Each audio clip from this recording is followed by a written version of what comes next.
morning, everybody. Thank you for being here at Platteville, at the wonderful University of Platteville, the UW system. I'm Alberta Darling, and I'm from the 8th Senate District, and I'm the co-chair of Joint Finance, and to my right, your left, is Representative John Nygren, who is the other co-chair. And we are so happy that you're here to give us your ideas about what you think about the governor's budget for the next 2 years. We are very happy you're here, and we're all ears. And I would just like to remind everybody that this is a listening session, so we're not going to ask you questions or ask explanations. We are here to listen, so if we are just sitting here listening, don't think we're not involved. But in the interest of time, we know that many of you have a lot of other things you need to do today, and many of you have come from a long distance, so we are going to be very interested in what you think, and we're going to listen. And I appreciate everybody's cooperation on that, most of all the people behind me and to my sides, because we really like to ask you follow-up questions, but we're going to discipline ourselves. If we really want to talk to you, we'll just go to find you in the audience and follow you to a spot where we can talk. But I just want to say again, welcome, and thank you for coming. I wanted to say if you have a cell phone, please turn it on mute. If you wanted to have a conversation with some of your friends, please take it outside the room. And with that, and the restrooms are around the corner. Help yourselves to those. And with that, we'll start. We'd like to have brief introductions. As I mentioned, I'm Alberta Darling from the 8th Senate District. I represent 4 counties. I live in the Milwaukee County, and I also represent Ozaukee, Washington, and Waukesha counties. I have a wonderful Senate District, but I'm biased. I love my people. And to my right, Representative Nygren. Good morning, Representative John Nygren. I'm actually from about as far away as you could possibly get from Platteville. I'm actually from the border of the Upper Peninsula of Michigan, represent Marinette, Oconto, and Brown counties. Representative Dale Koinga, I represent the cities of Milwaukee and Brookfield and Wauwatosa. Representative Mary Felskowski from the 35th Assembly District, and I'm in the north central part of the state.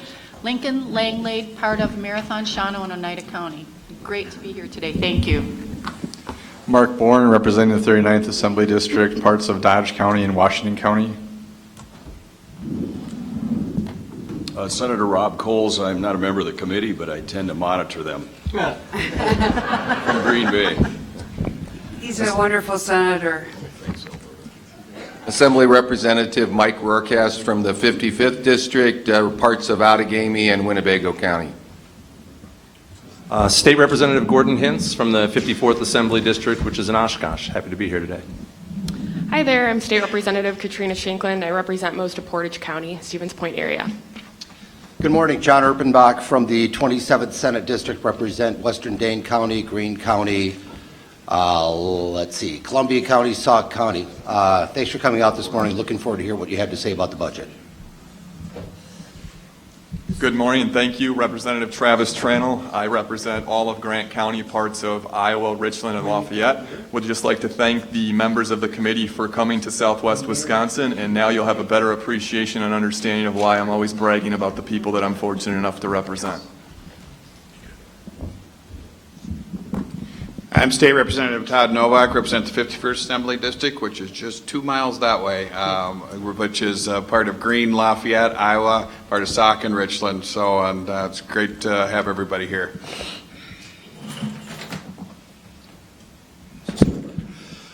I'm Representative Ed Brooks from the 50th District, which is, we share the state senator here. Travis Tranel and Mr. Novak have Senator Markline as our leader. I serve the best parts of Vernon, Sauk, Richland, Monroe, and all of Juneau. Good morning. I'm Representative Lee Nearson, and I represent the 96th Assembly District, which is Crawford and the other parts of Vernon County, which is all but one, and Monroe County. Thank you for coming to Southwest. Good morning. I'm Senator Howard Markline. You are in my Senate district, and I wanted to thank the co-chairs for agreeing to have one of our public hearings here in Southwest Wisconsin. I had lobbied hard for that, and I'm glad it's on the UW Platteville campus. I'm very supportive of the campus here. Appreciate all the good things that our chancellor has done here and the leadership. And again, I'm just happy to have it in my district. And this is the first one. We'll be setting the tone for the next 5, which are around the state of Wisconsin. So I look forward to your comments today. Thank you. Tom Tiffany, 12th Senate District, 257 miles this morning from just south of Minocqua. But it's a great trip down here to southwestern Wisconsin. So I represent the 12th Senate District, far northeastern Wisconsin, abuts the Upper Peninsula of Michigan. The great thing about being in Platteville, I love seeing that M for mining just outside of town. Sheila Harsdorf, I represent the 10th Senate District, which is 4 hours north of here, right along the coast of Minnesota. Represent from River Falls over up all the way to Grantsburg and Siren and Webster, and then over to Menominee. And it's great to be here. Look forward to hearing from you. I'm Joe Malkasia. I'm the committee clerk of the Joint Finance Committee. And to my right is our Legislative Fiscal Bureau, who do our assessments of the budget. And as we progress to hear more about the budget, they'll be adding their notes to this, so you're a part of their listening as well. But they do a great job for us as our budget shop. The governor has his own budget shop, which is a good thing, and our fiscal bureau is nonpartisan. Just want to say to all of you, Leah Vukmir, our senator's mother, became ill this weekend, so she's not going to be with us. And Senator Taylor is ill today. And Senator Taylor is ill today. We expect Senator Olson to be here, but for some, the roads weren't so great with the rain. And Laudenbeck is coming. Representative Laudenbeck, Amy Laudenbeck is coming too. With that, I'd like to ask the clerk to call the roll.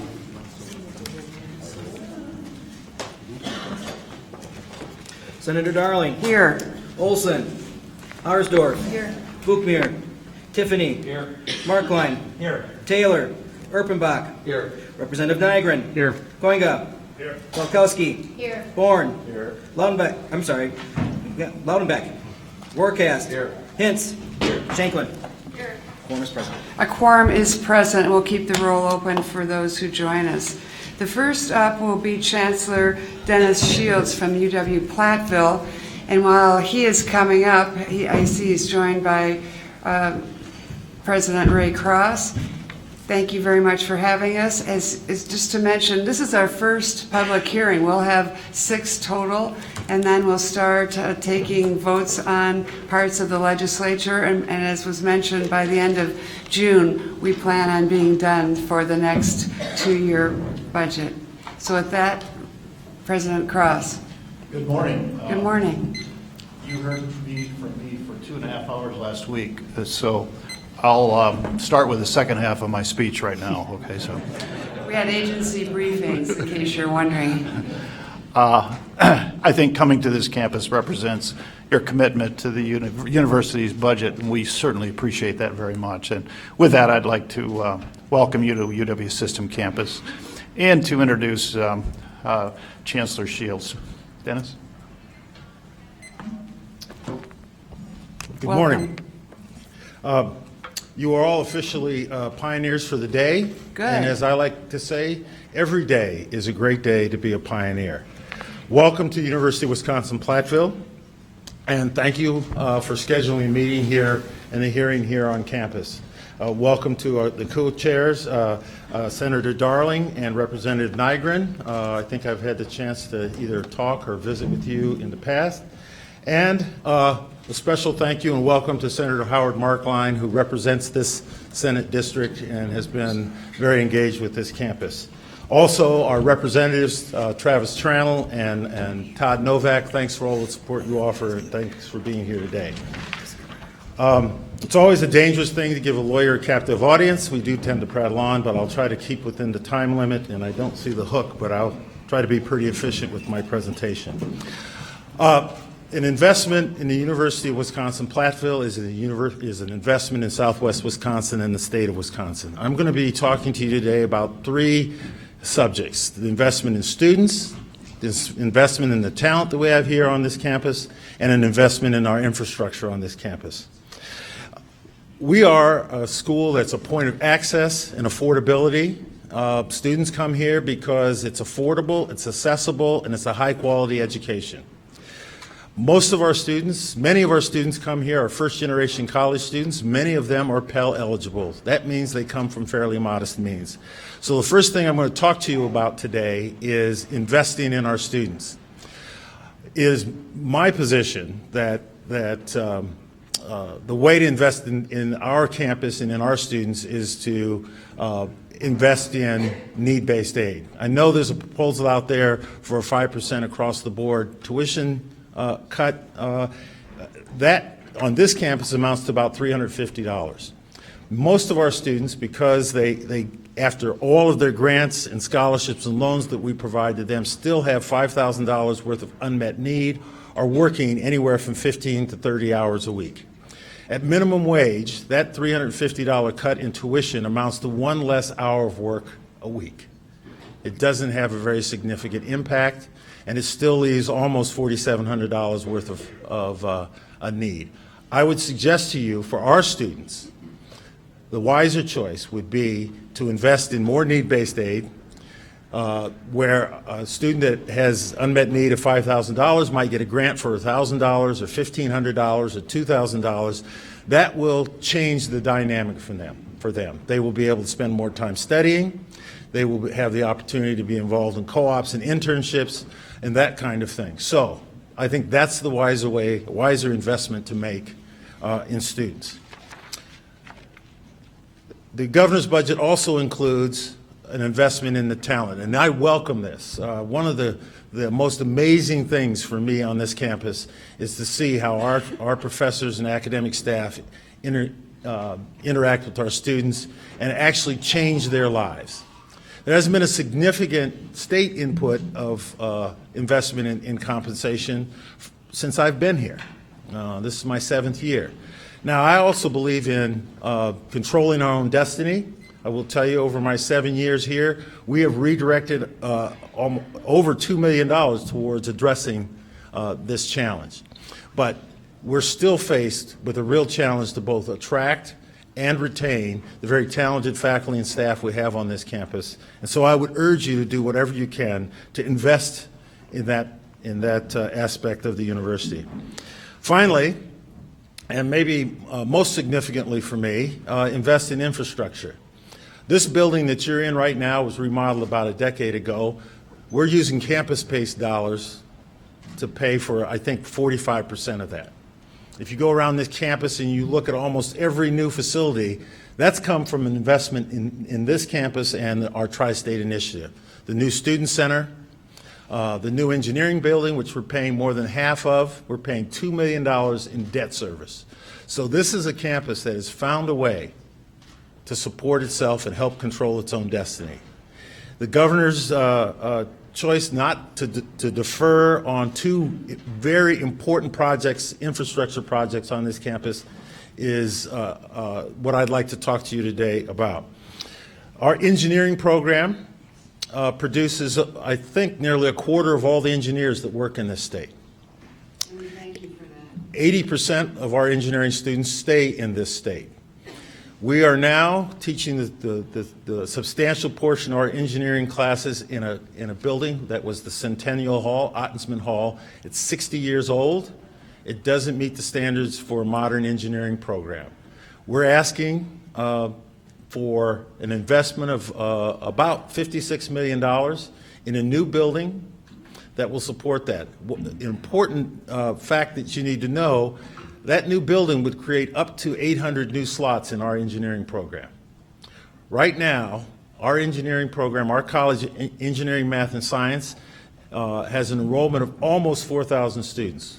When Centennial Hall was built, that was about the enrollment of Platteville. So we're trying to train nearly half of our students in a building that was designed to train about a third that many. So it is bursting at the seams. It is below modern standards for engineering education, and it doesn't meet our needs, and we are desperate for that building. Now, the second project, Babel Hall. So I arrived here in July of 2010, And that's another project that I'd like to talk to you about. We'd engaged in a renovation of 1/3 of that building with campus-based dollars. Now, to put that in context, I don't think any other of my sister comprehensive universities have made this sort of investment in academic buildings from their own resources. That sets us apart, and I think we should get some credit for that. That building houses most of our biology program and some of our other science programs. Now, when we talk about the workforce in this state, what's high tech, biology, medical care, et cetera, that's where those folks are coming from. It was built in the 70s, so it's over 40 years old. And if you walk through it, the unremodeled portion looks very much like the laboratory classrooms I attended in the late 60s. I think that it is time to make an investment in that facility also. The longer we wait, when I arrived here, we expected that project to move forward. It would have cost us about $16 million. The proposal you have in front of you now is $23 million. It needs to be addressed immediately. With that, I will end my remarks and thank you for taking the time to listen to me, and welcome the rest of the citizens in this region to move forward and make their case. Thank you very much. Chancellor, you're doing an excellent job here, and we really appreciate it. And we really appreciate your students staying in Wisconsin. Great, thanks. And I'd like to thank Rose Schmersky. Is Rose here? She set up and made all the arrangements for, she's right back there. Let's give her a big round of applause for thank you. Thank you, Rose. We really appreciate it. So we have 2 minutes each. If you're coming up by yourself to speak, we'll try to queue you up so we can not waste time waiting for people to walk up. And if you come in a group, which would be great, you have 5 minutes total. So does everybody, are you all with us on that? And as I mentioned earlier, we're just here to listen. We want to hear as much as you have to say, and we want to get you out of here as soon as we possibly can so you can go on with your lives. So I'd like to call up the next crowd vote. I'd like Joe to call the names to queue up, and then we'll start with the first one. All right, we have Norrin Holmes with a group. Carl Rubin, Ann Lacey, Gilman Halskid, 138 Tubman Street, Madison, Moses Group, Sister Fran Hoffman, Rick Wask, 1430 11th Avenue, Friendship, Wisconsin, Ron Sari, Saari, Potosi, Connie Valenzes, Platteville, 945 2nd Street, Rob Wagner, Nathaniel Lent, Reedsburg East, 9696 State Road. Well, we start with that. We have 2 microphones to queue up. And we have 2 microphones, so if people want to queue up, just get in either line and you're good to go. Okay, thank you. First group is ARP. Please introduce yourself as the main speaker. Good morning. My name is Noreen Holmes. I'm an AARP Wisconsin volunteer advocate. AARP will testify at all 6 hearings because we believe that investing in Wisconsin seniors and their caregivers can yield a silver dividend. This silver dividend will save the state taxpayer money and will enhance the lives of older Wisconsinites. To reap the benefits of this silver dividend, we encourage you to build on the strength of existing programs, to use the tax system to support aging in place, to maximize both legislative and stakeholder input in any healthcare redesign, to provide support for family caregivers, to help people prepare financially for retirement, and to use modern technology to reduce isolation and to provide greater access to health and wellness. AARP Wisconsin believes that by using the budget as a planning document, we can make smart investments that will pay off as a silver dividend. We can reduce the projected cost of aging programs by providing people with easier ways to save and by supporting them and their caregivers so fewer people will become dependent on taxpayer-funded programs. At each hearing, we will make suggestions in one of the 6 categories. Today, we will testify on building the strength of current programs. Thank you all for funding senior care and family care. Senior care, a popular bipartisan prescription drug program, continues to help seniors afford medication. Family care helps people receive critical services while remaining in their own homes and community. These 2 nationally recognized Medicare programs support a healthier, more independent, older population in Wisconsin. The proposed funding increase to specialized transportation for the elderly and disabled is a step in the right direction, but too small a step. We ask you to include a 3.75% increase in the specialized transportation funding. This funding is key to support the desire of people to age in place. Like all of us, they need to get to doctor's appointments, the grocery store, the bank, and all the places all of us need to go. Wisconsin is facing a workforce crisis. This budget starts to address this crisis, but needs to invest more. We support the request for a 15% increase in the personal care rate to ensure the availability of high-quality personal care.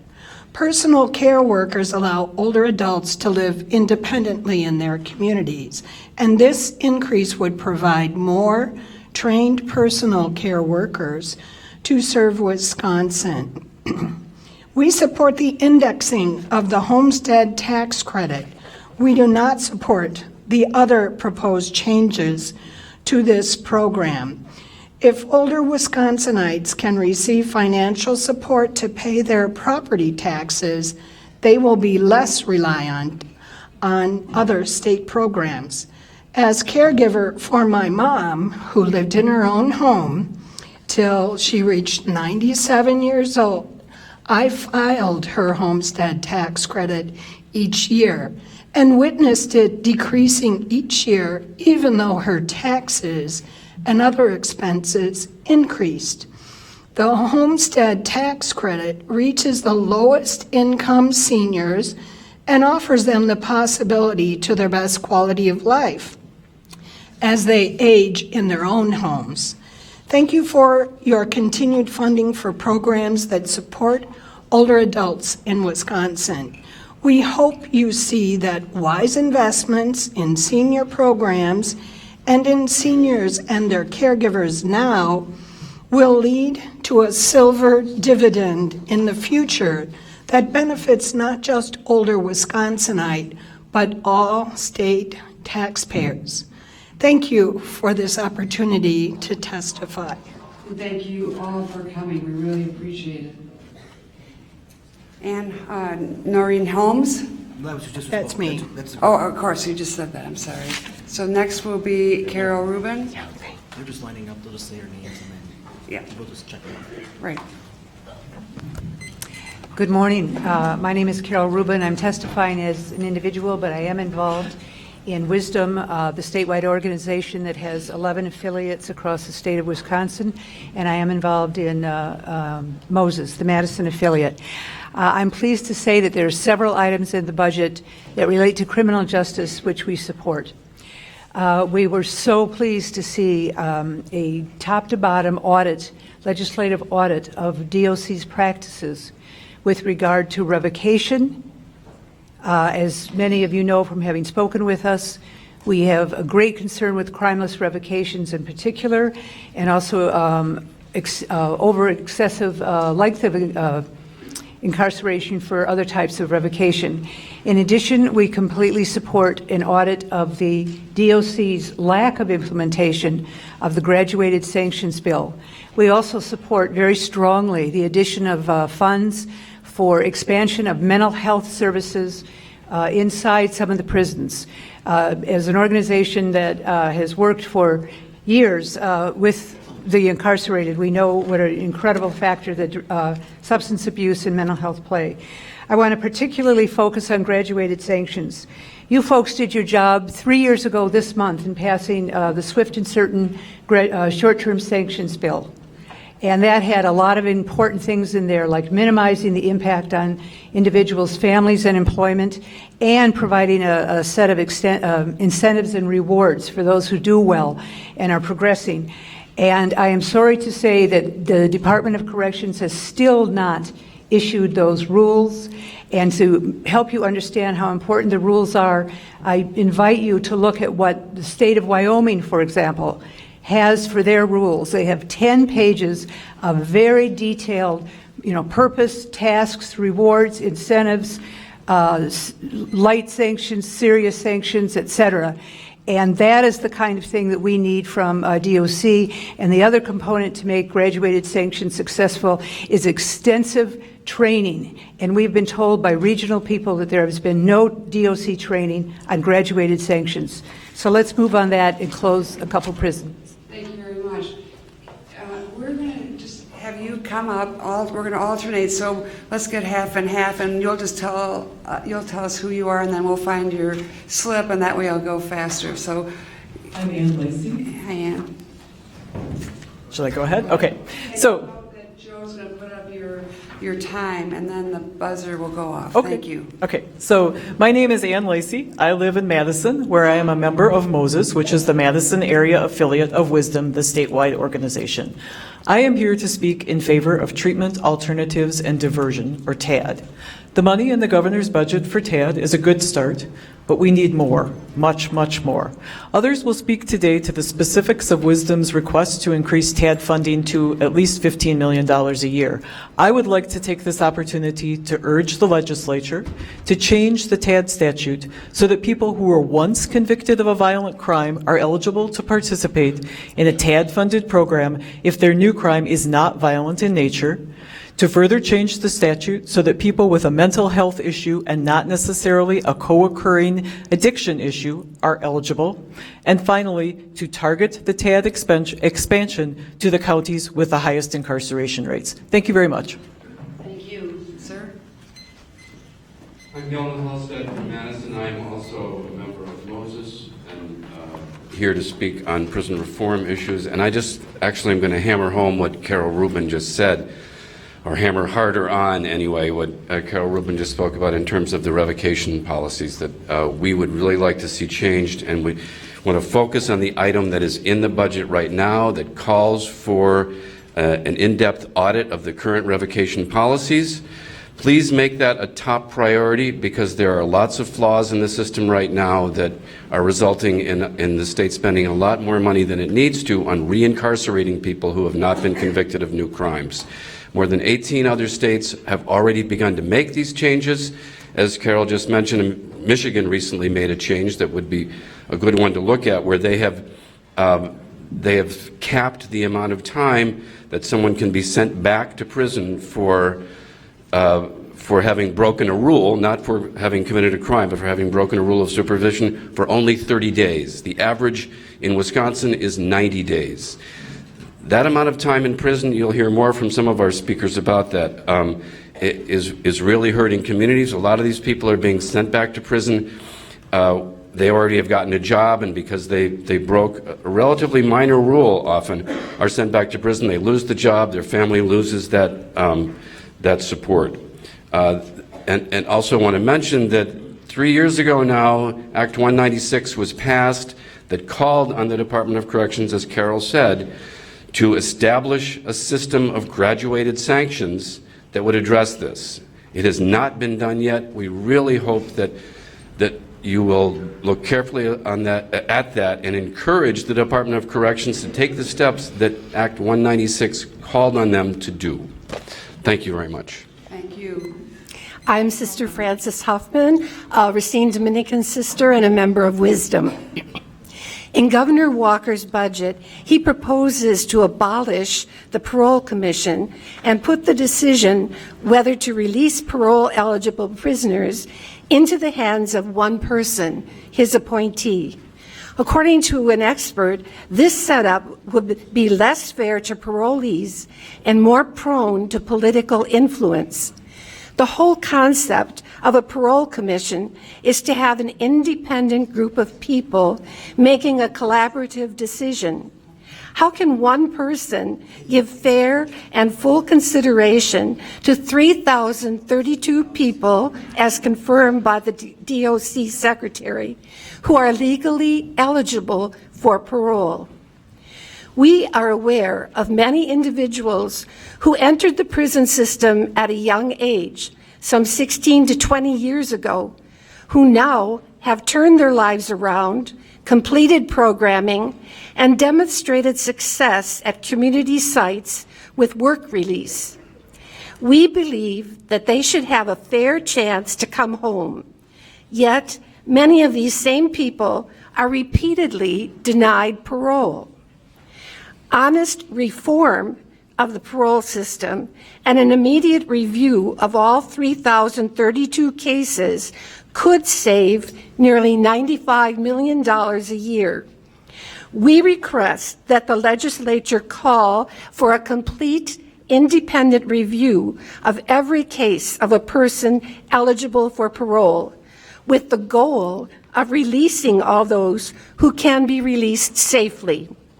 And if the resulting savings were reinvested in alternatives to prison, the state could save an additional $160 million a year. Thank you. Thank you. Welcome. My name is Rick Waske, and I currently serve as the district administrator for the Adams Friendship Area School District based in Friendship, Wisconsin. I represent the students, staff, families, and taxpayers that call a vast majority of Adams County their home.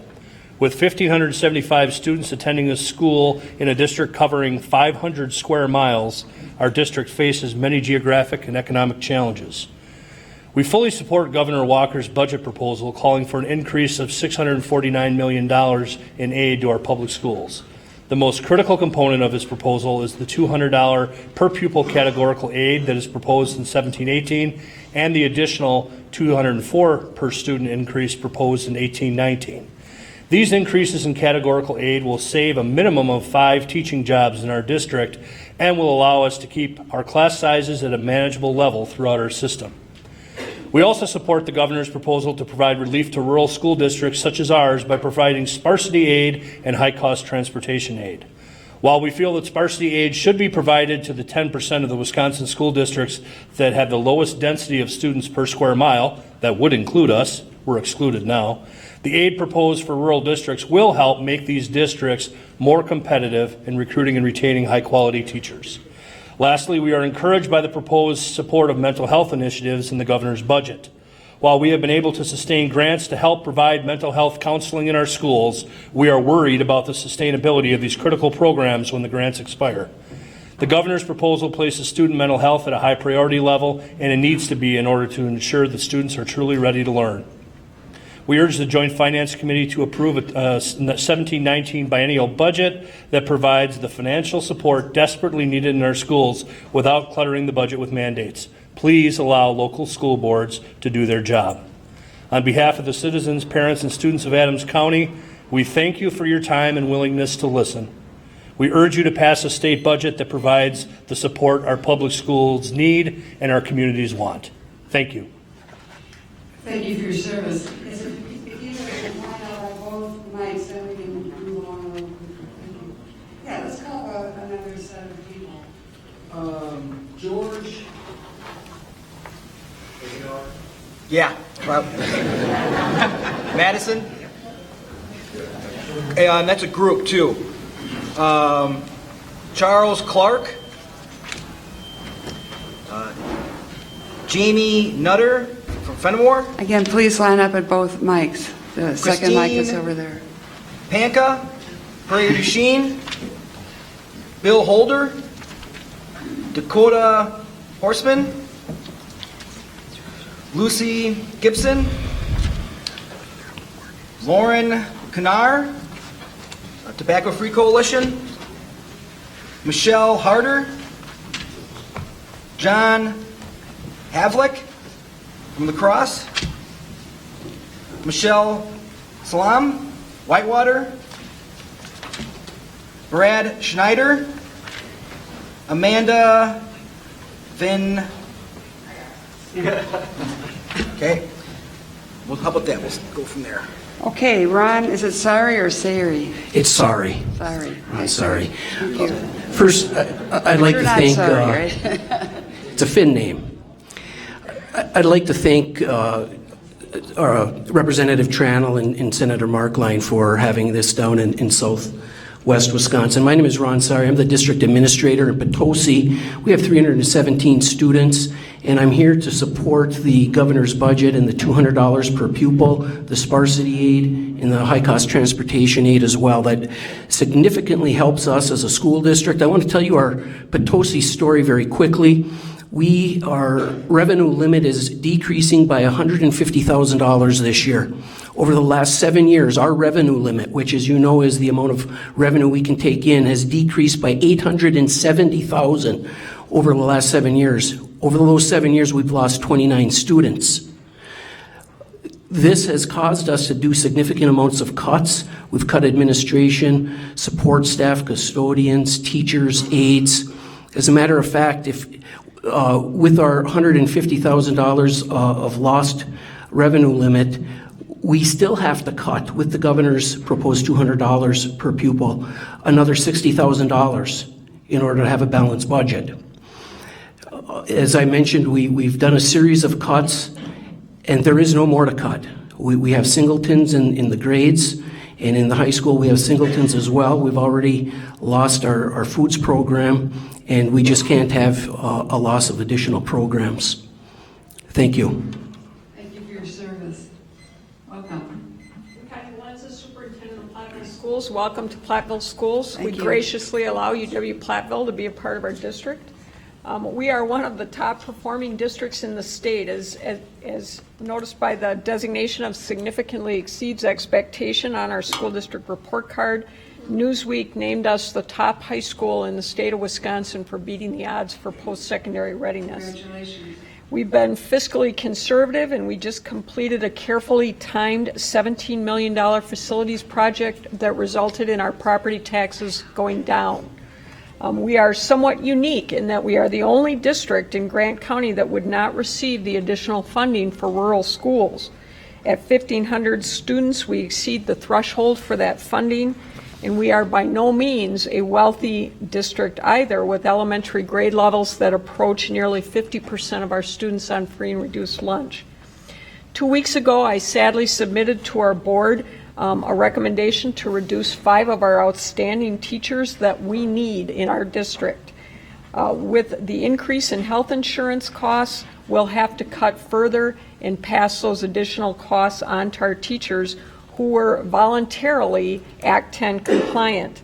Our compensation system rewards outstanding performance for our teachers. Our community supports our students, and if asked, I know that they will come through for us again and again. Not all school districts have the exceptional level of support that our community provides. I'm asking you to make our public schools a priority in this budget, but with that, you also go back to the strong Republican preference for local control in decision-making around how our districts operate.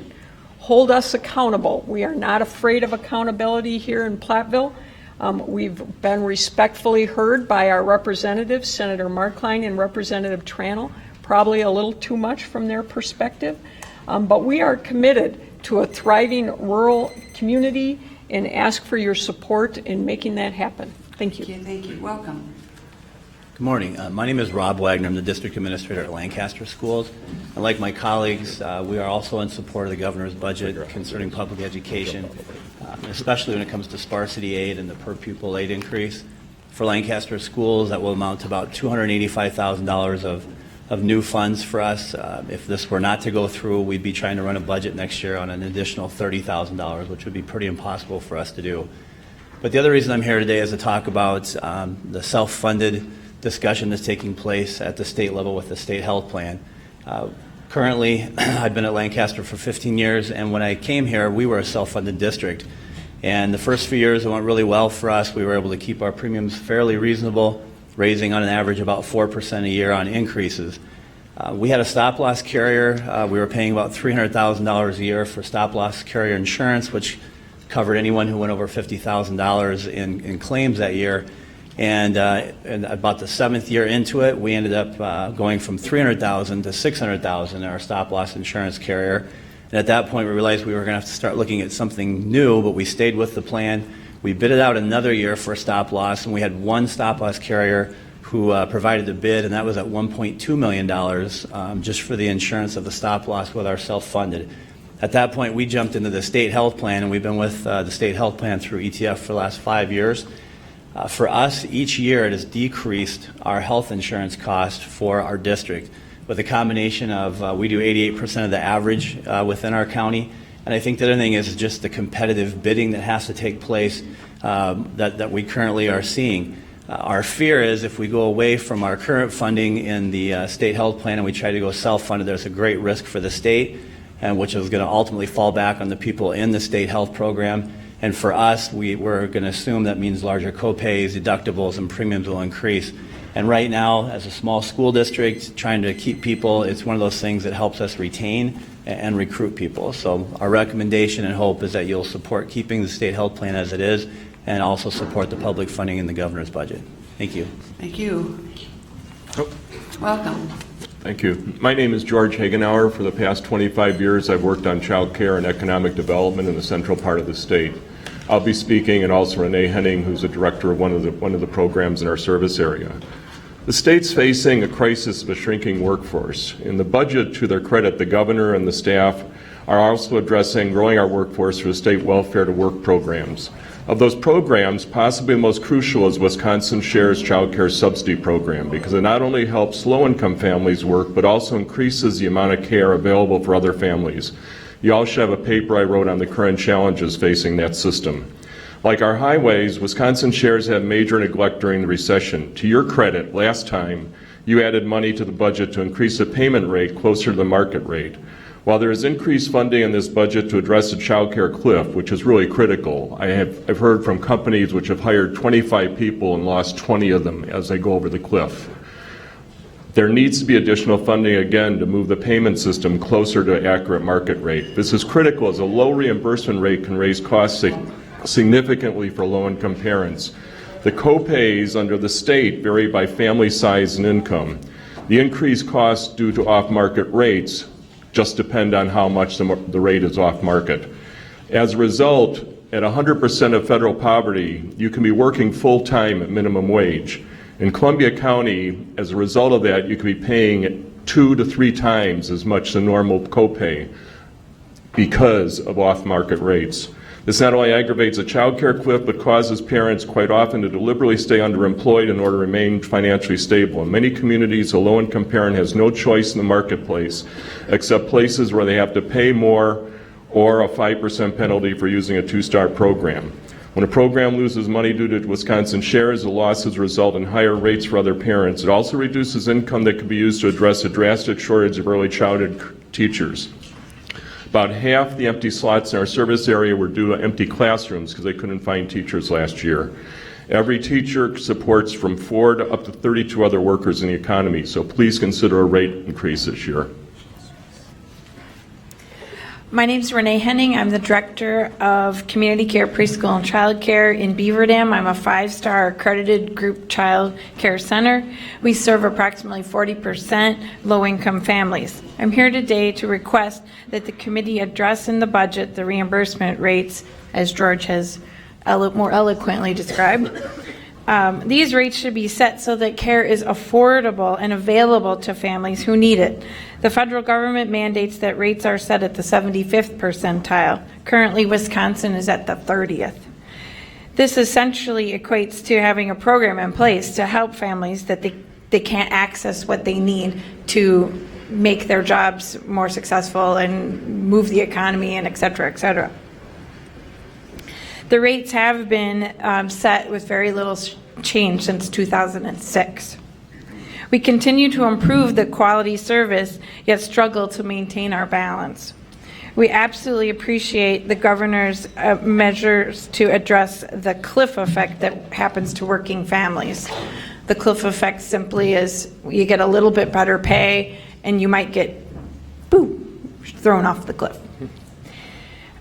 This helps keep people stuck in the cycle of poverty if we don't address this. So we're very appreciative of that. Programs who serve children in Wisconsin for early care and education are approaching a crisis level in the attraction of qualified teachers. One measure has, turnover rate that approaches about 30% in our industry. For an industry that has best practices and consistent caregivers, we need all the support that you can possibly give us to ensure that our early care and education teachers stay in our field. Programs like Teach and Reward are certainly very helpful, and those are aspects that are in the budget for you to address. Thank you. Thank you. Good morning.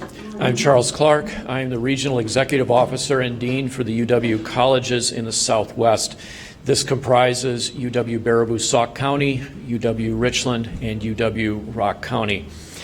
The governor's budget for the UW system is a step forward for the UW system. After several years of cuts, we are very appreciative of this effort to increase our budget. I do, though, have three concerns that I wish to address today. Those are the issue of transfer credits, allocable fees, and compensation. The governor's budget calls for 60 credits of core general education credits to be transferred among the UW system and the Wisconsin Technical College System institutions. The UW colleges excel when they transfer from our two-year campuses to the UW system. And when they transfer with an associate's degree, they have completed their general education requirements for the system. The WTCS institutions, the technical colleges, play a vital role in the area of technical training. It will be more cost-effective if students take their core general education credits in the UW system, especially within the UW colleges, than if they take those credits within the tech college system. There is no need for this transfer allocation. On the issue of allocable fees, students vote and set these fees. They control these budgets for the most part. The UW colleges use allocable fees for tutoring and other student services such as athletics and theater, for example. We traditionally do not use these funds to bring in outside speakers. On the last issue of compensation, there is currently not enough money in the proposed budget to fund the 2% plus 2% increase that the Board of Regents approved. Two issues are most important. The proposed funding of $11.6 million is inadequate and is tied to the self-insurance being approved. Also, we would like to have our compensation treated like the compensation of other state employees and so remain within the state compensation reserve. Thank you. Thank you. Hi, my name is Jamie Nutter. I'm the superintendent of the Fenimore Schools, and thank you, Senator Markline and Representative Tranel, for always listening as well. We are in full support of the governor's proposal over the next 2 years, and those numbers have been stated. And I've been a superintendent at Fenimore for the past 9 years, and it's been both exciting and challenging. Challenging in terms of the most challenging times in education. And so when we heard this year there was going to be an increase in funding, it was finally, we could finally maybe breathe a little bit. And so with all of the needs that we have and all of the great programs with dual credits that our students have never in the history of education in Wisconsin had an opportunity to take advantage of, we need to continue to fund that. And so with with the governor's proposal, we can continue to do that. But as you drove out here today, you noticed in southwest Wisconsin, there wasn't a ton of $500,000 homes, a ton of industry. And so we rely heavily on the equalized formula. And so without the equalized formula, the $10 mill rate in Fenimore would be $35. And so right now, with us going outside of the formula, we're glad that we found a creative way to fund schools. But if we continue to do that, southwest Wisconsin will suffer. And so with that, just one idea to consider in this first year where there's no equalized aid, to take a strong look at shared cost and the deductible receipts. And the per pupil is a deductible receipt, and so we don't get shared cost on the amount that we spend based on that. And there is no margin. The revenue that we get, we spend. So in summary, thank you very much for listening, and please support the governor's rural initiative and the new funding. Thank you. Have a great day. Good morning, everyone. Thank you for coming to Platteville to hear citizens of Wisconsin speak. My name is Lauren Canair. I'm a volunteer chair with the state-funded Tobacco-Free Columbia-Dane County Coalition, where I and other volunteers, along with public health professionals, work to help Wisconsinites protect their health very simply by helping people not use tobacco products. Our coalition has worked broadly to protect clean indoor air in both social spaces and workplaces. Recently, we've begun to raise awareness about the use of other tobacco products, including e-cigarettes, hookahs, chewable tobacco, things that are now being sold and marketed to especially our children, but also some of us adults, as not quite as bad as cigarettes. And the reality is that they have detrimental health effects too. Our work goes well beyond simply telling people, don't smoke. We work very closely with our Wisconsin youth. We know that we have made incredible impacts in dropping tobacco use of products of all kinds in our youth. We work profoundly in our schools. We bring youth to the table to talk about techniques that will help them educate their peers to not be tobacco users either in their youth or as they grow up. We do testing of retail outlets who sell tobacco products. We have volunteer youth who go in and talk about, can I buy cigarettes? And if they are able to buy cigarettes as underage, we go in and work with the retailers to help them understand that this is not something that they should be doing either legally or in any other way. Our work is very broad and touches all aspects of the community. Our comprehensive program of education, environmental monitoring, and advocacy for protective legislation has had that powerful impact in reducing smoking rates in both youth and adults. In Wisconsin, we are at an all-time low, and we should all be very proud of that. Our youth rates have fallen from 20.9% usage in 2004 down to 8% in 2016. Our adult rates are now at an all-time low of 17%, but we're not done yet. Today in Wisconsin, 4,000 kids take up a daily habit every single day. That's 4,000 too many children. If you think about using tobacco as having a dollar effect, we know that when we drop those smoking rates, only those 3 percentage points from 20 to 16 or 17, we saved $1.4 million in healthcare costs alone. We appreciate your help and your support in continuing to have this particular education and comprehensive campaign available to all Wisconsinites. Thank you for helping our health. Thank you. Hi, my name is Lucy Gibson. Thank you for listening to us.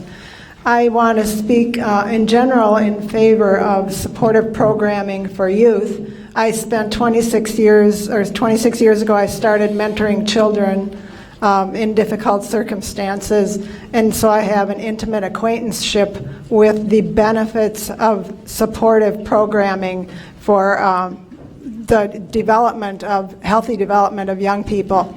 And because of that, I've left this poster with your staff, which illustrates that if a child starts out in juvenile detention and ends up going to prison and stuff for years, it can cost about 4 times as much as what they will be able to contribute over the years with much less cost in programming, in healthy programming.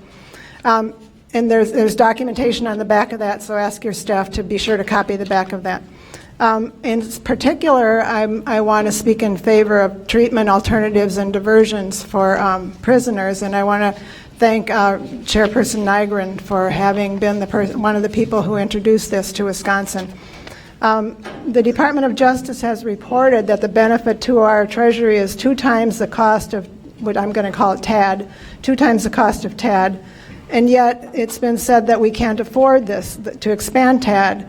And we don't run, you wouldn't run a business that way. If it's unimaginable that we don't want as taxpayers to reap those benefits. And besides the direct benefits of TAD to taxpayers, we also, if we don't increase TAD, we will lose the benefits of lowered crime and the restitution of human lives. We would like to ask you, as a part of the Wisdom organization, I would like to ask you to increase the TAD funding to at least $15 million. It has been, I've heard that it's, okay, thank you. Just please increase TAD funding to at least $15 million. Thank you. I'm Bill Holder, geotechnical and environmental engineer working for American Engineering Testing. I'm a Platteville resident and here representing myself today. One of my areas of expertise is pavement design, and I'm very concerned with both the governor's proposed budget and roadway spending priorities. I firmly support continuous improvement in delivering our transportation program, including the common sense recommendations in the Legislative Audit Bureau's report. But my biggest concern with the proposed transportation program is I don't feel that it'll address the structural deficiencies that we face. The audit report says that only 32.3% of our roads are in good condition compared to 63.4% nationally. Now the really scary part is that the governor's proposed budget and DOT plan is to all but eliminate new roadway projects except for a couple of the big ones that are already in progress and reconstruction projects, and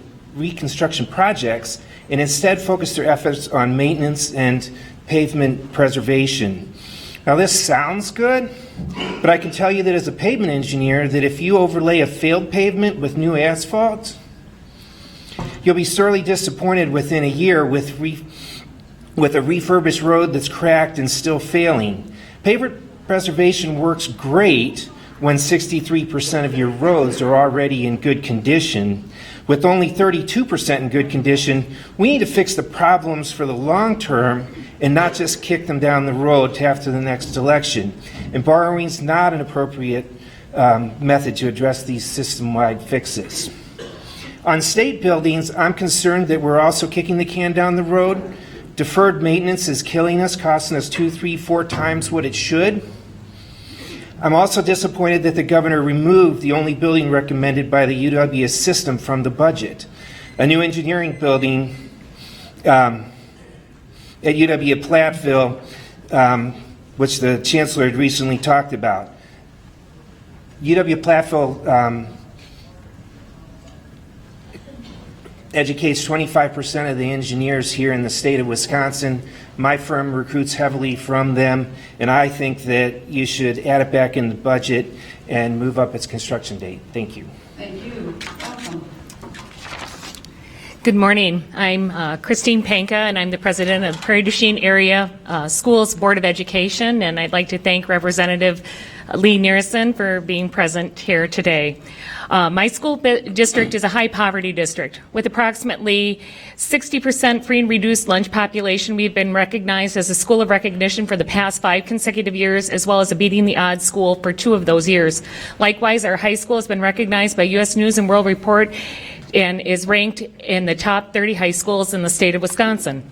All of this has been accomplished with a per pupil spending in the bottom 15% in the state. Our mill rate has been stable since the year 2000, and we can only stretch our dollars so far before the pressures of inflation and competition for quality staff begin to threaten to erode our district's hard work. In a community where the school is the social and cultural hub, and you have to drive an hour and a half to the closest mall, attracting and retaining high-quality staff to our community is a challenge. I know it all too well. You see, my husband operates a business and employs nearly 800 employees here in Southwest Wisconsin. And we consider public education as a vital component of our business's infrastructure because they too have to attract and retain employees. My request to you this biennium is this: the budget needs to retain the proposed increased funding levels for public education. We need to remove the requirement to certify our district as utilizing all Act 10 tools. Rural school districts need as many tools as possible because compensation is more than just salary. And finally, allow school districts continued local control regarding referendum questions, because if the state will not provide sufficient funds, then our community must retain its right to decide how to support their schools. I'm not sure whether healthy, vibrant schools create healthy, vibrant communities, or if it's the other way around. But what I know for sure is you can't have one without the other. Thank you. Michael Harder, Madison, and I'm associated with the Moses Group. You've heard a lot about graduated sanctions and their costs. They are higher.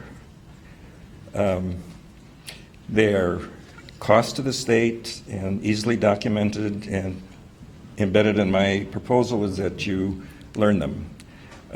It's in the wheelhouse, the skill set of the Legislative Fiscal Bureau, but costs arise when the partner of a revoked person loses her job or has to go on public assistance, when children are put into foster care, and more. It's always better to know the full picture of things, and it seems as if revocation is going to come up as active legislation fairly soon with the governor's part of the budget. So you are well served, we're all well served when you know the whole picture. So our proposal is that you ask the Legislative Fiscal Bureau to include those kinds of costs in any analysis and reports. I'm also correcting one thing that somebody said, or adding, I don't know for sure. In Dane County, the time to wait for a revocation hearing is 90 days.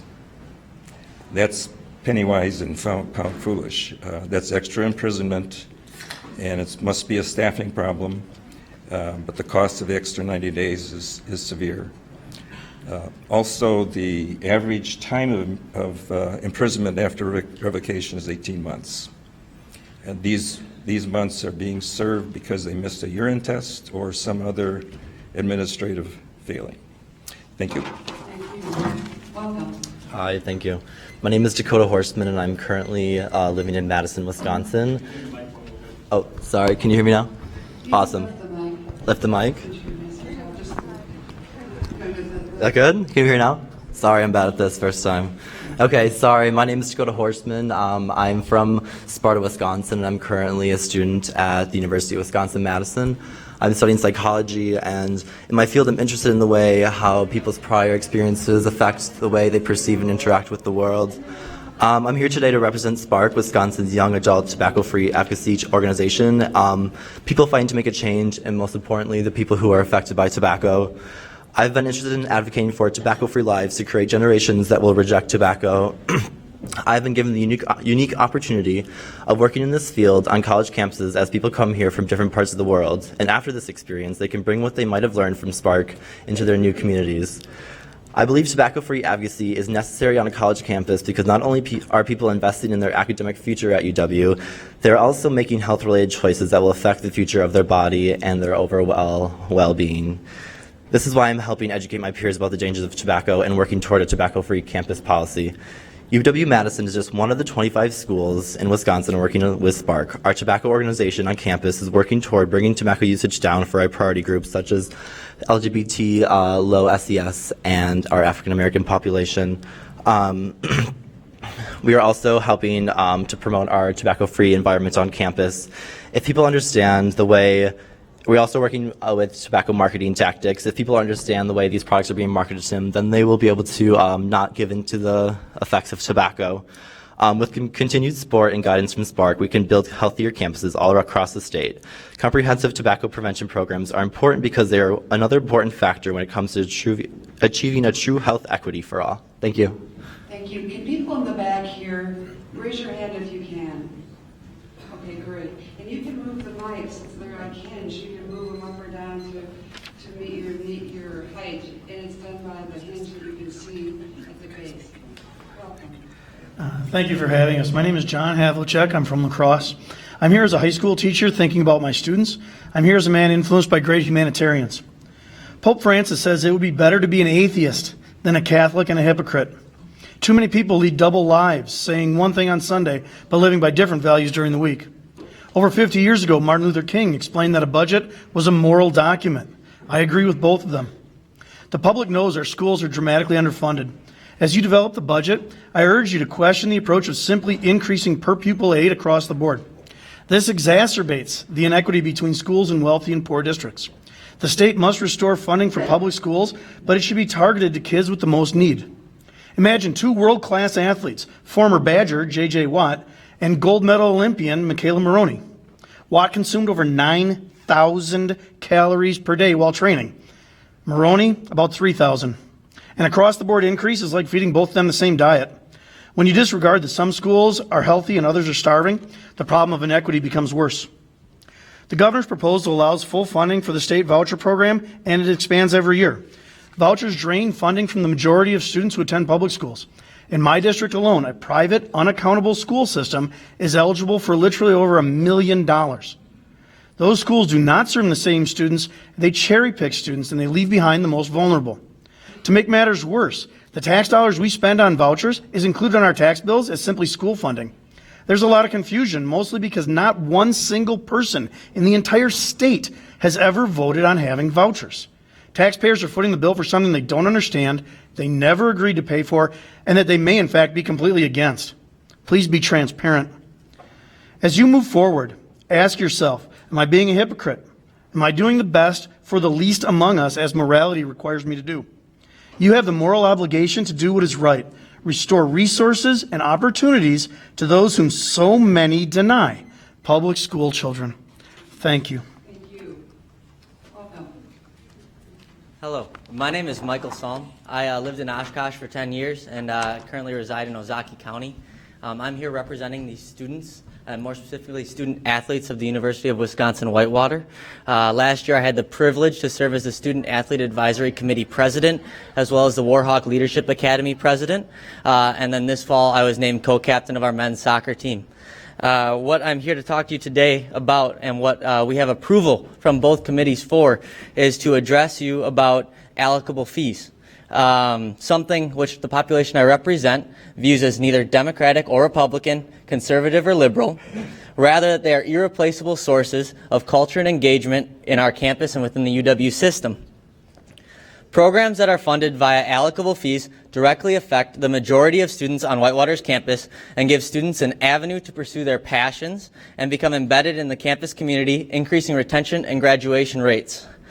With the knowledge that some UW system schools also fund their varsity athletic programs significantly through allocable fees, why is it in the best interest of the UW system, your constituents, and the state of Wisconsin as a whole to cut funds to programs that have been proven to substantially contribute to local economies, improve retention, GPA, and graduation rates of the students involved, and creates a workforce full of people with tangible leadership, organization, communication, and problem-solving skills that will take Wisconsin full speed ahead into the always changing economies of the future.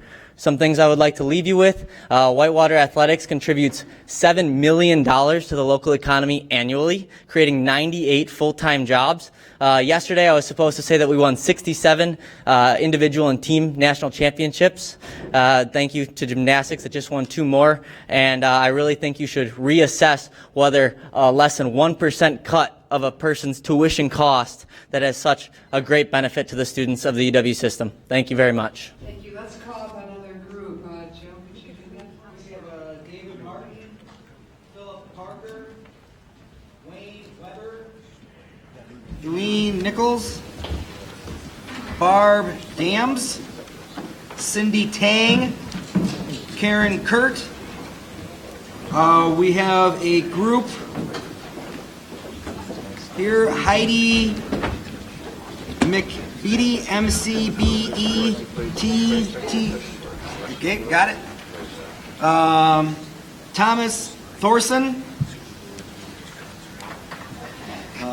Layla Sanner from Verona, Emily Tachon, Tachon from Monroe, Jacob, I think it's Stamper, Wanakee,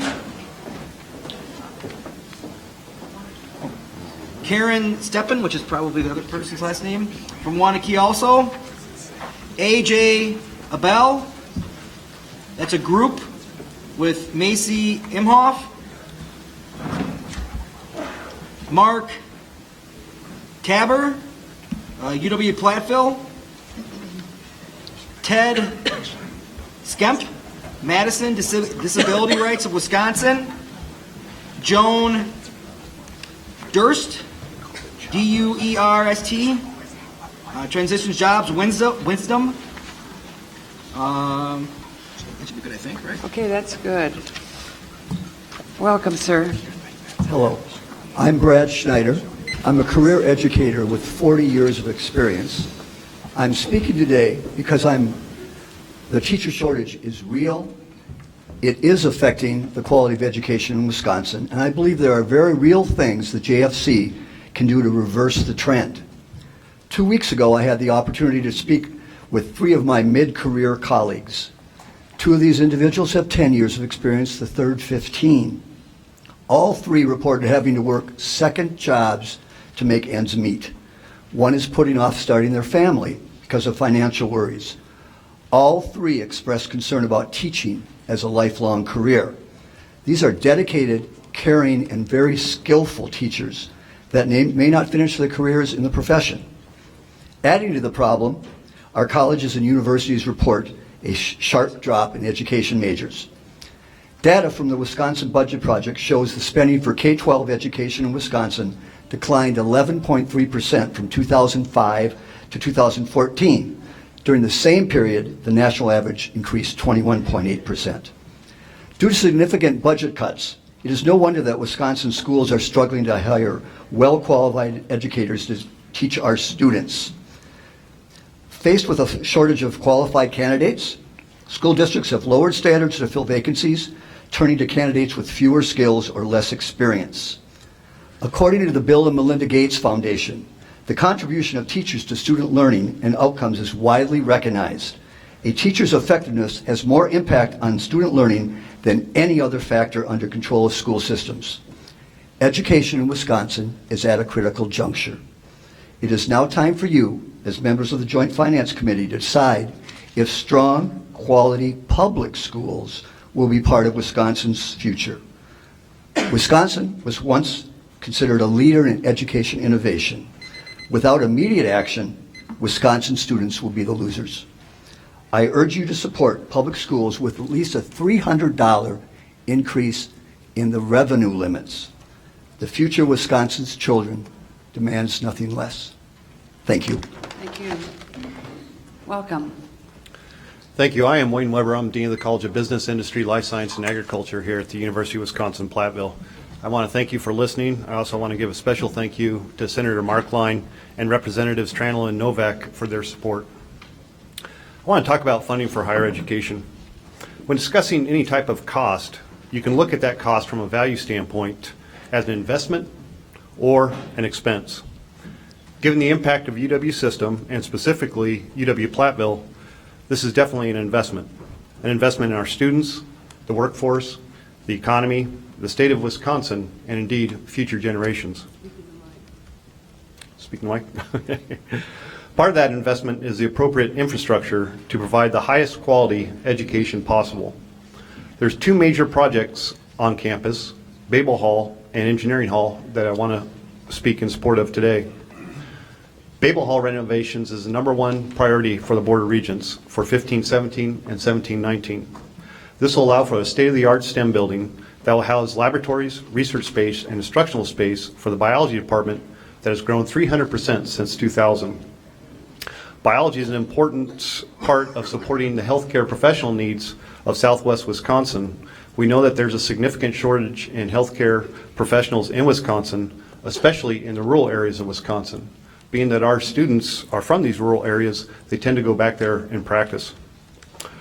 This building will also house geology, geography, and serve the entire campus with high-quality instructional spaces. I also want to speak in support of Engineering Hall, or Sesquicentennial Hall. This will support some of the flagship programs in engineering that supports all of Wisconsin and the tri-state region. Finally, I want to talk about the investment in students. in opposition of the 5% tuition reduction with the proposed GPR backfill. That GPR funding would not be sufficient to cover the cut. That would hurt our students. So, again, I thank you for listening and appreciate it. Thank you. Hello. Good morning. My name is Amanda Van Dyne, and I'm a native of Kenosha, Wisconsin. Currently, I'm a student athlete at the University of Wisconsin-Whitewater, and I am here on behalf of the student athletes. And the main topic that I would like to speak with you all today is about applicable fees. Currently, UW-Whitewater has 739 student athletes. Student athletes have an average GPA of a 3.06, higher than the overall university's GPA of a 3.01. Warhawk Athletics hosts over 400 events annually and creates 98 full-time jobs. These events are successful due to the applicable fees.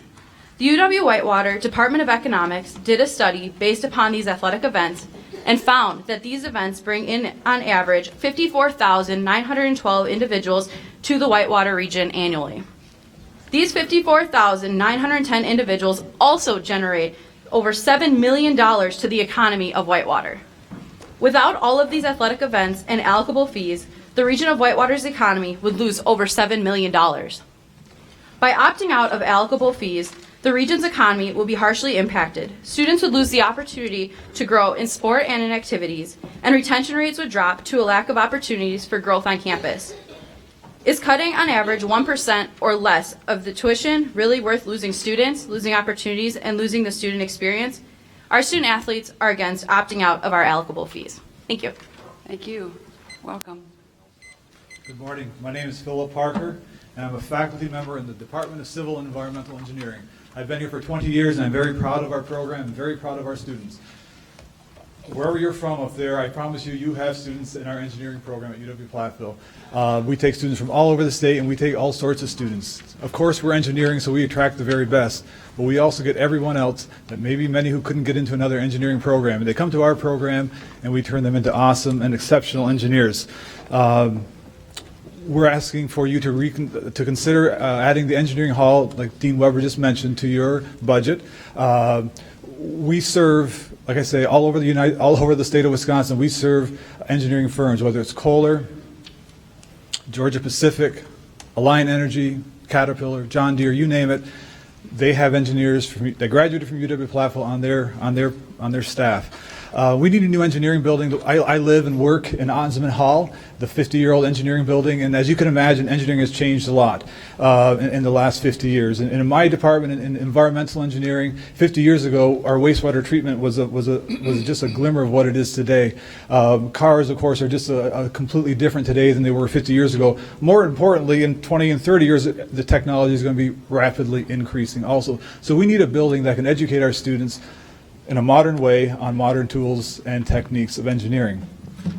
We also are teaching the same way many times, the way we have for the last 100 or 500 years, which is just standing in front of a classroom and lecturing. We'd love to do more active things, but our geometry of our classroom constrains us. So if we had a classroom like the modern classrooms can be, where we can get right in there with the students and work side by side in the ways that have been proven to be more effective, that could only be a plus for our students. Another thing we try to do with our students is high-impact practices, specifically undergraduate research, and our labs are chock full. Again, it was the building designed 50 years ago for the population of then, which is a fraction of today's population of engineering students. Thank you very much. Thank you. Hello. Hi.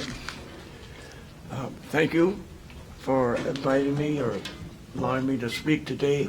Excuse me, if you speak into the mic, that would be great. And yes. What is your name? I missed it. Is that better? Yes. Is that better? A little better. If I'm with my larynx, but let's see if we can get that out, okay? What is your name again? David Martin. Thank you. I want to comment on Platteville here just a minute ago with this previous gentleman. I worked for the Kimberly-Clark Corporation after I left the legislature. And we had more engineers from Platteville, Kimberly-Clark did, at that time, than any other state university or colleges in the state. It's a wonderful school, it's a wonderful program out in Platteville. This is not part of my remarks. My remarks start now. Well, you're still confined to the 2 minutes, sir. Sorry. I'll get her in as quickly as I can. But I have to say that I don't remember ever being here before the Joint Committee on Finance since 1968, when I sat where you were, or where you are now. I very much appreciate you taking this show on the road, on the road. Very important to the people of the state of Wisconsin. We didn't do it then. I don't know why, but I appreciate you doing it today. I'm here today to talk about state parks. I noticed that the governor in his budget has increased substantially the amount for the fees that are going to be applied to the state parks in Wisconsin. I'm here principally for information, but I want you to know I solidly support the state parks in Wisconsin, and that includes the privates as well, Senator Tiffany, okay? But if you have a chart in front of you, and it shows the Wisconsin state park fees and camping fees with Iowa, Illinois, and Minnesota. We are substantially higher here than in every category with the other states I mentioned. And that does not include the increase that the governor is proposing in this budget. I'll read the rest of it here quickly. I'm opposed to any further increase in state parks fees in Wisconsin. Why? For one thing, it is often those with modest incomes that visit our state parks. Price too high, and they'll simply will not attend the park, stay at home, or look somewhere else. One option would be the states that surround us. Please see the chart, and I referred that to you earlier. People, of course, would still visit our parks. This happens because of the unique natural resources and the geological location of our wonderful state. They come knowing that we possess deep forests, clean lakes, rivers and streams, and a good highway system to get there. But would there be as many as in the past? A tipping point. Simply put, Wisconsin tourism ranks right up with agriculture in economic importance to the state. Wisconsin needs to maintain this economic growth engine to accommodate and to keep the momentum for an ever-increasing future population here in the Midwest. Let's not risk losing this growth. Thank you. Appreciate it. You betcha. That's it. Thank you for being here. Hi. Good morning. My name is Eileen Nichols. I'm president of the Platteville City Council. My pleasure to welcome you to the city of Platteville this morning and also to the campus of the University of Wisconsin-Platteville. I would like to say a special hello to Senator Markline and also Representative Tranel and Representative Novak. They represent our area very, very well. There are many areas I could comment on when it comes to the budget, but I'm going to choose three. The first is transportation. Rural Wisconsin is really no different than urban Wisconsin when it comes to transportation infrastructure. Whether it's interstate, whether it's state highways, whether it's county roads, township roads, city streets, or bridges, we all need safe infrastructure because that is economic development for the state of Wisconsin. So I would encourage the legislature and the governor to look at addressing the immediate needs of our infrastructure. Just fix it. Both my husband and I are proud graduates of UWP, and this university brings $7.8 million of economic activity just to the city of Platteville alone. So I'm going to echo what the previous individuals have said, many of them. Please consider funding the engineering hall and also the renovation of Babel Hall. We, as a university, put out incredible engineering students that live and work in the state of Wisconsin. We want to continue that. We believe we do it very well. The other area I would like to just address, and it's not necessarily in the budget directly, but I am a retired realtor, and especially in rural Wisconsin, we are struggling with construction of single-family homes. It's very difficult to have a developer come in and take the risk of putting up very many spec homes. We just don't sell that many in any given year because our population growth is not that great. But at the same time, we have people who would love to move into Wisconsin, into our communities in the rural areas, and they are not finding the housing that they need.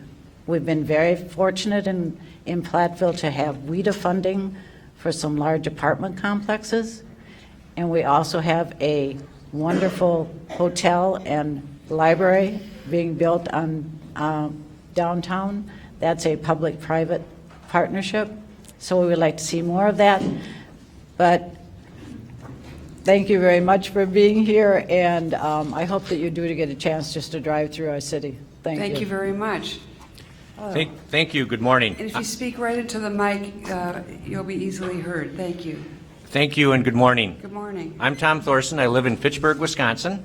I'm representing myself, but I belong to a number of organizations. I'm a member of the board for the League of Conservation Voters. I'm a member of the Dane County Park Commission. And as some of you know, I worked for the state for 30 years, 4.5 in the chief clerk's office in the assembly, and then 26 years in DNR law enforcement. I really appreciate all of you being here and hearing all the testimony of people. It is good to be out there. When thinking about what I should be saying to you today, I was thinking of what would my parents say, people who were part of that greatest generation. And I couldn't help but think they'd say, invest in the future, invest in infrastructure, invest in education, invest in conservation. I think back to my years when I was a kid, and two of the greatest governors this state ever had were, in my mind anyways, basically Warren Knowles and Gaylord Nelson. And part of it was because they figured out ways to invest in those things, education, conservation, so I see I'm down to 1 minute left already. I actually handed this out, so I ask you that you please read it quickly. Don't move the KFO regulations from DATCAP, out of DNR to DATCAP. A lot of citizens came to Conservation Lobby Day last week, which you heard. These are some of the main issues. Make sure, like the gentleman ahead of us, fund state parks. Go back to where we were 2 years ago, where you had some GPR funding. I can tell you in Dane County, over half of the parks are funded with GPR. It's a smart investment. Don't eliminate the DNR magazine. I was glad to see the headlines that you are being independent and saying that you don't want to have that changed. I worked at Deer and Turkey Expo, or volunteered last weekend, and people do not want to see this gone. They also want, and it's what's suggested in there, they want to see the fish and wildlife fees recovered. DNR is bleeding. We have 44, and this is your report, Senator, there are 44 vacancies in fisheries alone. We listen to what basically people from the Conservation Congress or the sport groups pass on that. We've got to stop the bleeding. Thank you very much. Appreciate it. Hello. Welcome. Well, good morning. Today, I, Barb Dawes, Platteville, speak as a retired UW-Platteville employee, an 18-year veteran of the local school board, a 12-year city council alder, and a community foundation employee. First, please provide funding for education. Our PK-12 schools, and particularly our rural schools, need your support. They do not need additional regulations like a limitation of referendum. And also, please provide funding to our university system. Specifically for UW-Platteville, investment for 2 building projects, the renovation of Babel Hall and a new engineering facility. And speaking of investments, please consider, in addition to the state budget, of a tax credit program designed to help communities and schools in Wisconsin build endowment funds. Specifically, please consider allocating $3 million for a tax credit program and make that credit available to donors that give monies to an endowment fund held and managed by a certified community fund. Consider providing a 25% tax credit, meaning a $1,000 gift to an endowment would result in a $250 tax credit for the donor. Why is this a good idea? It's no secret that communities and schools are finding it difficult to fund with limited tax dollars what some might call non-essential services. For communities, this might include parks, recreation programs, senior centers, museums, and similar, while for schools it might include enrichment activities activities like author visits, STEM competitions, alternative seating for students with learning and other disabilities, curriculum-based manipulatives and games.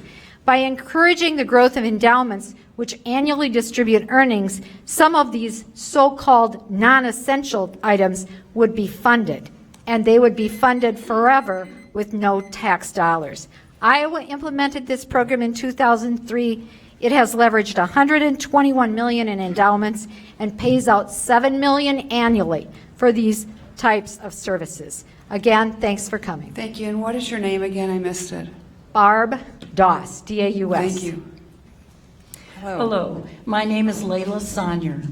I retired from public school teaching after 38 years in the classroom in Manitowoc and Oregon. I'm still active in educational leadership and professional development.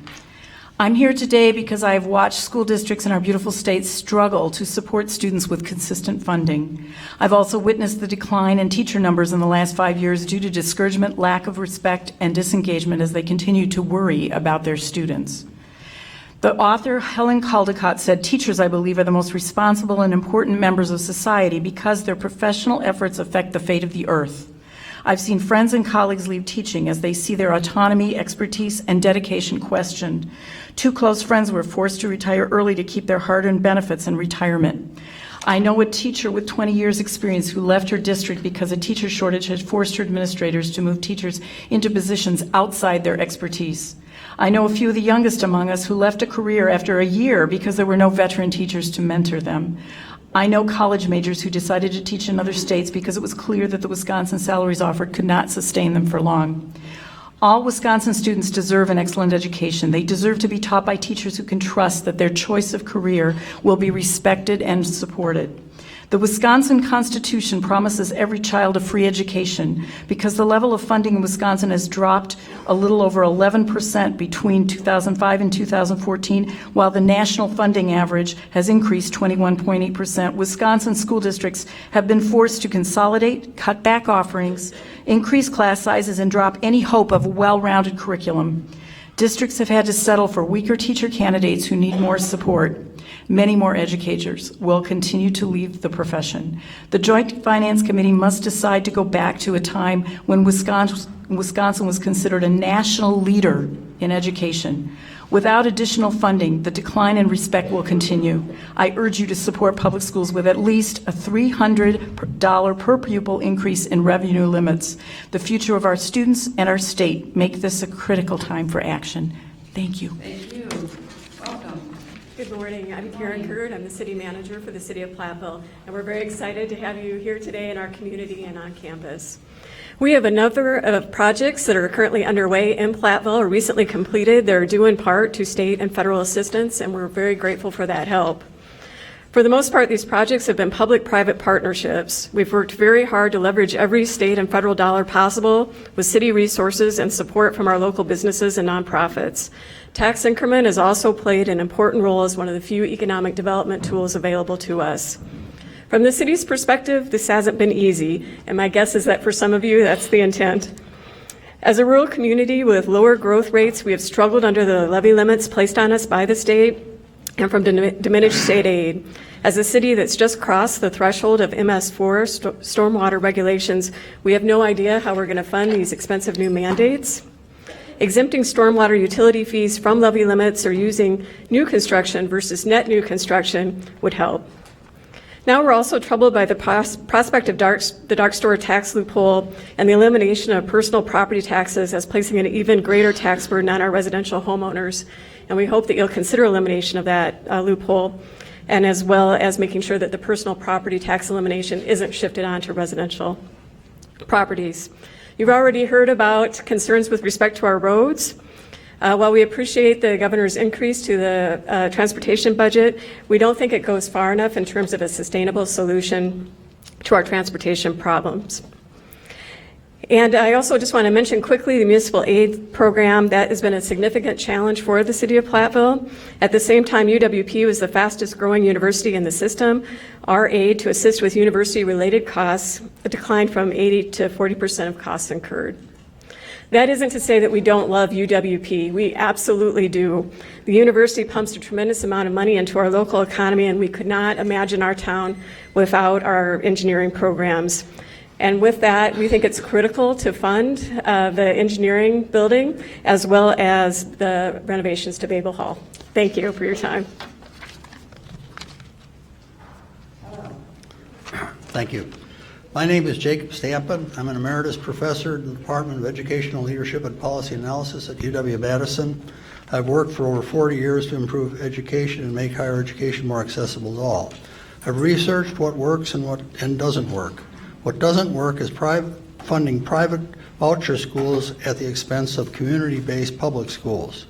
Please increase per pupil spending by $200, and please do not use public school funding for ineffective vouchers.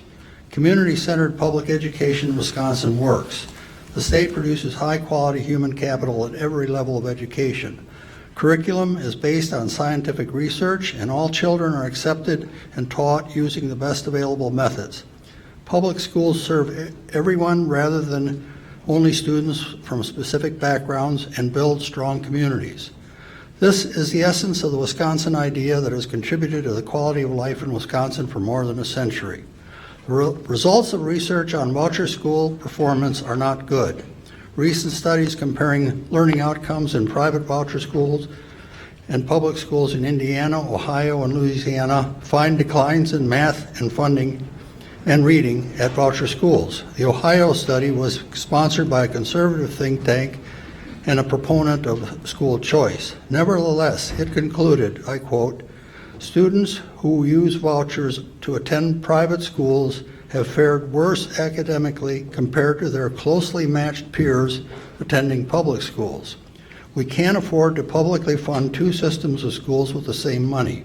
Our number one priority needs to be to fund public schools, given the research which shows that between the two systems, community-based public schools offers the best return on investment. So please raise the per pupil spending in public K-12 schools by $200, and please do not use public school funding for ineffective vouchers." Thank you. I'd like to have Senator Lena Taylor say hello and just briefly say what areas of the state she represents. And has any other legislator joined us? Loudenbeck did, like right after we started. Representative Loudenbeck, would you like to introduce yourself and say what area you represent, please?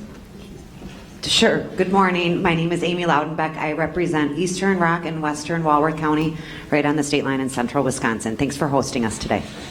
And Representative Hasselbeck? Hi, I'm Representative Diane Hasselbein from Middleton, the far west side from Dane County. Thanks for being here today. Your time. Senator Lena Taylor, I represent the 4th Senate District, which is all of Shorewood, a chunk of Glendale, the northwestern portion of Milwaukee, and an itty-bitty sliver of Wauwatosa. Thank you. Any others join us? Okay, let's go on.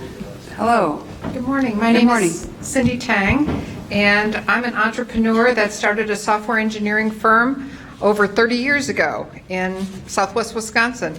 One of the main reasons I chose to locate here were the graduates that UWP produced in engineering.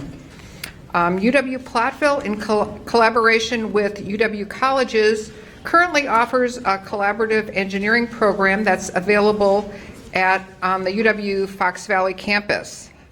This program offers ABET accredited degrees in mechanical and electrical engineering. Green Bay is in the Fox River Valley, and that's available to Green Bay folks. The question is, why invest in new facilities and programs when programs exist? Why not strengthen what's in place? Approximately 80% of the incoming engineering students at UWP in the fall of 2016 were from Wisconsin.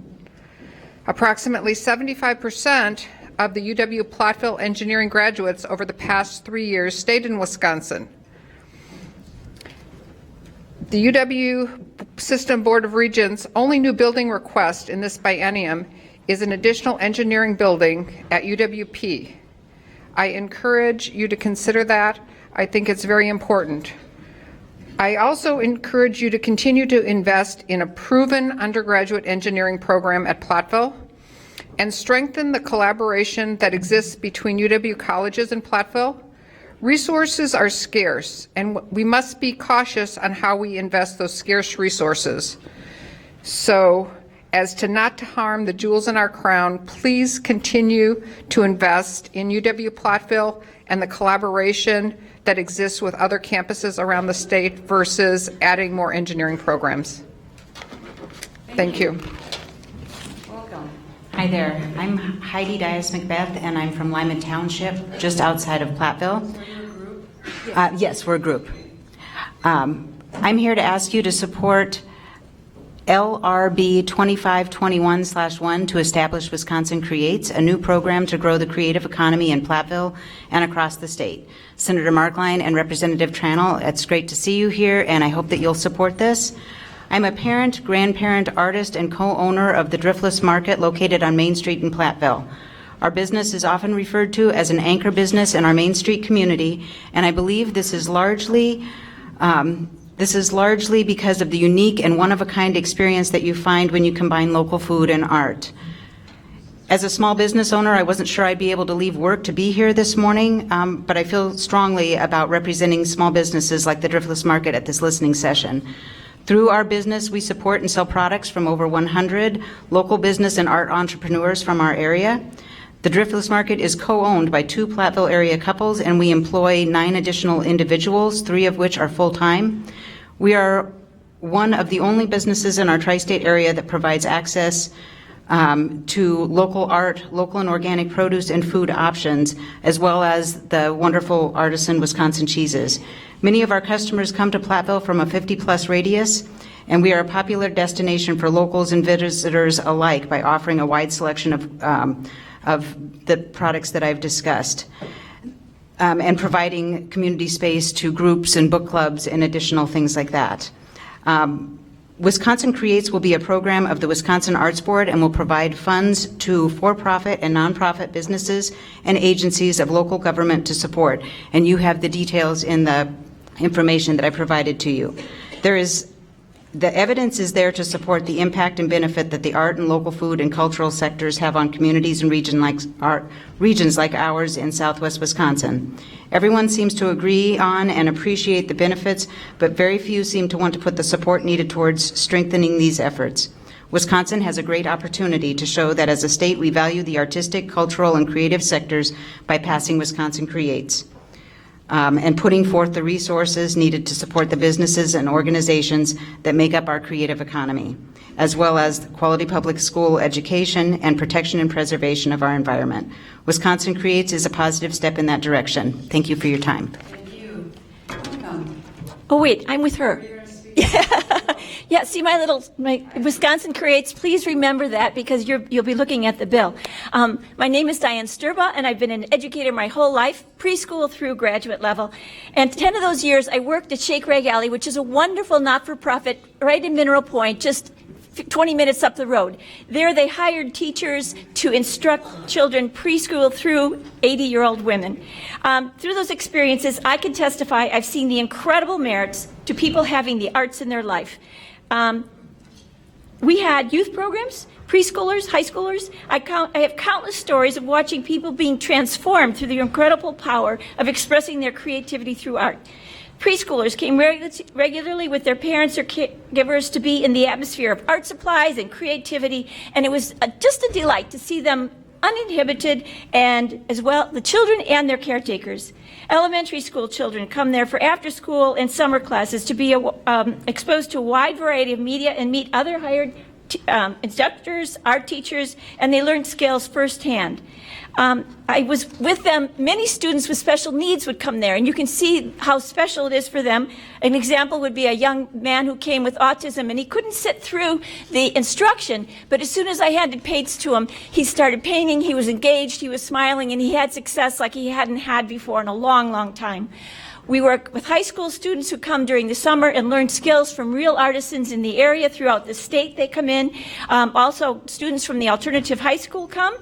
I've also taught here at UW-Platteville in the art education department, and we teach students who are going to be future teachers, but also engineering students. And I just want to say there's so much merit to art. It's not just a luxury, it's a necessity to our society. Future jobs depend on individuals knowing how to be creative. You want to say your 2 cents? Do I have a 1 minute yet? Great. I'm Carol Spelich. I teach here at Platteville. I live in Mineral Point, and I just want to talk about creativity as a key economic driver of what happens in Mineral Point. Locals and businesses are very supportive of our art and music offerings. Our artists, galleries, and arts organizations drive tourism to Mineral Point. The visitors then in turn keep our gas stations, restaurants, performance spaces, and lodging healthy. Wisconsin Creates, the bill, will give us additional opportunities to further develop creativity-based venues and the auxiliary businesses that surround them. Thank you. Good afternoon, co-chairs Nygren and Darling. My name is Caitlin McCreevy. I'm a junior at Oregon High School located in Oregon. Hi, my name is Macy Imhoff, and I'm also a junior at Oregon High School. My name is AJ Abel, and I am currently a senior at Oregon High School. Thank you. We are youth volunteers for FACT, which is Wisconsin's Youth Tobacco Prevention Program. And as young people, we are able to connect with our peers and change the dialogue and the attitudes surrounding tobacco. So we are very grateful for the opportunity today to speak to you about something we're very passionate about, which is youth and nicotine use. Because of youth tobacco prevention programs like FACT, Wisconsin's high school smoking rates have decreased from 33% in 2000 to an all-time low of only 8% in 2016. However, the fight is not done. Cheap and flavored products like e-cigarettes are increasingly on the rise, and they have increased 85% since 2012. And this is a big problem, including in our community of Oregon. In fact, 9 out of 10 Wisconsin youth said they never would have started, or they would not use products like e-cigarettes if they weren't flavored like cotton candy or bubble gum. And this is why youth tobacco and nicotine prevention is more important than ever. Another reason why youth tobacco and nicotine prevention is so important is the fact that certain youth are more at risk when it comes to tobacco use. Teens who identify as LGBTQ are twice as likely to become smokers than straight teens. This may be due to specific targeting by the tobacco industry, as well as the stress that can be caused by the stigma of being an LGBTQ. If an LGBTQ youth also experiences mental health illnesses such as depression or anxiety, they are at even larger risk to smoke. Last year, I was diagnosed with mild depression and anxiety. It saddens me that almost 1/3 of people diagnosed with the same conditions are smokers. With many friends who are part of the LGBTQ community, and being someone who has been diagnosed with the mental health conditions, tobacco prevention and control is close to my heart. I have made it my mission while in the fact to encourage my peers to not give in to the temptation of using tobacco products and to help those who do use to quit. We, as representatives of Oregon FACT Group, want to thank you for your continued support of the tobacco prevention and control efforts. Thank you for your time today.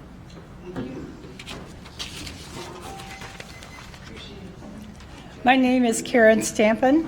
I ask you to fund our public schools by increasing per pupil spending by at least $200 because they are the heart of our community and prepare us for success. I grew up in Middleton, Wisconsin and went to the same public schools that my mother, children, and grandchildren attended. We all continue to benefit from our community schools. I was the first member of my family to graduate from college. I became a CPA and financial manager for a large Wisconsin insurance company. My children also went to Middleton schools in the UW and did very well too. One is the legal counsel of a Wisconsin insurance company, and the other is the marketing director for a group that provides consulting and support to Wisconsin manufacturers to make them more competitive worldwide. My grandchildren are still attending Middleton schools. One of my grandsons competed in a statewide music competition and won the opportunity for his band to play at Summerfest. Another grandson was a star in the high school musical. A third grandson was in the state spelling bee and was on the high school mock trial team. All of these activities were possible because excellent teachers provided a lot of time and energy beyond what they were paid, and they did it with passion. The benefits of our public schools did not stop when we were no longer students. My 96-year-old mother still attends performances at the high school and cheers our teams when they go to state. So do we. The community ties that are formed by strong public schools really bind us together. Middleton has always supported public schools, and it shows. We have one of the highest ranked school districts, high property values, and businesses want to locate near us because the best employees are always well educated, and locating in an area with good schools attracts them. Quality public education is an investment that pays off. That's why I ask you to fund public schools by increasing per pupil spending by at least $200. Thank you.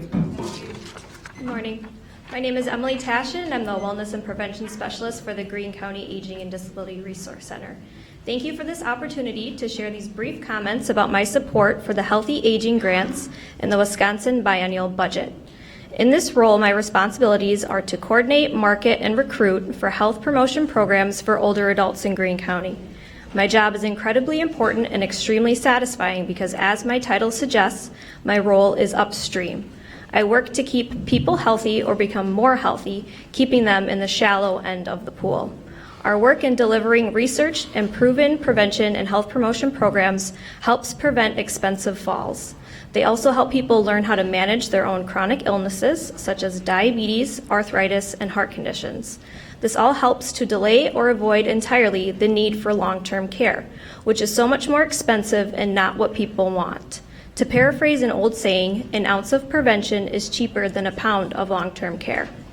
We are very grateful that this committee, the entire legislature, and the governor approved funds for the Healthy Aging grants last biennium.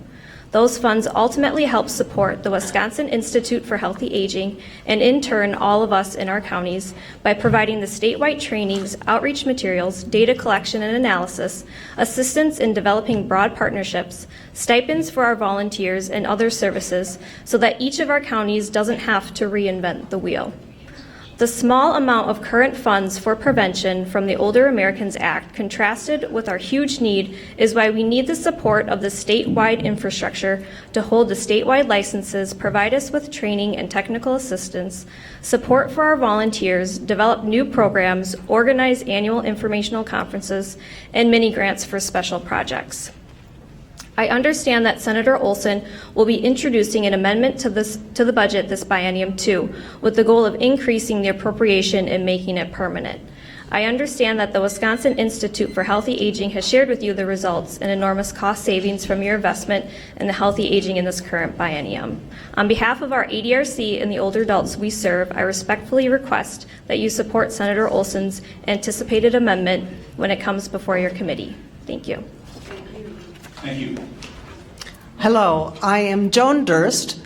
I reside in Madison, Wisconsin, and I'm a Dominican sister, so Senator Markland and we lost my representative Tranel know that Sinsinawa Mound is the most southwest point of southwest Wisconsin. What a great time to be here. Thank you.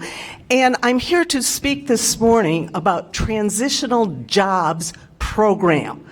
There's a slight increase in the governor's budget for that program. I also am an affiliate of Wisdom and Moses, and it's because of them and their careful study of things that I'm aware that Milwaukee took that program and ran with it, and so as a result, 500 people who came out of prison have permanent jobs now. So the program subsidizes employers for the cost of hiring participants in full time for just 6 months. But participants get a chance to earn some money, not a lot, to build up a work history and to get references and to get back into the patterns of being employed and can get some good references. I met a man just the other day from that Milwaukee program who went from being homeless to having one of those 6 months, to getting a raise from that employer, finishing the program, getting a regular job, and now has an even better job. So went from homelessness, from prison, homelessness, and full employment. So what I want to express is, while Milwaukee did a wonderful job and still and they had a coalition, and so they leveraged more money for that. But you all from rural Wisconsin. I care about rural Wisconsin, where my ancestors are from too. And it doesn't have to be, am I done? It doesn't have to be a big company. A small company can use this kind of a program. We need it in rural Wisconsin. Agriculture could use this. Restaurants can use it. Yay. Thank you, Lena. Bye. Yes.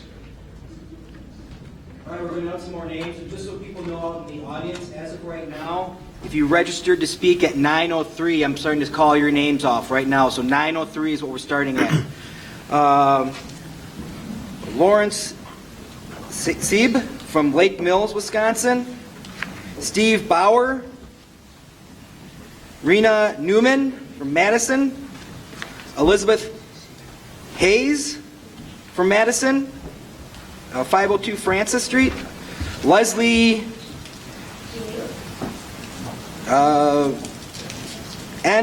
Nguyen, Rape Crisis Center. Sorry. Leslie DeMuth, Lake Mills. Anita Martin. Richard Berlin, Brooklyn, Wisconsin. Barbara Fina, Brooklyn. Marilyn McDowell from Oregon. Caroline Werner from Oregon. Carolyn Becken from Brooklyn. Jim Ramsey, that's a group. And Rebecca Alwyn. Mark, it is still morning by 1 minute, so all yours. Thank you, Howard. Good morning and welcome again to Platteville. I'm Mark Tabor. I grew up in Platteville and I'm a graduate of the University of Wisconsin at Platteville. I stay actively involved today through the Alumni Association as well as serve on the board of the University of Wisconsin Platteville Foundation. I'm here to support the comments that you heard in the agency hearings yesterday or last week by President Cross and the comments you heard today about the importance of investing in this university by Chancellor Shields and Dean Weber. Making a college education affordable and providing the best educational situation for students is paramount for the future of the state and our economy. I urge you to support the investments that are asked for in the budget, and those in particular is the ones made for the University of Wisconsin-Platteville. Thank you again for being here and for your time today. Thank you. Good afternoon. Good afternoon. First speaker of the afternoon. Great. Chair Darling and Chair Nygren and the members of the committee, thank you for coming out to Platteville. I'm speaking on behalf of Ted Skemp on the list with Disability Rights Wisconsin. And I want to first of all thank you and the members of the Joint Finance Committee for preserving and expanding our great long-term care system for people with disabilities in the state, family care, and the self-directed program IRIS. And we have an exciting opportunity in this budget that's before you to end both the adult waiting list through the expansion of those programs and the children's waiting lists. The last remaining waiting lists in the state for long-term care are for kids. And that really makes no sense since providing children and their families with those supports at an early age allows them to reach their potential and save costs on the system and the adult end. So Governor Walker has agreed to put in $15.8 million, which will draw down an additional $23.5 million to end the children's long-term support waiting list and to fully fund that for all kids in Wisconsin. That will serve somewhere between 2,200 and 2,600 additional kids in Wisconsin. And for instance, here in Grand County, we have 26 kids who are on a waiting list. And these provide home modification. They provide supports that the kids might be receiving in schools, but they don't get at home to be able, they provide respite for families, so it addresses family stress. It also allows those kids to get all the advantages that they can so that they can fully develop and engage fully in the community and also help prepare for work and entry into work when they do become adults. So we very much encourage you to support that initiative in the governor's budget and be the first state, probably in our nation that has eliminated waiting lists for long-term supports for both kids and adults. So thank you very much. Thank you. Good afternoon. Welcome. Hi, 1 second. I'm just going to adjust this. No problem. Hello, my name is Leslie Wien, and I am a student at UW-Madison. I have a friend. Her name is Katie. When we were 15, Katie was raped. I had been with her that night, and we had been drinking with these two guys we knew and trusted. I remember going to the bathroom, and one of the guys insisted on coming in with me. I started to protest loudly, and he got scared I would wake the neighbors, so he relented and let me go in by myself. I locked the door and passed out. I don't remember much after that, and I don't remember getting home. It wasn't until the next morning Katie told me what happened. At first, I was in a state of shock. As she began to cry and recount the blurry fragments, it was then the horror of what happened hit me. I didn't remember that night, but I remember the aftermath. I remember the nurses looking on with tears in their eyes as Katie curled up on the hospital floor, sobbing because of the violence that had been inflicted on her body. I remember the questions from the police. Why were we drinking? Why were we hanging out with those guys? Why were we out so late? Even with how horrible I felt, I could never imagine the amount of pain Katie has experienced. This trauma affects her every day, and she never got the help she needs and still doesn't have it. If she had access to the Rape Crisis Center, which we're fortunate enough to have at our university, things could have turned out better for Katie. If she could have used the educational services they offer at the Rape Crisis Center, maybe she wouldn't have failed out of her classes and would have graduated high school on time. If Katie had received proper counseling at the Rape Crisis Center, maybe she wouldn't have tried to overdose to end the pain. The Rape Crisis Center is funded by segregated fees. The governor wants to allow students to opt out of segregated fees because it funds services they don't use. What he doesn't realize is that sometimes we don't get to opt out of what we need to use. Because I'm sure that if Katie could have, she would have opted out of that experience too. Thank you. Thank you.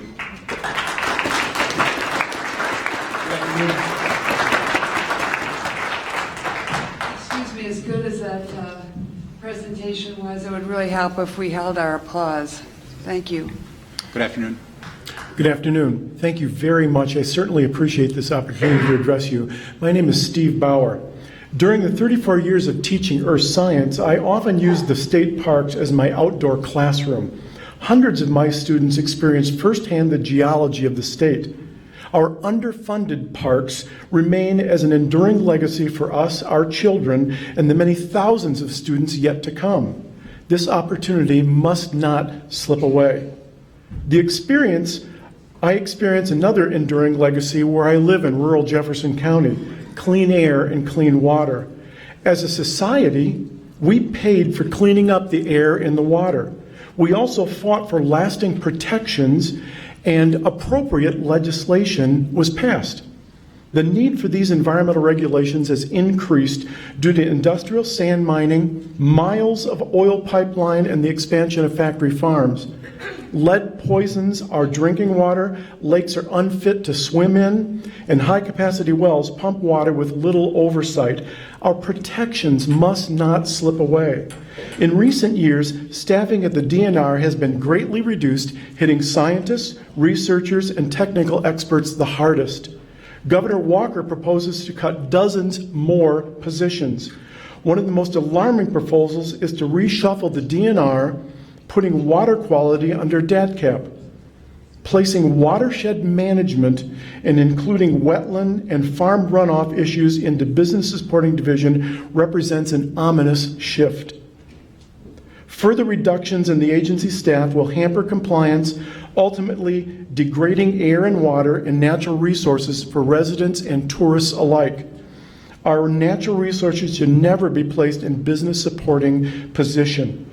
I'm asking you to increase staff at the DNR by 10%, which is still 750 positions lower than what it was to begin with. Reinvest in our protections so that everyone has clean air, clean water, and natural resources. And thank you very, very much. Thank you. Good afternoon. Welcome. Good afternoon. My name is Rena Newman. I use they, them pronouns. I'm a UW-Madison student, and I'm here to speak against the proposal for an opt-out of segregated fees. I'm the outreach director at FH King, Students for Sustainable Agriculture, a UW student organization that brings fresh produce and education to Madison, and a sense of joy and purpose to my daily life as a student in Wisconsin. My organization is funded directly through segregated fees, and under opt-out, my job and the FH King community would be erased from the campus landscape. As a land-grant institution, FH King is dedicated to living the connection between people, land, and food. Part of Wisconsin's agricultural community, FH King tends a 2-acre farm out at Eagle Heights and a rooftop garden in the city, providing students with internships, workshops, gardening experiences, and work experience. We provide the greater community with free, fresh veggies every harvest, and FH King is also committed to supporting campus food security, working to connect with the food pantry with our local fresh produce. Under opt-out, the funding that breathes life into my organization would wither away and we would no longer be able to provide for our community. We would lose our jobs, our office, and our farm. A major part of our mission is about civic responsibility. Land stewardship means looking after the places that we live so that it thrives for generations to come. An opt-out for segregated fees damages not only the family of organizations in Madison, but brutally harms the greater UW ecosystem, destroying athletics programs, scholarships, and even health services at smaller UW universities, all of which outside of Madison are funded through seg fees. Under opt-out, these funds would dry up within a few years as more students choose not to pay. Not only would we have a freeloader problem where some students pay for services that others do not, but as a freshman, the prospect of seeing the UW system crumble over my 4 years breaks my heart, both for my immediate campus community and for the entire great state. For me, opposing an opt-out is a civic duty to save the vital organizations and services of 180,000 University of Wisconsin students. That's why I'm missing class today. There's not a campus that would be left untouched.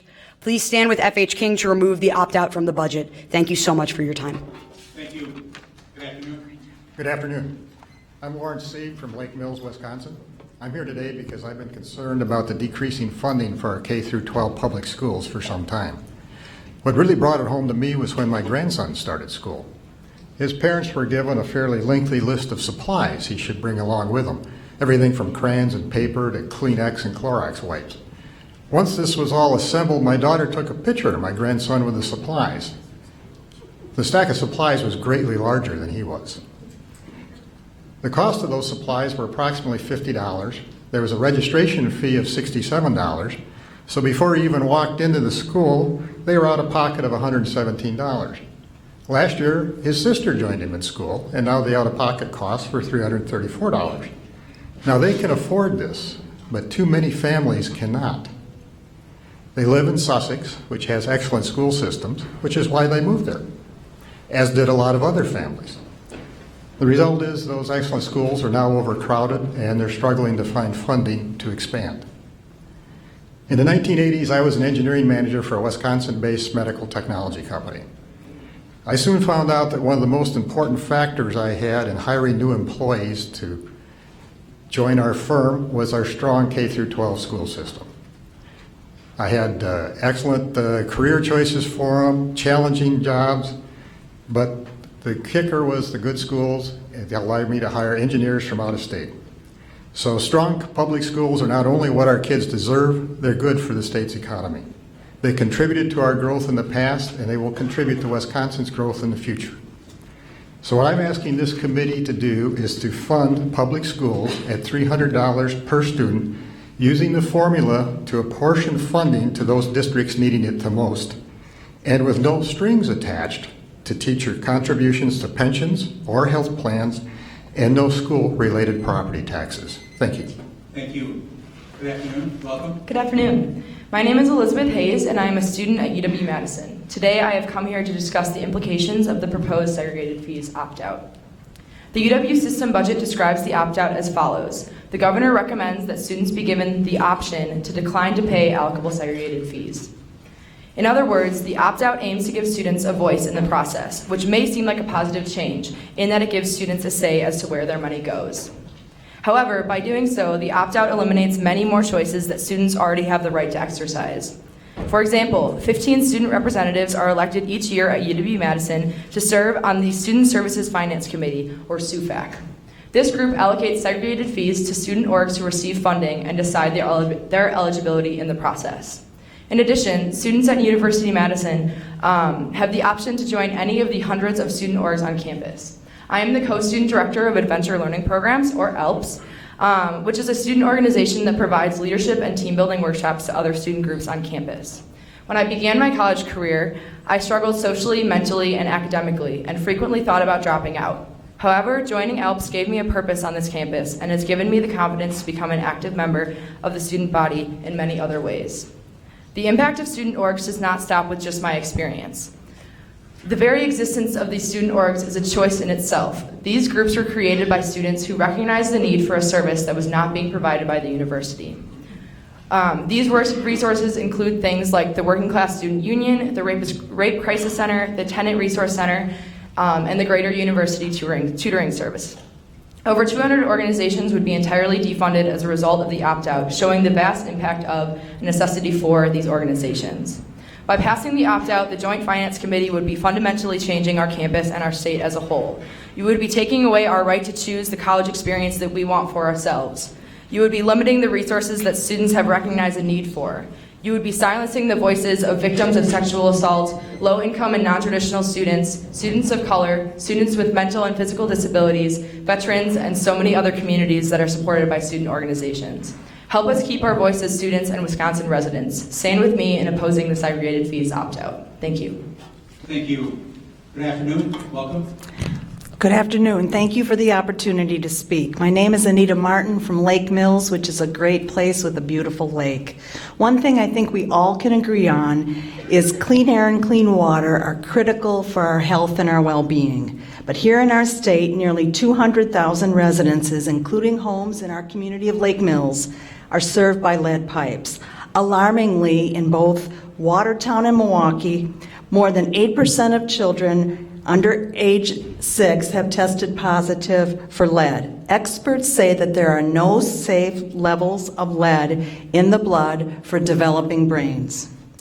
It's time to invest funds to replace lead pipes in Wisconsin cities and towns and to clean up contaminated wells and watersheds in rural Wisconsin. I am requesting $75 million per year to be invested to offset local government expenses for replacing lead laterals and to subsidize the cost for lower-income homeowners for the portion of the replacement work that is deemed their responsibility. The total investment would be $150 million. Studies show dollars put in to prevent brain damage offset societal costs down the road.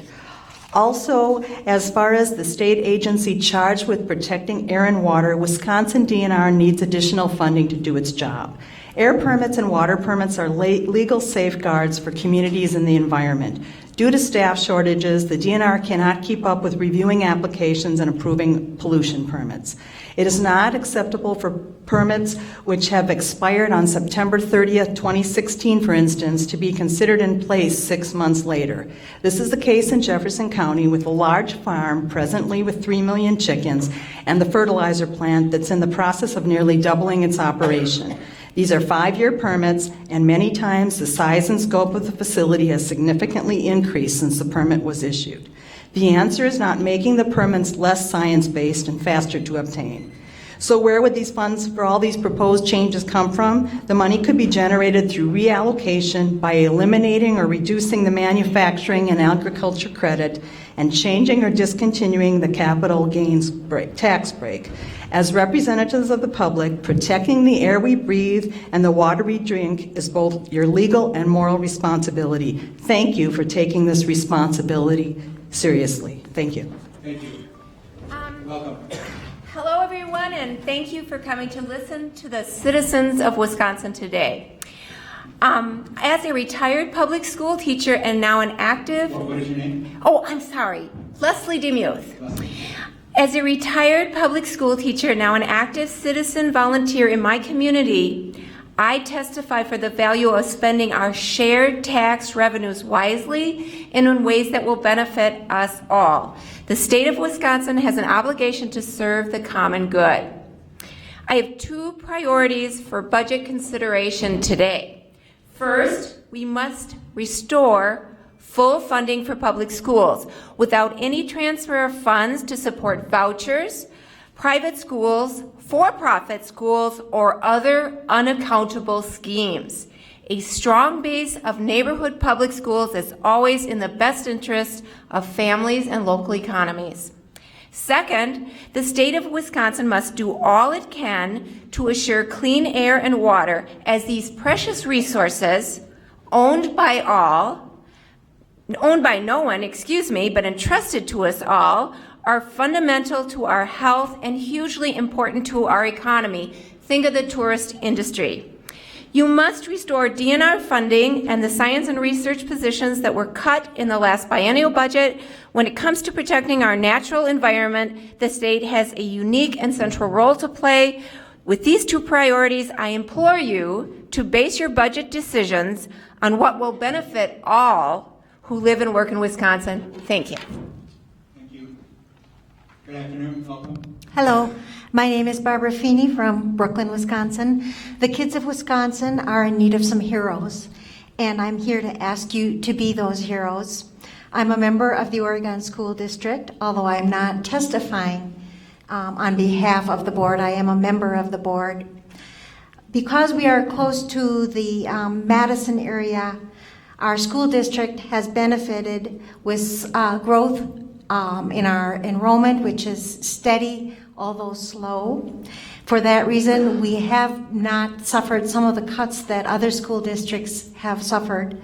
Nevertheless, we have felt the pinch of reduced funding, and there are things that go unfunded. However, I'm deeply concerned about what's happening in school districts in other parts of the state that are experiencing enrollment decline related to their larger economic challenges. And I'm also concerned about the immense strain on schools with high poverty rates. No child in our state should be deprived of an excellent education because of an accident of geography or birth. I'm asking that the annual revenue limit adjustment be at $300 per pupil, and that you give us predictability into the future. Please make a commitment to keep this funding going. We also ask that you increase school aids by $500 million at least, incorporate a poverty factor into the general aid formula, and make other changes to protect rural and declining enrollment areas. And finally, allow school districts to have local control, which is a long and proud situation that has benefited and served our community.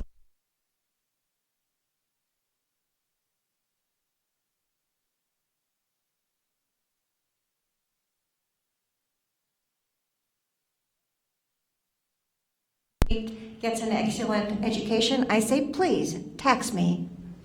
Thank you. Good afternoon. Welcome. Thank you. Hello. My name is Rebecca Alwyn. I am grandmother to 7 grandchildren. Most of them live in Wisconsin.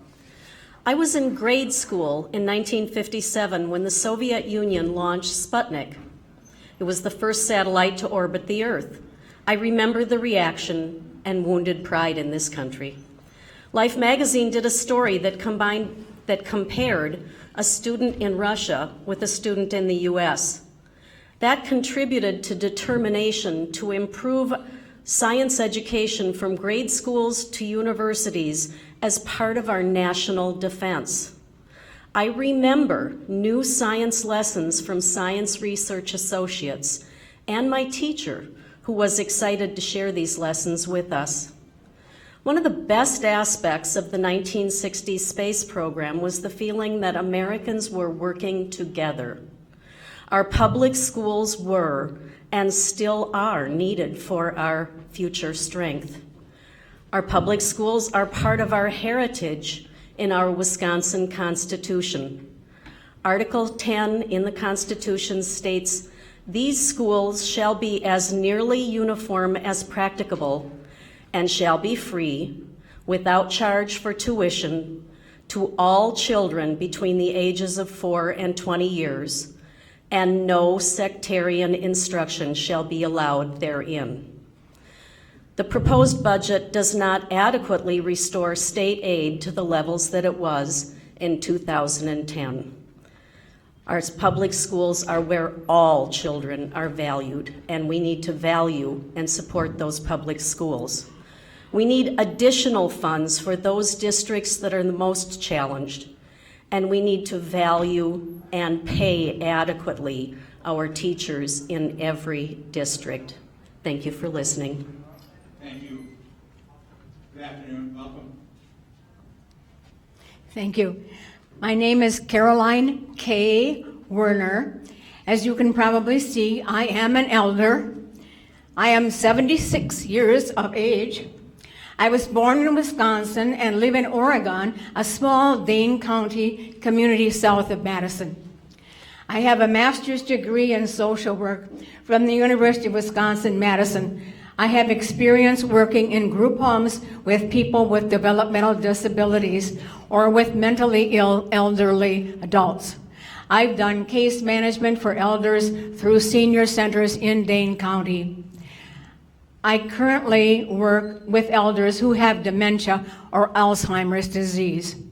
In addition, I volunteer with the Homeless Consortium in Madison, as well as with the Community Restorative Justice Project on the south side of Madison. During my career, I met many vulnerable people who rely on Supplemental Security Income, SSI, a program created by President Nixon in 1974. It changed from a program that mainly supplemented Social Security income for elderly adults to a broader anti-poverty program that aids disabled people of all ages. The SSI disability criteria that was expanded for children in 1990 was partly rolled back by Congress in the 1996 Welfare Reform Law. My concern is that because the federal government has never increased the SSI payments since its inception in 1974, almost 50 years ago, all cuts proposed by the state of Wisconsin to long-term care, family care, aging and disability resource centers, personal care services, badger care, dental care, mental health treatment, transportation to medical appointments or the food pantry, and Meals on Wheels will doubly and triply punish frail and at-risk individuals for health conditions beyond their control. I ask the Finance Committee to fully fund or restore funding to all programs serving the increased needs of this special state population that has nowhere else to turn for critical support and care. These services are basic to help at-risk individuals as they age when they are already at or below the poverty level. This will also reduce numbers of state citizens going into poverty after paying for expensive private services or making expensive emergency room visits. Thank you. Good afternoon. You want to keep off the line, please, a little bit, too, if you want to. Oh, we're a group. Yeah. Oh, okay, never mind, sorry. You're up. All right. Okay. Can you hear me? Yes. All right. Good afternoon. My name is Marilyn McDowell. I live in Oregon, Wisconsin. Shout out to Senator Urbanbach. Nice to see you. I am from originally suburban Chicago, Illinois, Downers Grove. And we had, when I was growing up, we had an outstanding public education system and 2 Catholic K through 8 schools, a very pricey private K through 8 school, but nobody ever gave a thought to siphoning public education dollars to support those private schools. First of all, I want to say that people saved up to send their kids to the private schools. It was a straightforward situation, and nobody expected anything else. I moved to Wisconsin in 1977 to follow my husband.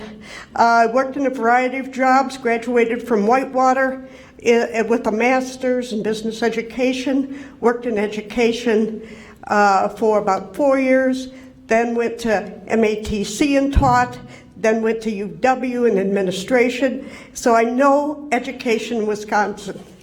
So I'm pretty sure that this K-12 school choice initiative that started several years ago is mostly a bogus, made to make money for private schools to suck the dollars from public education. Scores and tests have shown that students in choice schools do not achieve any better than public schools.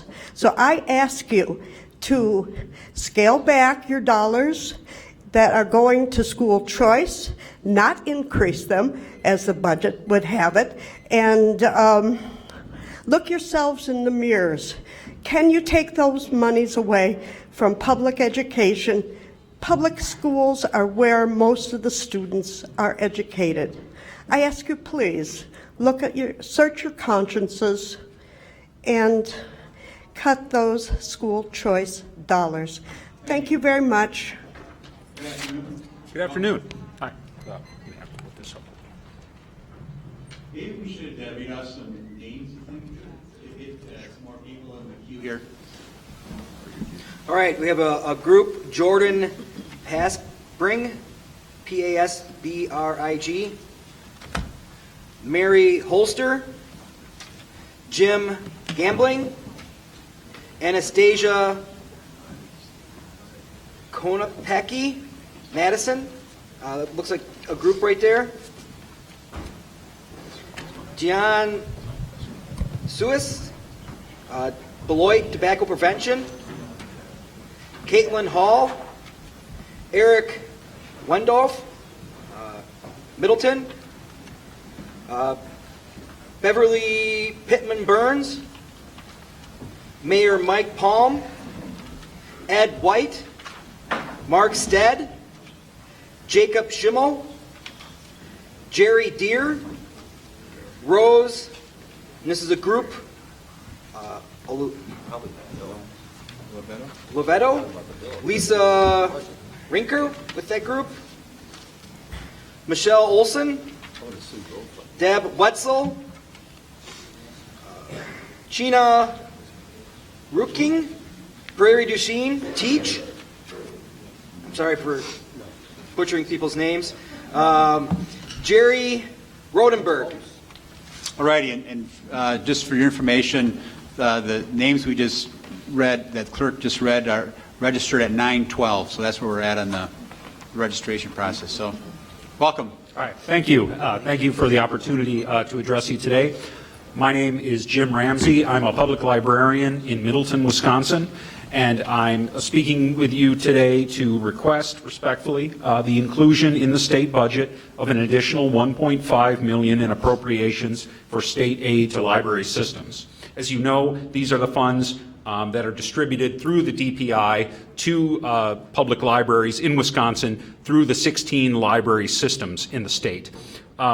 Very briefly, I'd like to highlight the 3 areas of priority for this modest targeted increase in funding to state library systems. First and foremost, increased funding resources for access to broadband internet. In many Wisconsin communities, especially in the rural communities, the local public library is the sole provider of reliable high-speed internet access. Increased funding for public library systems would be directed to expanding technology services. One great example of this is in the library system, which my library is a part of, the South Central Library System. We started a pilot project last year to loan out wireless hotspots for people to use who do not have reliable internet access at home. With increased funding, this project could expand to reach every community in the state. Second of all, increased funding resources dedicated to workforce development. Wisconsin's public libraries have always provided support to residents seeking to improve their career skills, change careers, and apply for jobs. The requested funds in this budget will be directed towards online courses and technology training to help people with new careers and mid-career changes. The idea here is to close what Lieutenant Governor Clayfish called the workforce gap. A few weeks ago, right? The gap between the skills that the workers possess on one hand and the available jobs. This funding would pay for online learning platforms such as Gale courses and lynda.com. These provide high-quality, self-paced instruction in hundreds of topics ranging from Microsoft Excel to graphic design, to computer programming languages. With additional funding to state library systems, libraries across the state could offer these to their patrons. Third, increased funding for lifelong learning. Public libraries are the only educational institution that serves residents through all stages of life. Early literacy programs help young brains develop and get kids ready for school. For homeschooled children, public libraries are the only library available to them. At my library, we have a program called a program called 1,000 Books Before Kindergarten to give children a foundation on which to build literacy. STEM programs for young adults encourage students to consider careers in science, technology, and engineering. State aid to libraries in the form of funding to the state's library systems is critical for supporting these programs, particularly for small rural libraries who lack the resources necessary to invest in these programs. A lot of them require a significant investment in equipment and technology, everything from sewing machines to 3D printers, to simple robotics and computers, of course, lots of computers. To sum up, I feel that these areas of focus align particularly well with the budget priorities identified by the governor, especially the efforts to increase broadband access and to grow our workforce. The governor and the legislature have identified investment in rural Wisconsin as a priority in this budget, and I can tell you there is no better way to do that than through public libraries in the communities that each of you represent. With the time remaining, I'd like to turn it over to Vicki Stengel, who is the director of Dodgeville Public Library. Sorry, Vicki. That's okay. I knew he would talk. When you were requesting a 1.5 addition to the public library system aid. Public library system aid is then distributed to the 16 Wisconsin library systems. Those library systems are serving 381 libraries throughout the state of Wisconsin with 3,359,910 registered users. This ensures that every community and individual in the state of Wisconsin has access to library services. With this targeted increase in broadband,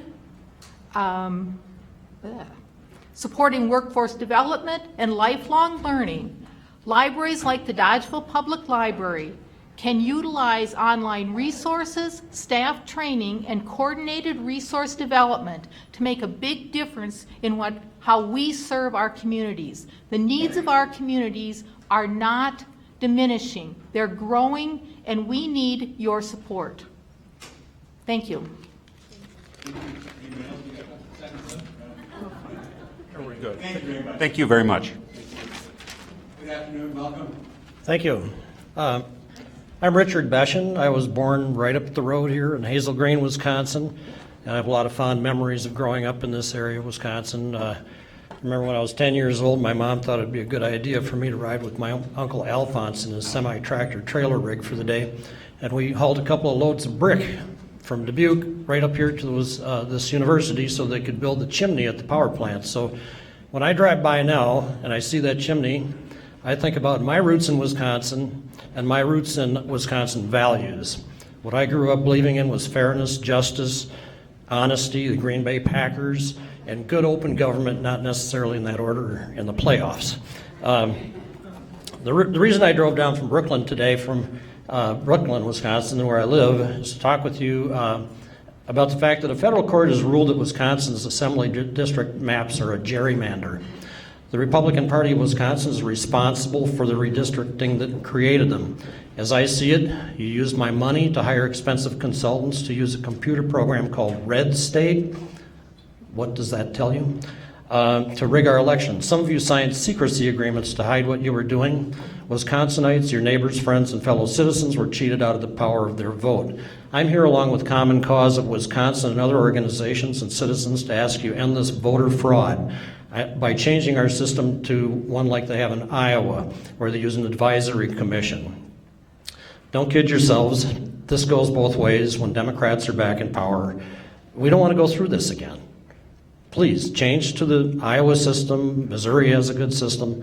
The other thing I'm asking you to do is to fire the expensive attorneys that you've hired in Chicago and Madison to defend this your rigged maps in the Supreme Court of the United States. I'd just like to remind you that the Supreme Court is kind of like a casino. Everybody who walks in thinks they're going to win, but they don't, and you know it. So, in conclusion, I'm asking you to stop the voter fraud, do an honest, fair, and just redistricting plan. There's been enough damage done to our state's reputation. Be honorable, fix our roads, fully fund our public schools, and give us back our vote. Thank you. Go ahead.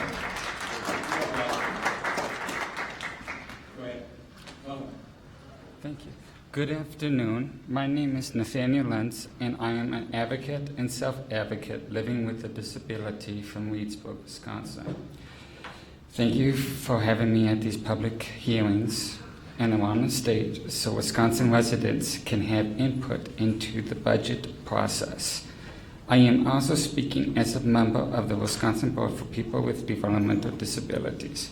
I'm here to talk about how critical employment is to the disability community and why several items in the governor's budget are very important to keep. I did not get the best preparation in high school, and even with a college degree now, finding jobs has been a challenge for me. I have seen firsthand that high schools need more resources to prepare students with disabilities for college and careers. The governor's transition incentives, grants, and transition readiness investment grants would give high schools some tools and extra resources to better prepare students with disabilities. It's a small amount of money that would make a big difference. Our public schools need that extra per pupil funding in the governor's budget. Please keep it in. And we also need more funds for special education. There have been no increases in nearly a decade. Students with disabilities have so much potential, and our community wants to get a good education and work hard. Please put the tools in the state budget to let us succeed. Thank you for your time. Thank you. Good afternoon. Welcome. Good afternoon. My name is Jordan Passberg, and I'm a freshman at UW-Madison. I'm Tom Summerwell, and I'm a freshman at UW-Madison as well. I'm Sally Rohr. I'm a sophomore at UW-Madison, and I'm from Wauwatosa, Wisconsin. And we are here today with the Legislative Affairs Committee of the Associated Students of Madison. We are here today to urge the Joint Finance Committee to remove Governor Walker's proposal to make allocable segregated fees optional, but we would first like to recognize and thank Governor Walker for allocating increased funding to the UW system as a whole. Any student organization that receives funding from the allocatable portion of segregated fees is held accountable in multiple ways. There is an extensive list of criteria that they must meet and adhere to in order to receive funding from our school. Our main focus is to hold all groups accountable further our educational mission, teach financial responsibility, and be transparent while doing so. A sizable portion of the allocable segregated fees goes into our General Student Services Fund. The purpose of the General Student Service Fund is to enhance students' educational experience by providing comprehensive budgets to registered student organizations that identify gaps in campus programming and organize educational core programs that can contribute to the campus marketplace of ideas. All groups that receive General Student Service funds must have a written governing document, no membership fees, submit justifications for every dollar spent, save all receipts for the purpose of reimbursement, and submit mid-year reports consisting of what money has been spent on and how they plan on to use the remainder of their funding. These reports are submitted to our Student Service Finance Committee, our equivalent of the Segregated University Fee Allocation Committee, or SUFAC, and our Campus Funding Advisor. In the Supreme Court decision, Southworth versus the Board of Regents of the University of Wisconsin system, the court stated that the UW segregated fee system is legal as long as all funding decisions are made in a viewpoint-neutral manner. Viewpoint-neutral funding means that funding decisions cannot be based on a group's point of view. In other words, an organization cannot be denied funding because it advocates a particular opinion, no matter how deplorable or unusual. Viewpoint-neutral criteria for evaluating funding proposals should only consider factors that are not tied to viewpoints such as fiscal responsibility, relevance to mission, and level of services provided. This means that all student organizations with an educational purpose have equal access to funding and, even more importantly, have the chance to immerse themselves in greater academic and professional opportunities. The most important thing to remember is that viewpoint-neutral funding relates to the process, not the outcome, and that without these fees being mandatory, the requirement of viewpoint neutrality is at risk. If not all students are paying allocable segregated fees, not all students need to be represented in the allocation of those funds. Different groups will receive more or less amounts of money based on their needs and the service that they provide to the students. What matters is that the differences in funding are not a result of an activity or organization's point of view or message. In the same instance, the allocatable segregated fees have not burdened students, but further improved students' well-being. At UW-Madison, over the past decade, allocatable fees have only increased by 0.014% with adjusted inflation. This minuscule increase over the past decade reveals the lack of burden these fees create and further emphasizes the cost consistency for each student. When students have control over our own money, we have a constant incentive to keep prices low. We fear that with an opt-out, most services will simply become non-allocable, meaning that they would be controlled by the chancellor. Our non-allocable fees have increased by millions more than our allocable fees in the past 10 years due to lack of student autonomy over those fees. Also, what's important to recognize is that segregated fees decrease overall costs for students. For example, a student using the Tenant Resource Center pays less than $1 per year for the tenant legal services that, if paid for out of pocket, would be exponentially more expensive. Today, we are asking that you stand up for affordability and the student services that we rely on to remove the segregated fee opt-out from the budget. Thank you so much for your time. Thank you for your testimony. Good afternoon. Welcome. Thank you. My name is Eric Wendorf. I live in Middleton, Wisconsin, and have been a citizen of Wisconsin my entire life.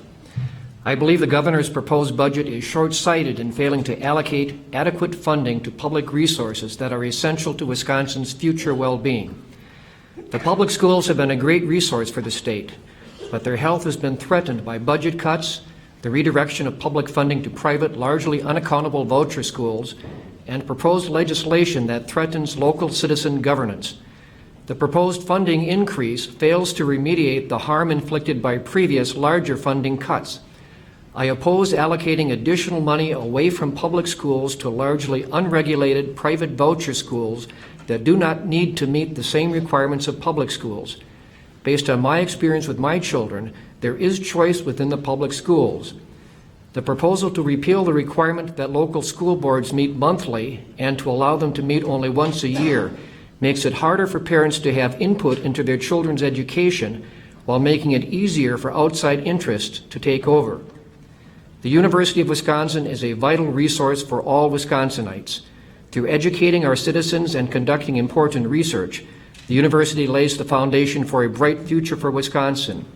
While doing so, it creates thousands of jobs and millions of dollars of income.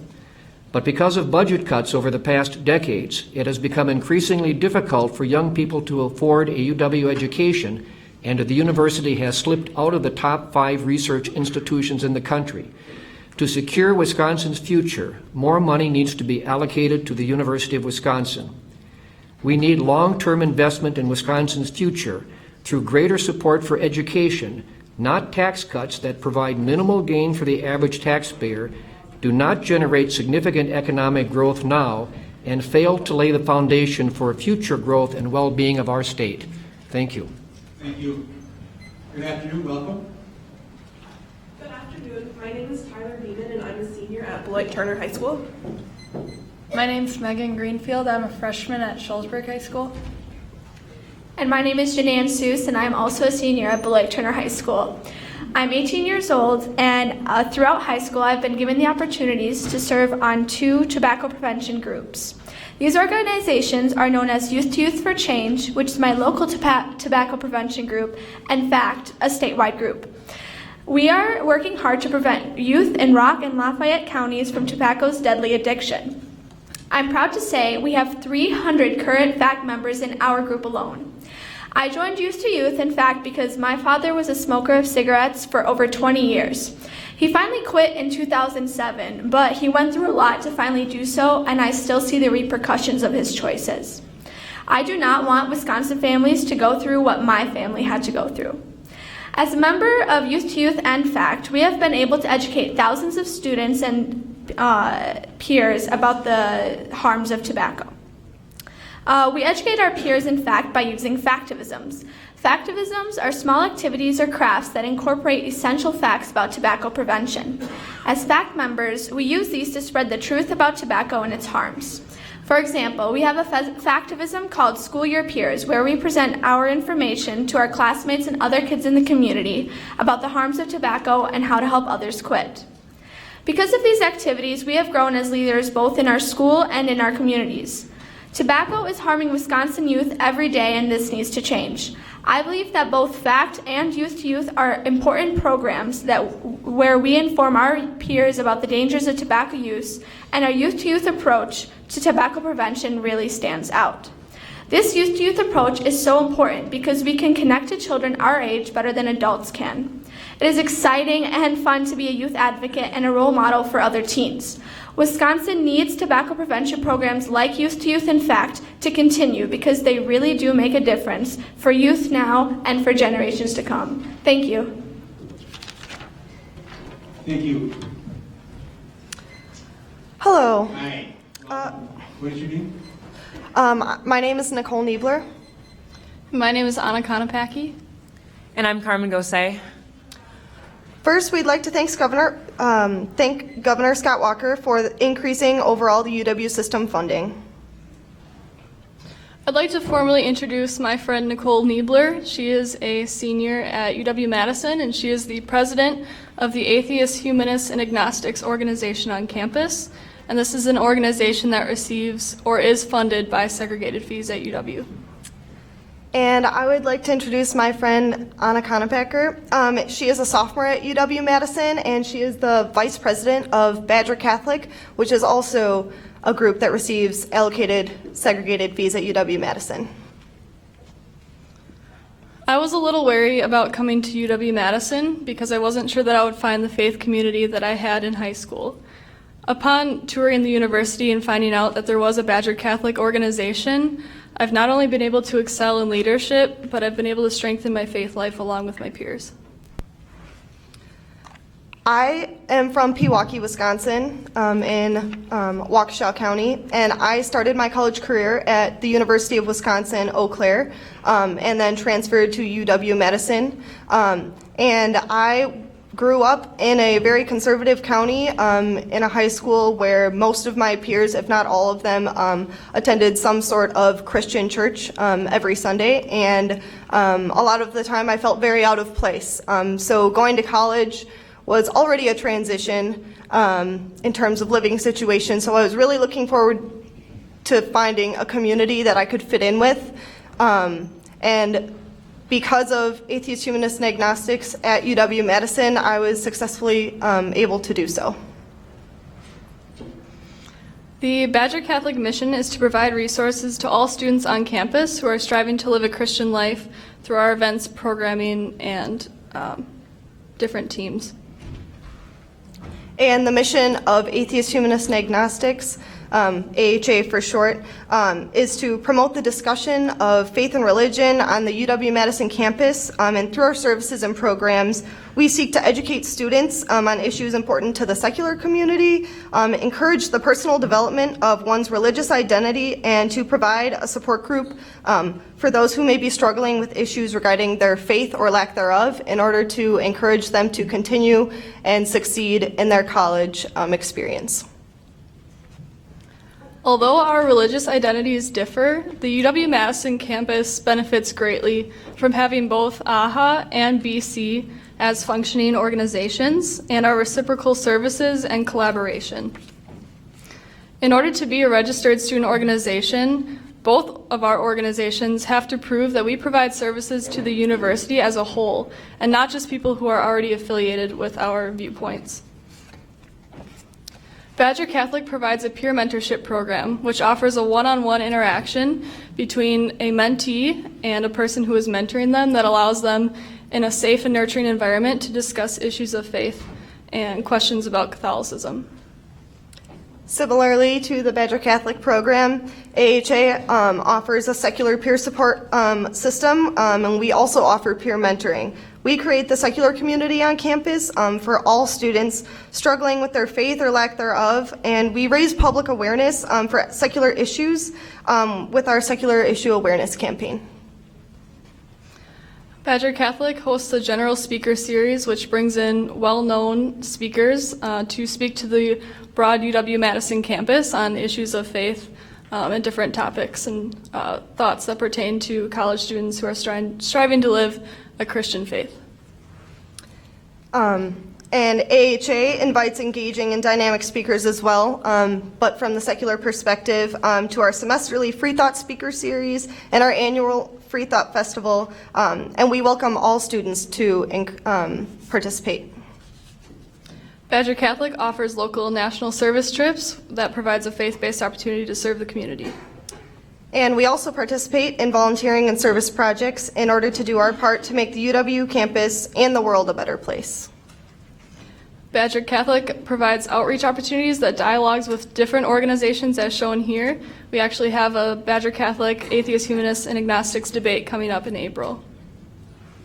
And we also collaborate with fellow religious student orgs on campus to foster a greater degree of mutual understanding between non-believers and people of faith.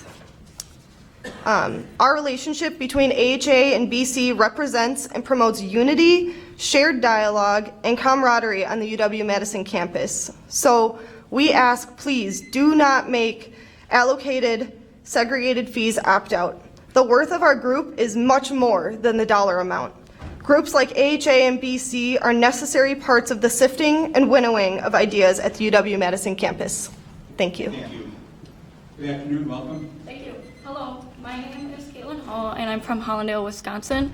I am a senior here at UW-Platteville studying Human Resources Management, and I'm also the president of Colleges Against Cancer. I would like to take some time to talk to you about SPARK, Wisconsin's Young Adult Tobacco Prevention Program. I joined CAC my freshman year after losing an uncle to lymphoma. Not only have I seen the effects of cancer, but I've also experienced secondhand smoke for the better half of my life. Both of my parents smoked cigarettes when I was growing up, and I constantly breathed in the toxic smoke. Then I came to college, and smoking was still everywhere I went. This is why I'm helping educate my peers about the dangers of tobacco and working toward a tobacco-free campus policy at UW-Platteville. We're working with SPARK, a statewide program that helps college campuses pass tobacco-free policies that educates campus communities that tobacco in all its forms is a threat. This year, we've focused on implementing SPARK within our club and educating our peers about tobacco-free policies.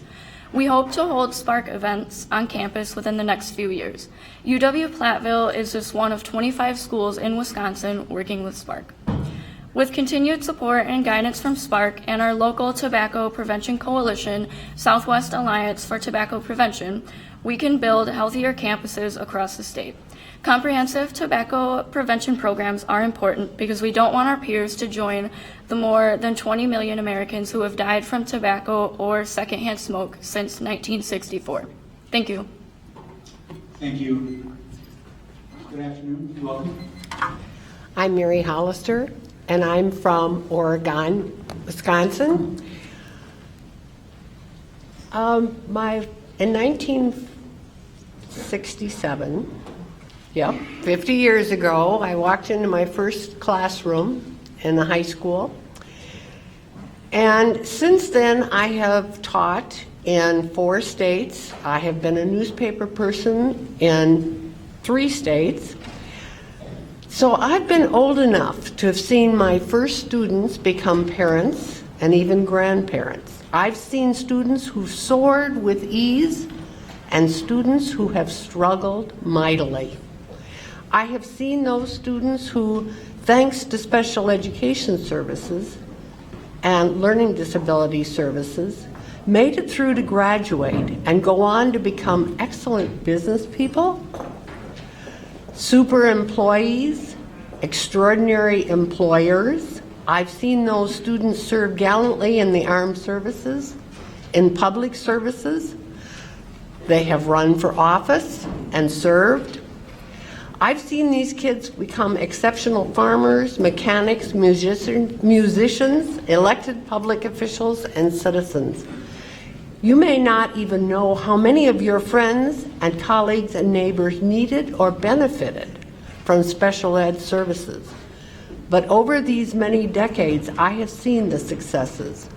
So I'm very disturbed to see that 13.7% of our state students need special education services, but this budget proposes no increase for special education for the next 2 years.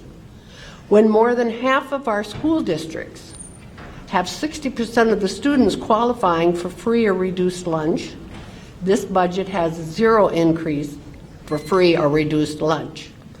This budget has a zero increase for school mental health programs, zero for milk and breakfast programs, and zero for high poverty aid. I hope you have the compassion to see what's wrong with this budget, and will see that the state's funding goes to public schools which provide special ed services, not private voucher schools that don't need to or have to. Thank you. Good afternoon. You might need to move that mic up a little bit there. That works. Thank you, members of the committee. My name is Jacob Schimmel. I'm the student body president at UW La Crosse, as well as the governmental relations director for UW System student representatives. I'm here to speak briefly on the topic of the allocable segregated fee opt-out. Before I do so, though, I would like to take a moment to thank the governor for the overall funding request that he has given to the UW system. That's going to be important in getting our students back to where we need to be in terms of proper funding. So with allocable segregated fees specifically, at UWL, students pay $96 a semester in those allocable segregated fees, and those fees go towards vital services such as graduate student support, transportation funding, the entirety of the transportation funding, as well as varsity athletics. All the varsity athletic teams are funded by that. So I find it interesting that in a year where transportation funding is very controversial in terms of the need for an increase, that this specific provision of an opt-out basically allows for a decrease in funding for transportation for UW students.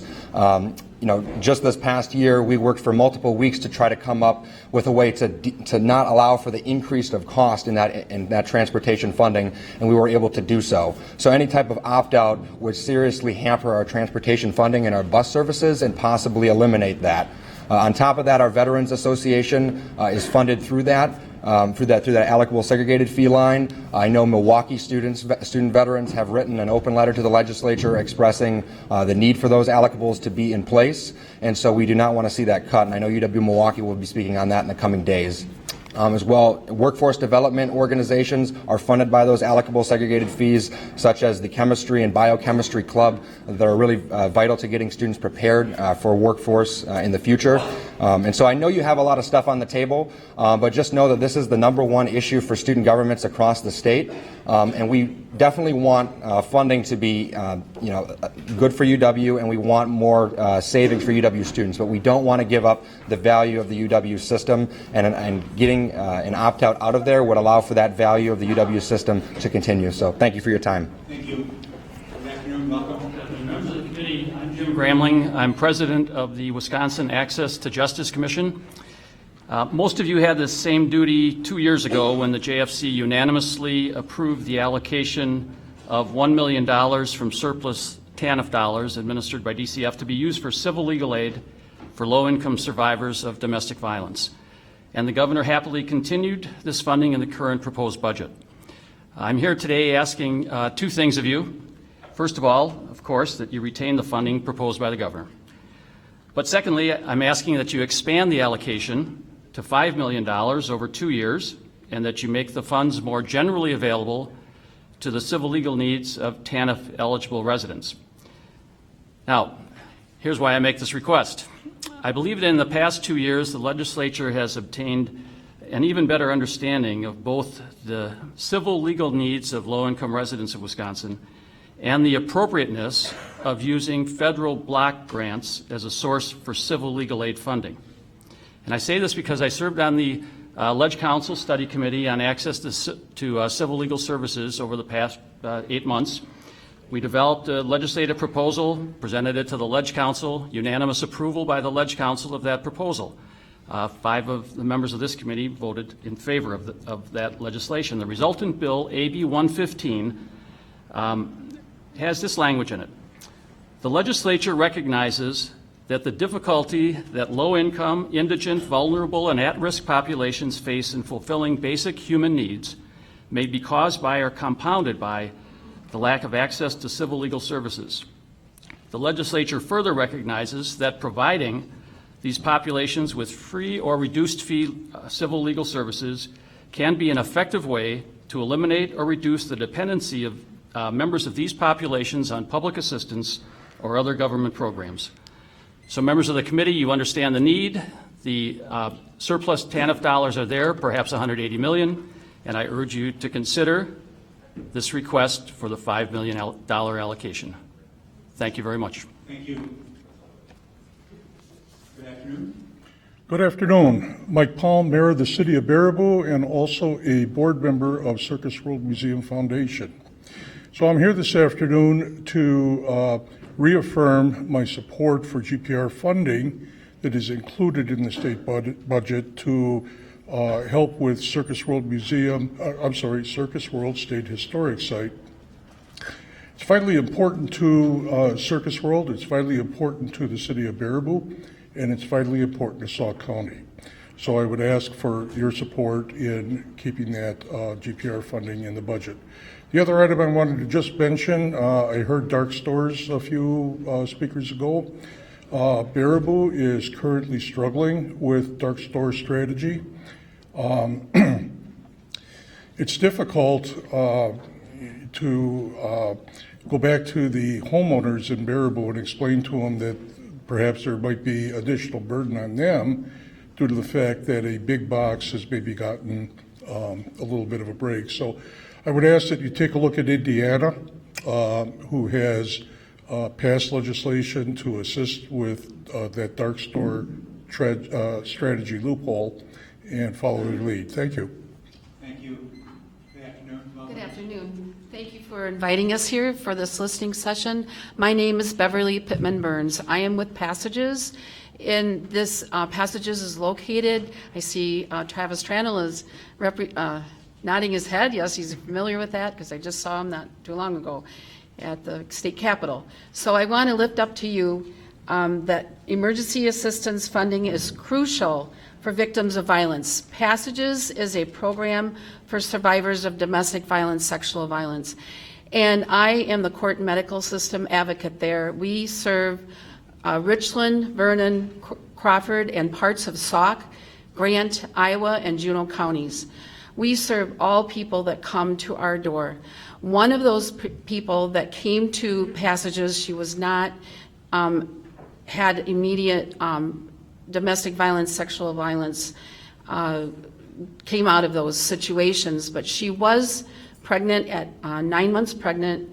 She had 2 children. She had her partner with her, and they were homeless. They were living in a car. She was able to get access referred to us by a HUD, the Housing Authority, and she was able to get funds, emergency funds, through the W-2 program. She was one of the few people, recipients of that. There are many applications, but she was one of the few. The money went directly to Ada James Place, who is they're under our umbrella. With Passages, so we have a 16-unit apartment building, and she was fortunate enough with her family to be able to get that money, that emergency assistance, $516 that went to Ada James Place. She now is transitioned to another place, and she's working, and she has a healthy baby, and her children are thriving. So I thank you for your time. Thank you. Good afternoon. Welcome. Thank you. My name is Mark Stead, and I'm a member of the Grant County Board of Supervisors, Conservation, Sanitation, and Zoning Committee. We work directly with private landowners to protect, conserve, and enhance the natural resources of Wisconsin for our long-term economic and environmental viability. The proposed budget once again reduces funds for county conservation staff, the resource management boots on the ground, if you will, who help farmers and other landowners. Funding falls to about $8 million per year, down from the long-term average of $9.3 million. We request you restore local staff funding to $9.3 million annually in DATCAP's budget, funding which is available in the dedicated environmental fund. Agriculture plays a huge role in Grant County.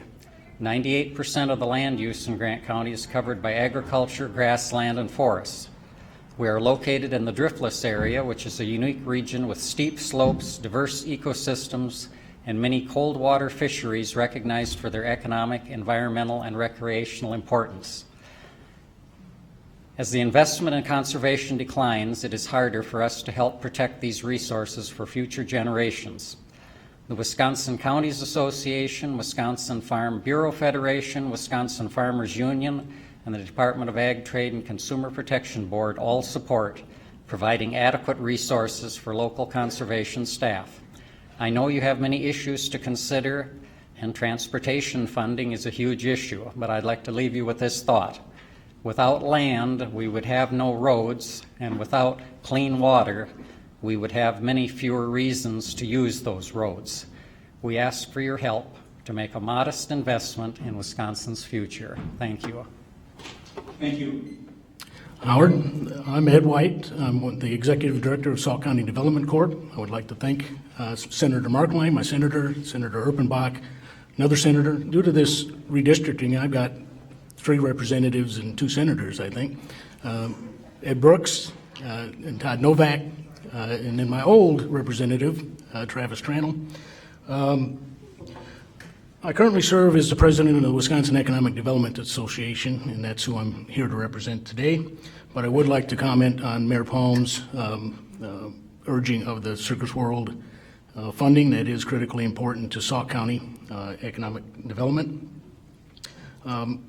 So I've got 3 things I want to talk to you briefly about, all 3 in relation to the Wisconsin Economic Development Corporation, or WEDC, as you guys call it over in the Capitol. A new topic today. Haven't heard it yet. All 3 of these could significantly impact future economic growth in Wisconsin and are of great interest to my members at WEDA. First, WEDA would like to request that you support the budget proposal to reestablish WEDC's capital lending program. The provision would authorize WEDC to originate new loans moving forward, but only with proceeds of repaid loans. The program is a critical financing option for new and expanding businesses, including those in rural parts of the state. In short, termination of the program would have a negative impact on Wisconsin's economic development environment. Second, WEDA would ask that you support the current budget proposal that restores WEDC's base funding. Without the restoration of the base funding, roughly $6 million, WEDC's ability to provide critical and timely economic development assistance to Wisconsin businesses would be severely limited. Lastly, WEDA opposes the governor's proposed cap on the historic tax credit program. While WEDA is open to certain reforms, the proposed $10 million cap is just unreasonable and significantly limits the effectiveness of the program. Thank you very much. Thank you. Welcome. Hi, my name is Shnoa Recking, and I'm from Prairie du Chien, Wisconsin. I've been in the child care and early development field for 17 years. And I'm here to speak for the 250,000 young children in child care in Wisconsin, and also for the working parents who are counting on us to ensure that their communities have quality child care options. They want to be able to work during the day without worrying about their young children. However, child care centers are having a hard time finding and keeping qualified staff. Many child care centers and family child care homes have staff who are wanting to obtain the training and education that is needed to be a quality child care provider. However, child care workers cannot afford the training and education. I'm asking you to invest our tax money on something that will pay significant dividends into the future, our young children and the child care providers who care for and educate them each day that their parents are working. Art Rolnick Vice President and Director of Research at the Federal Reserve Bank, showed that quality childcare produces significant returns on investment with an annual rate of between 7 and 18%. These future savings are seen in more productive citizens, less crime, reduced rates of teen pregnancy, along with increased earning power that reduces the chance of poverty later in life. I'm asking you to earmark an additional $7.5 million for the Teach Scholarship Program. This program gives working child care providers access to scholarships to receive the education and training that they need to care for and educate our young children.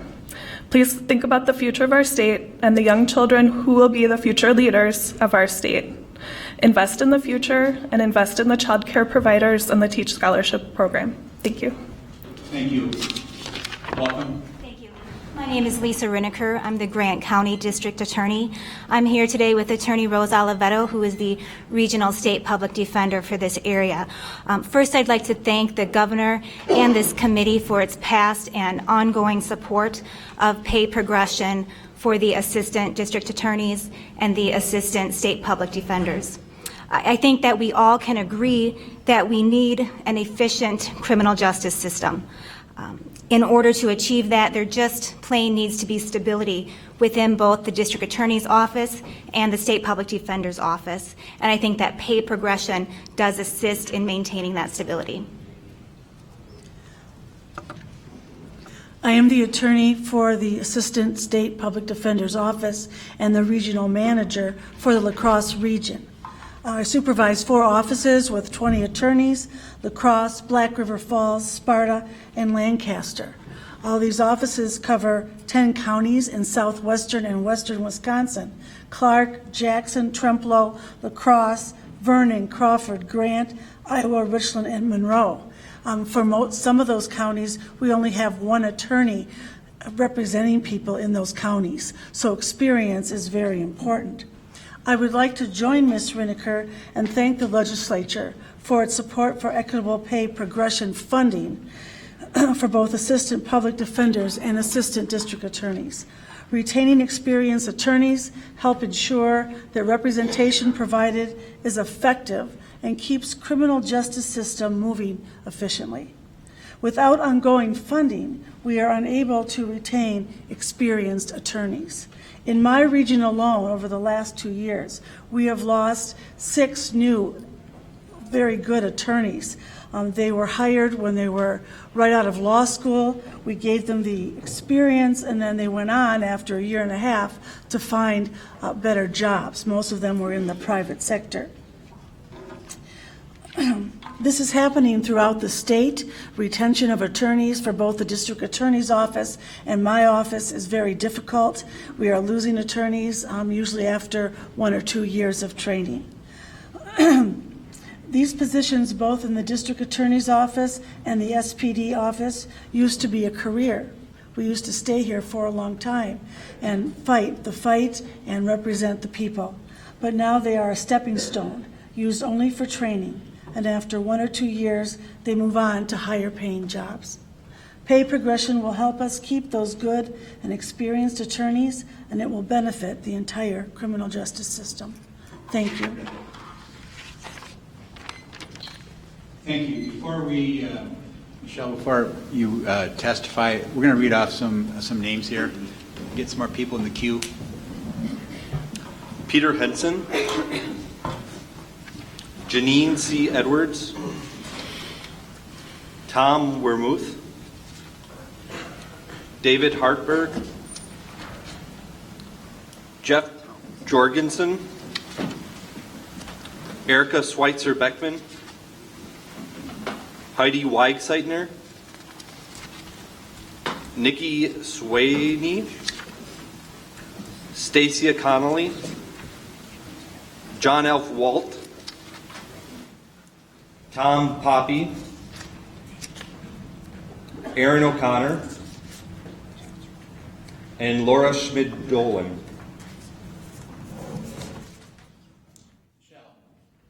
Hello, My name is Michelle Olson, and I represent Alliant Energy today. Welcome to my home here in the southwest part of the state. We're honored to have you. And I'd especially like to thank Senator Markline, Representatives Tranel, Novak, Nearson, and Brooks for their leadership in the issues that concern our area. I grew up on a small dairy farm in Lafayette County and received a degree in agriculture right here at UW-Platteville. As a manager of the Agricultural Compliance Department for Alliant Energy, I have 26 years of experience in both agriculture and utilities.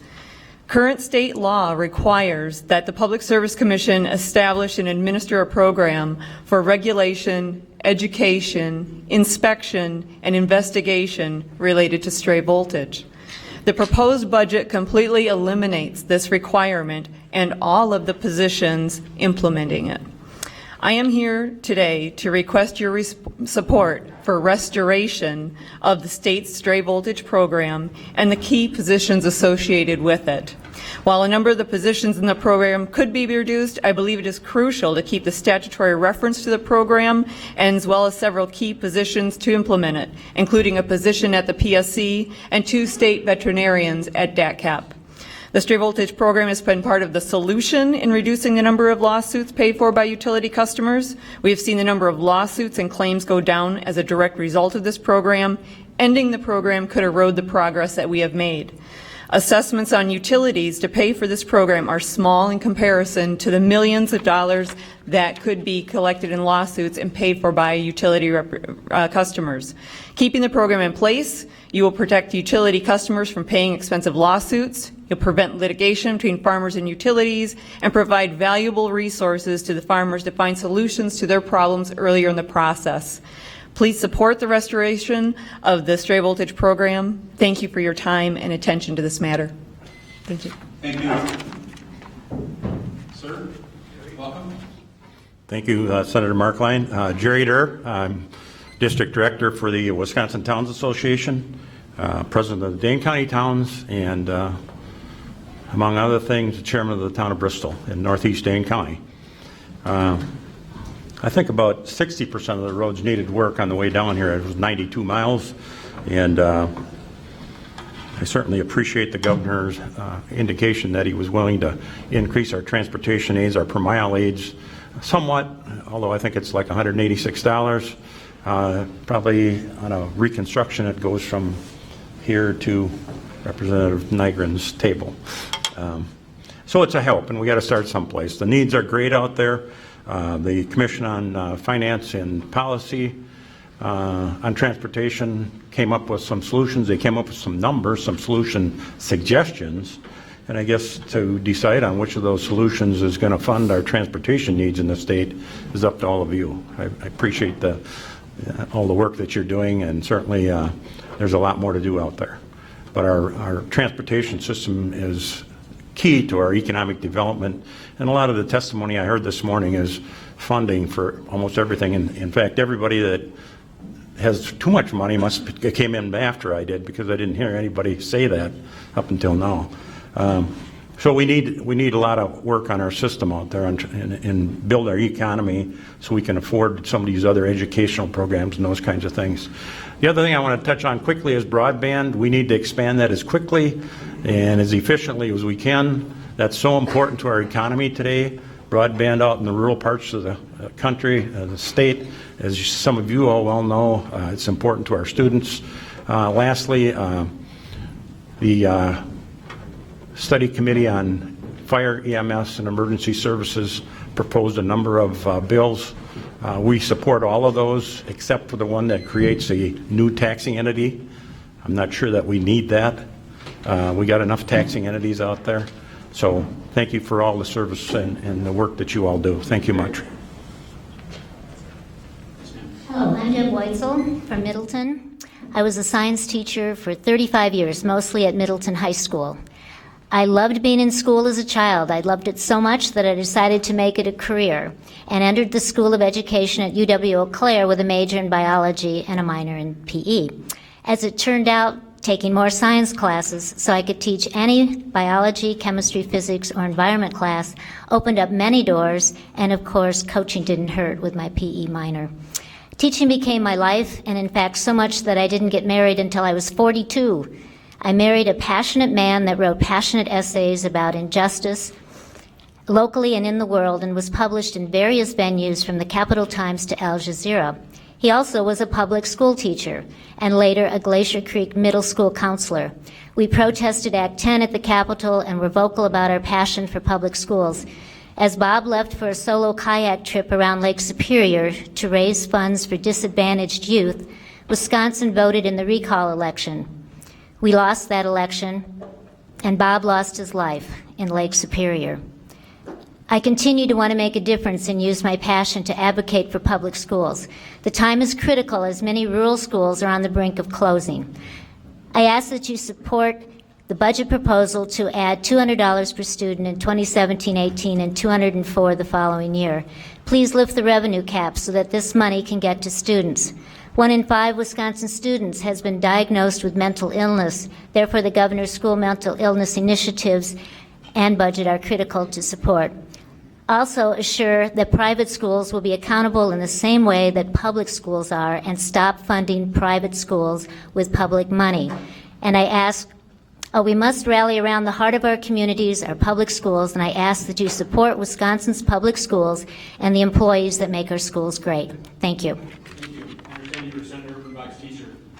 Yes. We might have a disagreement with his government teacher, but I'm sure you were awesome. Yeah, we talked about climate change a lot back then in high school. You're up, sir. Hello, my name is Jerry Rodenberg. I'm a retired engineer. I'm just here to talk about one issue. That's the moving the DNR forestry headquarters out of Madison. I urge you to consider the long-term consequences of moving the DNR forestry headquarters out of Madison as requested in the budget. This proposal to relocate the staff actually costs more money and doesn't improve the efficiency of the forestry department. And there was a study showing that there was several $1 million more cost. The forestry division has 456 employees, and 400 of them are already located statewide, and where all the forestry operations occur. Forestry operations occur throughout the state, and there's no reason to move the forestry headquarters to northern Wisconsin. The likely result will be the loss of many experienced forestry employees who will be reluctant to leave Madison for reasons such as their spouses not being able to find employment in northern Wisconsin. The move proposal is politically motivated and will not benefit our natural resources. Let us remember the teachings of Aldo Leopold that natural resource management is best left to the professionals, not the politicians. Yes, sir. Good afternoon. My name is Peter Hewson, Professor Emeritus in the School of Education at the UW-Madison, where I was responsible for educating future science teachers.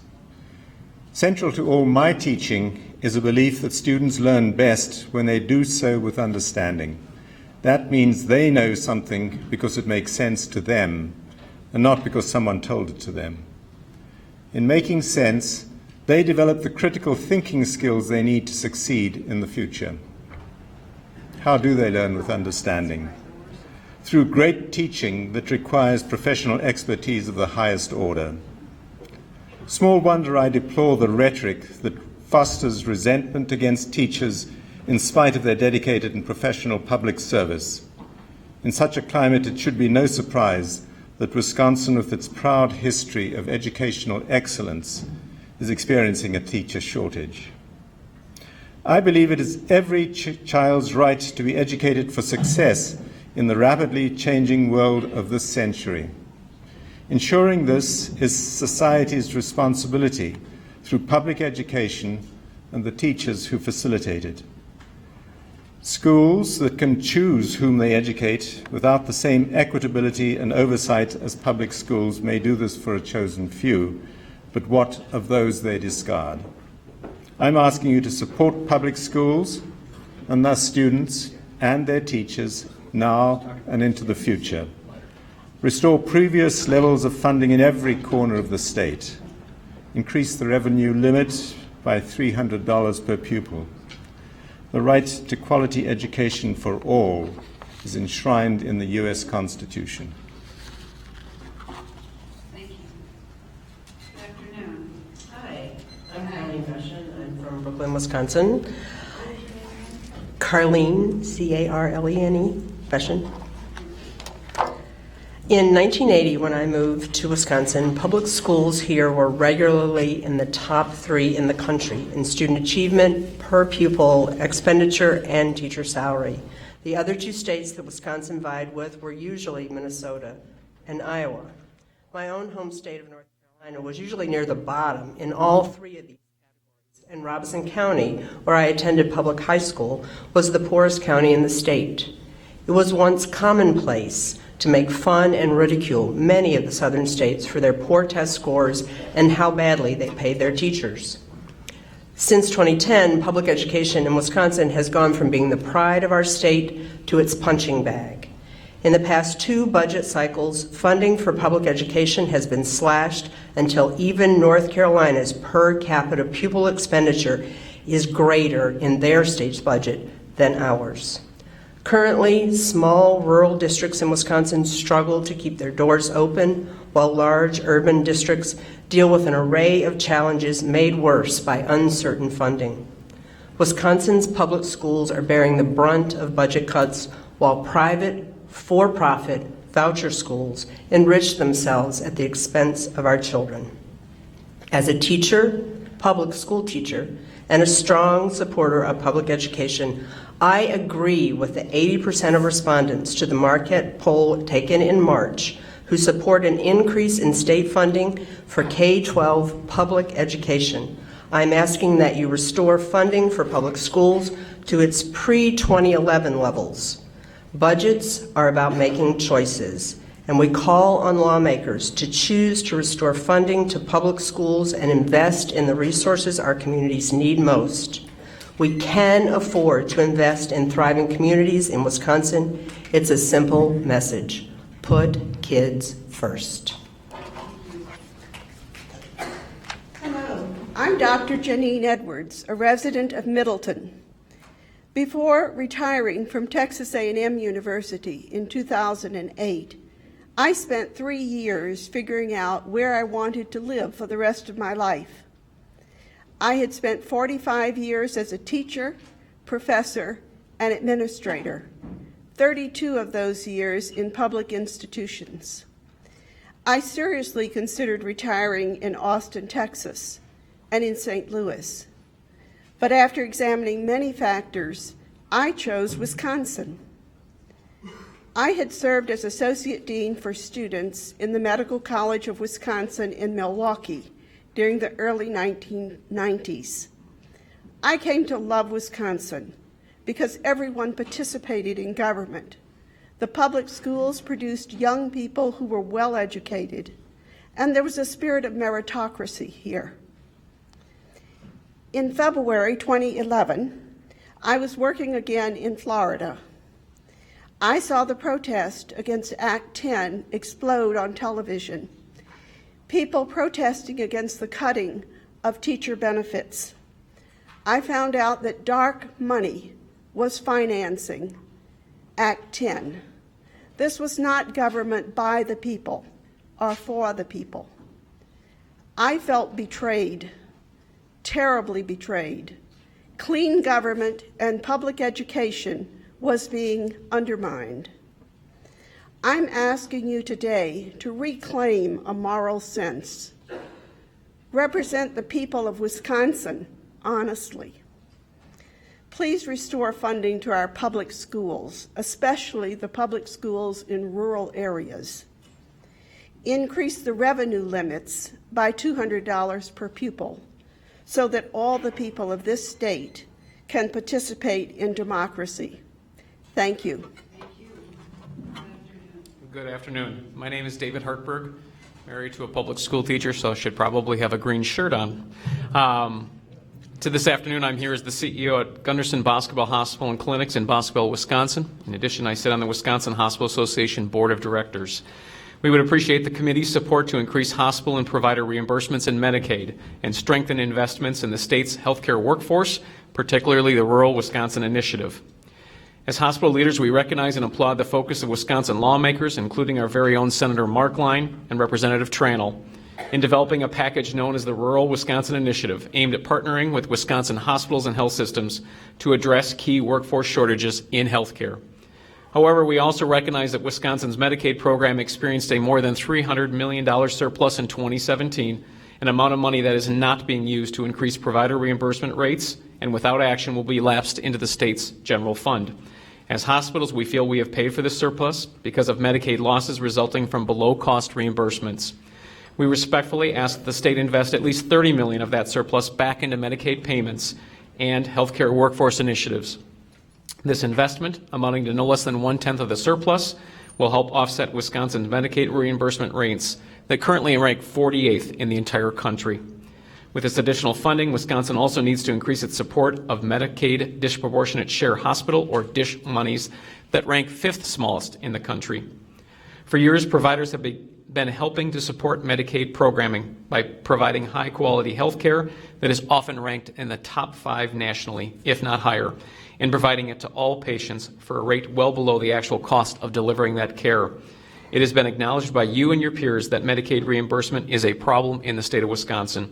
In this budget, you can do something about it. We thank you for your past support of Wisconsin hospitals to help make Wisconsin residents receive some of the best care nationally. We ask for your continued support with this budget in key areas. Thank you. My name is John Walte, and I'd like to thank the Joint Committee et al. For allowing me to speak. I'd like to talk about the shifting of the target for the forestry mill tax away from the DNR, for which it has been a protected resource, a considerable resource for the DNR. Governor Walker's budget bill includes moving funding of the Department of Natural Resources Forestry Program to general purposes revenue.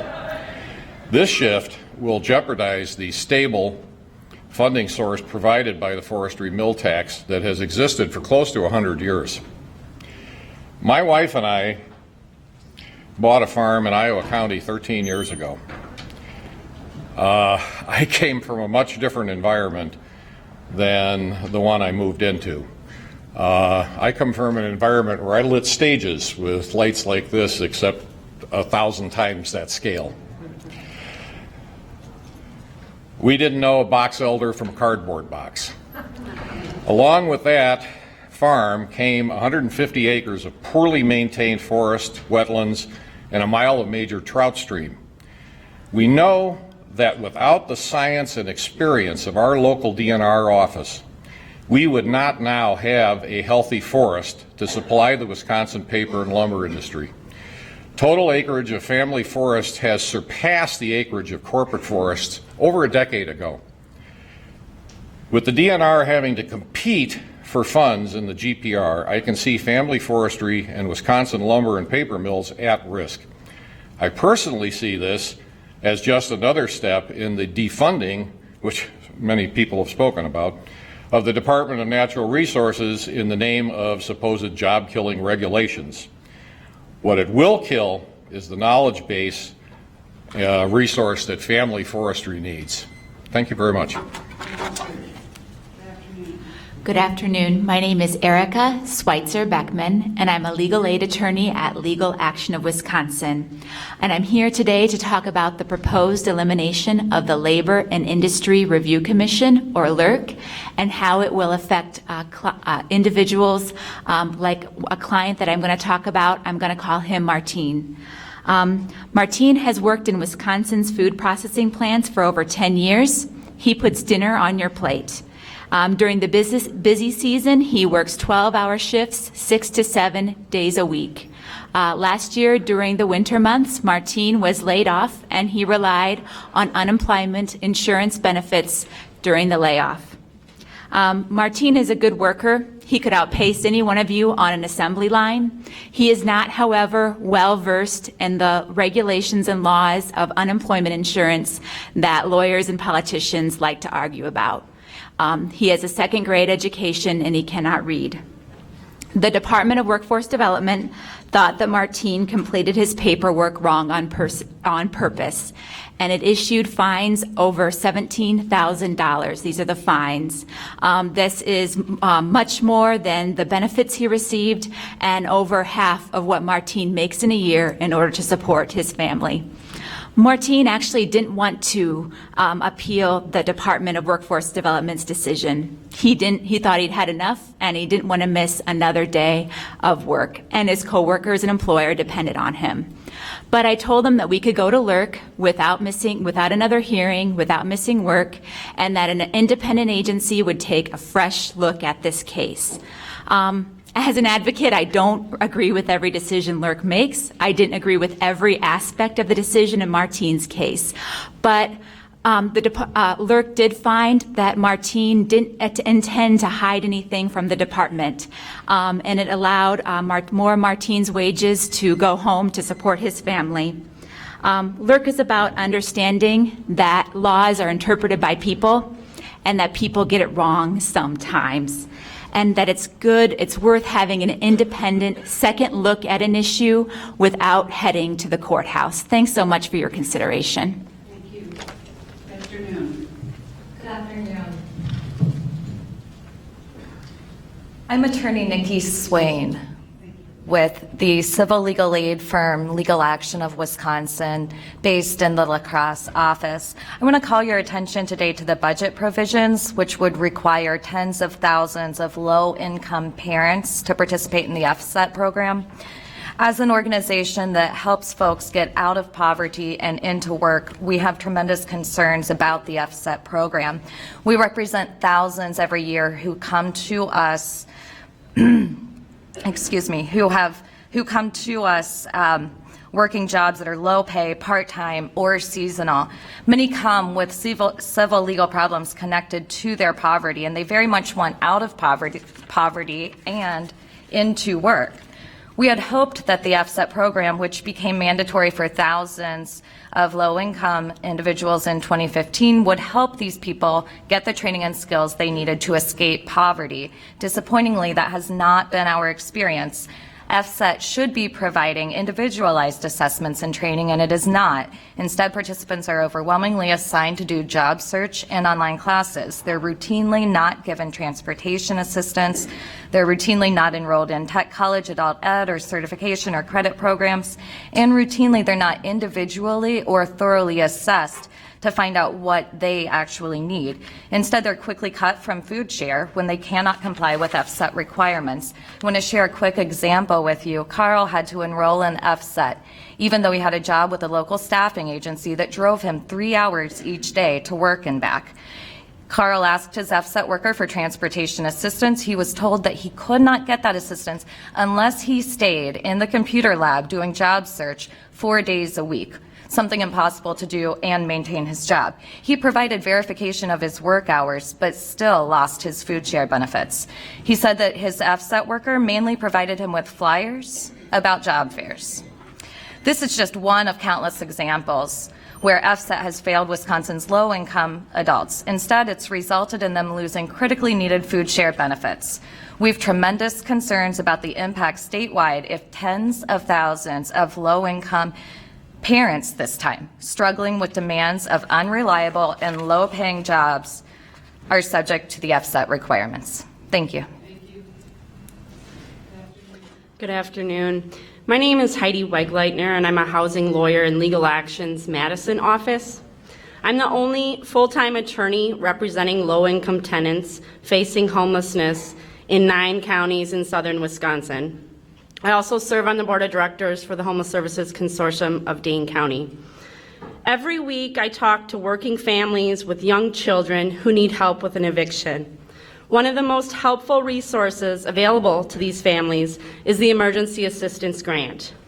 I'm very concerned by the budget proposal to cut $3 million in emergency assistance funding, which I understand is 20% of the total EA budget. The departmental data shows a significant demand for emergency assistance. Cutting funding for this program, I believe, would result in an increase in family homelessness.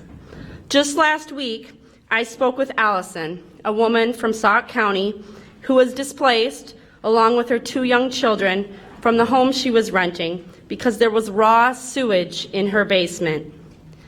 The landlord was slow to respond even after he was contacted by public health. The landlord eventually cleaned up the sewage, but was unwilling to deal with the mold that remained and just wanted them out.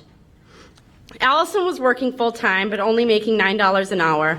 At that low wage, she barely had enough to cover her basic needs, rent, utilities, food. She definitely didn't have money set aside to cover another security deposit and first month's rent, which is the minimum for what she needs to get a new home for her family. Every week there are families, working families like Allison's, who, through no fault of their own and due to unforeseen circumstances, are homeless or facing imminent homelessness. Emergency assistance is absolutely critical to these families to prevent homelessness and or to get rehoused. In almost all cases, emergency assistance is combined with other smaller funding sources from local churches and nonprofits. But without emergency assistance, those combined funding packages would fall apart. And instead of just barely hanging on, families like Allison's would fall through the cracks. Hello, my name's Tom Poppy, and except for my time in the military, I've been a lifelong resident of the state of Wisconsin. I graduated from Wisconsin Public Schools, as did my two sons and my wife. My wife is an itinerant speech-language clinician for pre-K children. She refers to these children as kiddos. Itinerant means that she travels to meet these 3- and 4-year-olds in their natural environment. This includes homes, daycares, and preschools. Public schools receive referrals from doctors and other sources for children who need help prior to entering the school system. Itinerant speech therapists receive their caseloads from evaluations completed by public school speech clinicians. The itinerant speech therapist provides services as federally mandated by IDEA to children who meet state of Wisconsin criteria for disabilities. These federal mandates are currently underfunded by the state. These public school therapists are true friends and heroes of these needy families and individuals. I ask the following, that you raise the amounts for special funding for special education and raise the request of the governor from $200 to $300 per student. I also ask that you remove the restrictions placed on these funds by the governor. This will restore funding to the public schools to what they were before all of the cuts in the past. Second, I ask that you do not increase funding for voucher schools and do not remove the caps. This will prevent funds from being taken from the public schools. Funding to a school system seems expensive to me and to the taxpayers. I have a question for the audience. If you could raise your hand if you support public schools, please. And the next question I have for the audience is, could you raise your hand if you support voucher schools? Now that we've answered that question, I have one question for the committee members. Could you please raise your hands if you... No, I'm just going to ask if you attended public schools. If you could raise your hand if you attended public schools. That's all I was going to ask. But... And actually, if we could prevent our next speakers from taking polls of our audience, that would be helpful. Thank you. I appreciate that. We're here to listen to you individually. Thank you very much. You know, you've been great this all day to day, so let's just keep on doing what we're doing, is listening to each one of you individually, or as a group if you want to come up as a group. Thank you. I'm sorry if I offended you. I didn't mean to offend you, but I think it was important. No, you didn't offend me. I'm just wanting to keep our flow going. Okay. Thank you. And so I just wish that you would watch out for the kiddos and help them out. They need your help. They need your back. If you attended public schools, the public schools had your back. Now they need your help because there's powerful forces lined up, as you all know better than I do, against the public schools. Thank you for your time. Hello. My name is Stacia Conley. I am a lawyer who provides access to free legal help to protect low-income people's livelihoods, health, and families. I'm testifying in support of preserving and expanding funding for civil legal aid. The governor's budget continues the funding for civil legal aid for TANF-eligible survivors of domestic violence and sexual assault. I request that the funding be increased to $2.5 million a year to remove the domestic violence sexual assault restriction so that those funds could be used to address any civil legal needs of any TANF-eligible families. I recently helped a couple in foreclosure in Beloit. Their story is similar to many people's stories who are in foreclosure. They had worked all their lives, but now they were waiting on their husband's Social Security determination, and his workers' compensation funds were gone. His wife was looking for work after being laid off. They were caring for 3 of their children and 2 grandchildren. By themselves, they were able to get a change in the loan payment due to their loss of income, and they made payments. But the mortgage company filed a foreclosure lawsuit. The problem was that the couple didn't understand the mounds of paperwork sent to them by the mortgage company, so they were paying the wrong amount for months, and the lender was not making this clear to them. I was able to put the foreclosure on hold to sort this out. While doing that in court, the wife found work, which meant they had the income to catch up on this debt. We were able to work with the lender and get my clients back to making the correct payments. This benefited the lender and this family. It also saved the community from having to deal with a vacant house and a homeless family of 7. It's only fair to have help reviewing complex documents that are drafted by mortgage companies and their lawyers, especially when a family is handling such major issues like illness and the possibility of losing their home. Please help ensure stability in our communities and ensure justice for more families in Wisconsin by increasing and expanding the funding for civil legal aid. Thank you. Hello, my name is Laura Schmidt-Dolan, and I'm a proud second career bilingual and ESL Madison Public Schools teacher.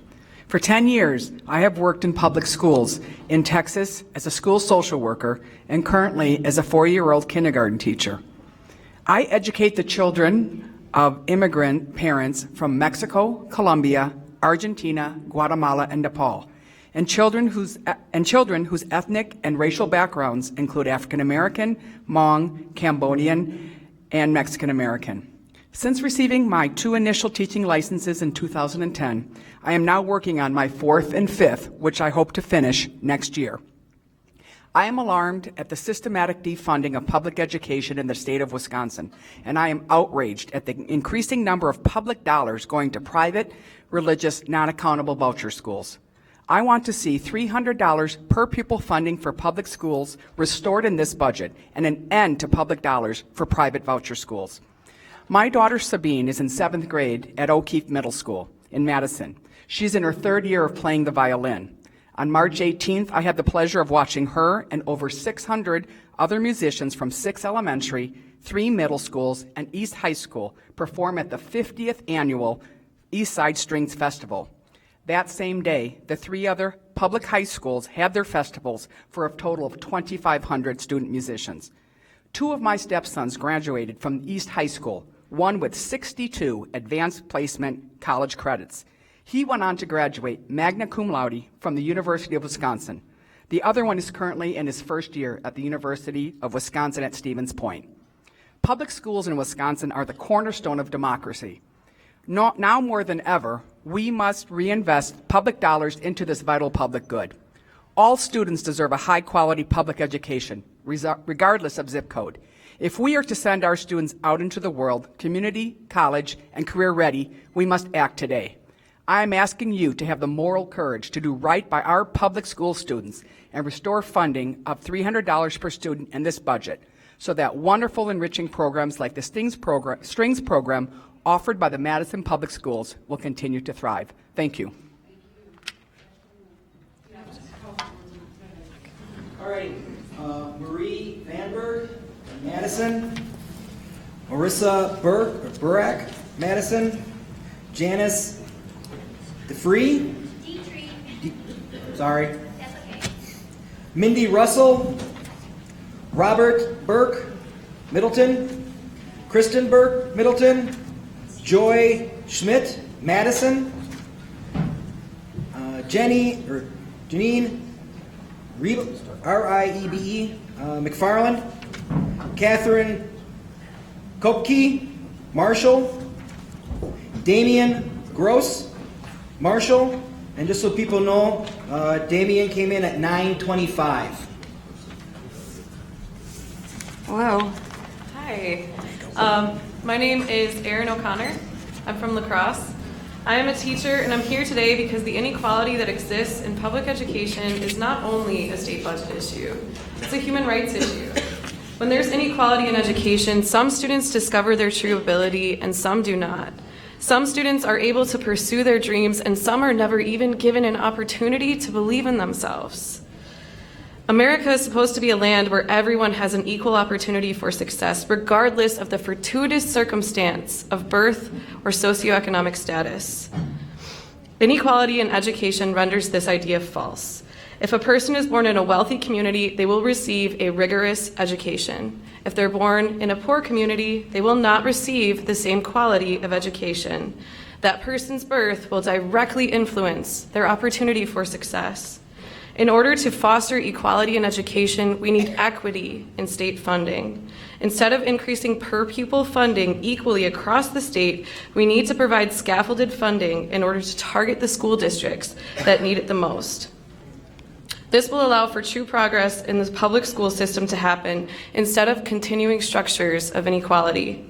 You may be thinking, that's what the voucher system aims to fix. However, vouchers only aim to sidestep the problem instead of fixing it head on. Vouchers siphon money from an already underfunded system and create a two-tier educational system in the belief that a limited few will benefit. In some cases, those few are the families that can already afford the additional tuition fees for private school. No, vouchers are not the solution. They simply offer a ticket out of the system altogether. The true answer is to ensure that all of our public schools are providing a high-quality education for all of our students. In order to truly accomplish this, we need to phase out the funding of the voucher system entirely. As you move forward, I ask you to keep the true ideals of America, a land in which everyone should have an equal shot at success, at the forefront of your decision making. Thank you. Hi, my name is Marie Vanderberg, and I'm here today to ask you to continue funding for the dementia care specialists in ADRCs and to expand the program statewide. 1 in 9 people over the age of 65 have dementia. That means every person in this room will be affected by dementia in some way, whether it's your neighbor, your friend, your grandparent, your parent, your sibling, your spouse, or you. We don't know. We do know that the effect that dementia has on a family is significant emotionally and financially. In 2014, former DHS Secretary Kitty Rhodes issued her plan for becoming dementia-capable Wisconsin. She knew the statistics. Wisconsin needed an action plan to prepare, and part of the solution was to fund dementia care specialists in ADRCs. In 2013, the former secretary started a dementia care specialist pilot program in 5 ADRCs.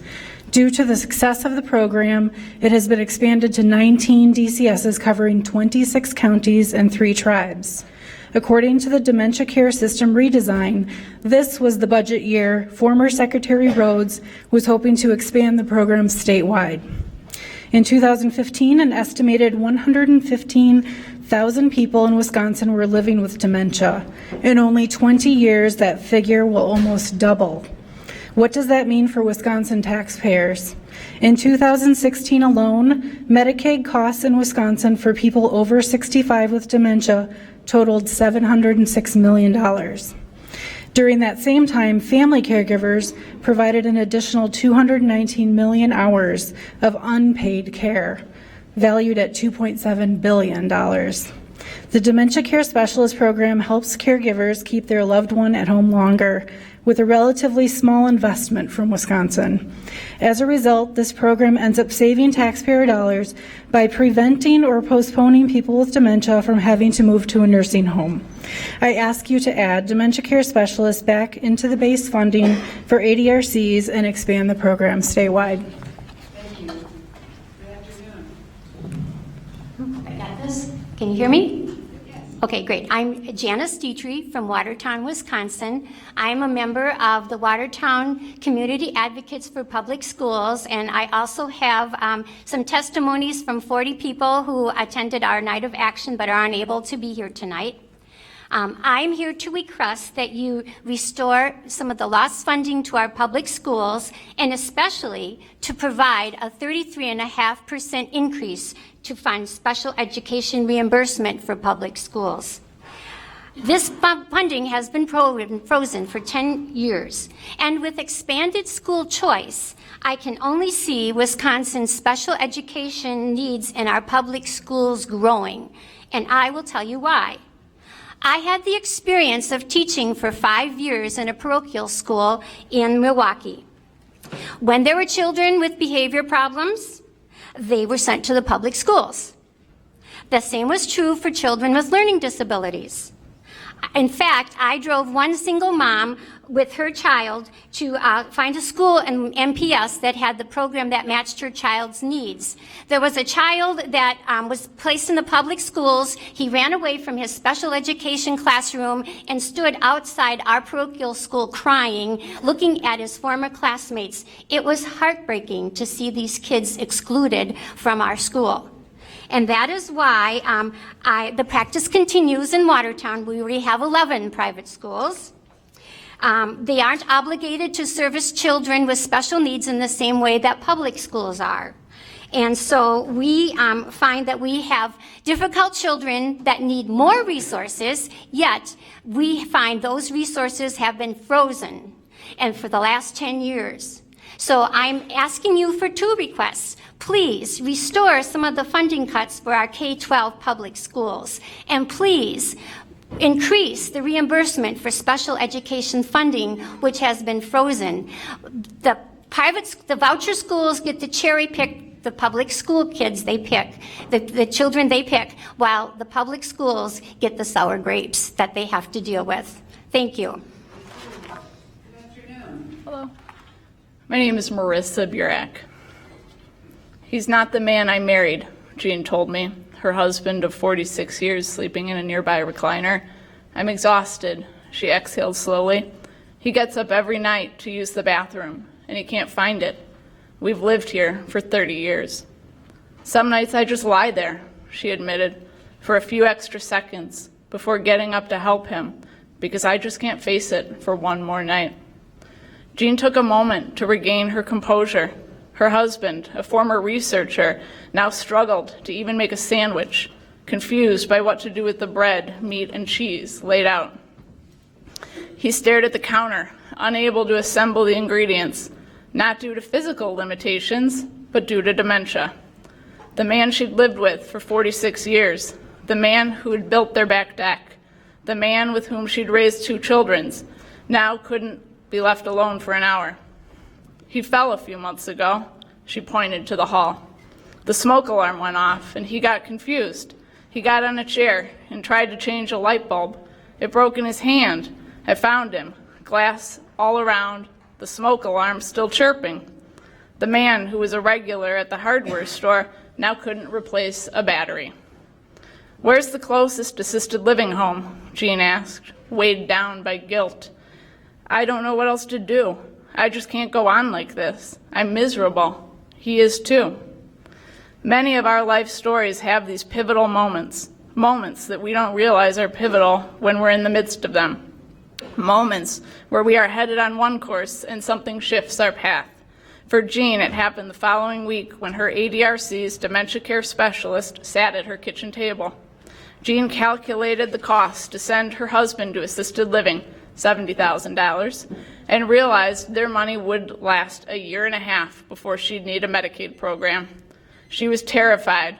Over multiple kitchen table conversations, the dementia care specialist helped Jean learn techniques to deal with her husband's questions and hallucinations. She connected with a grant to cover in-home help and an adult day program. Life is not perfect. This is not the retirement they dreamed of, but he's still home, her caregiver stress has lifted, and the dementia care specialist helped delay their need to go on public benefits. Caregivers like Jean are in every county. Please restore funding for the dementia care specialist program and expand it statewide. Thank you very much. Thank you. My name's Catherine Kepke, and I want to talk about the importance of restoring funding to the public schools. I've spent most of the last 40 years in Marshall, Wisconsin, rural community outside of Madison. And I spent 43 years in the investment management division 9 of it at the State of Wisconsin Investment Board. For 12 years, I commuted to Chicago to work for Cantor Fitzgerald. And we lost 658 friends and coworkers in the North Tower of the World Trade Center on September 11, 2001. To me, it seems like yesterday, but what I remember the most is the country coming together to spontaneously. And that unity became a support system for us, and it changed me as a person. I'm more patriotic, and I'm more sensitive about divisiveness. Our country is no longer unified. The fact that this is filtered down to the level of our public schools is affecting the quality of education is disturbing to me. Our state cuts in funding for public education have had serious implications for many school districts in Wisconsin, especially those with declining enrollment. I've seen problems develop, and the two that mostly concern me are curriculum changes toward more technology-based systems whose value is suspect, and the diminished ability of the schools to support higher needs students. I'm raising my grandson, Damien, and he is one of these students. He excels in many areas, but he has a problem in reading.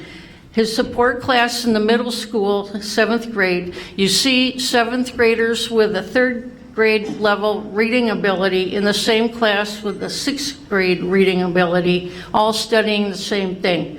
This does not serve students in either group. This is a funding problem.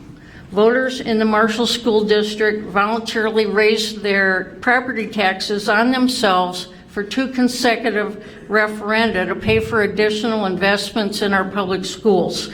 It's not enough, and it's not a long-term solution. There are caveats in Governor Walker's... Oh, no. Well, I'm asking you to please raise the revenue cap, restore funds to our public schools, especially most in need, at the level of $300 per year without caveats. Thank you very much. Thank you very much. Appreciate it. Hi. Hi, I'm short. Oh, there we go. My name is Joy Schmidt, and I live in Madison, Wisconsin. Thank you, everyone, for being here today, letting us have the opportunity to talk to you all. Thank you to Representative Risser and Hesselbein in our areas. So I'm here today to speak about the Dementia Care Specialist Program. Excuse me. I don't know how there's a dry eye in the house with all the stories that we've heard today, and I'm still a little teary over the previous discussion about dementia in our community. I am a dementia care specialist, so I have the opportunity to work on a daily basis with families who are faced with this horrible disease. Looking up here at your group, I imagine many of you personally have had some experience, maybe with a loved one who has dementia, and we're asking you to fund this very important, very successful program across the state. We're here representing the people who cannot be here due to this illness, or because they cannot be here because they're caring for someone with this illness. I want to read a quote from a person I met with last week. She was recently diagnosed with mild cognitive impairment, and I'll call her Betty. My mind is like a weed, a milkweed.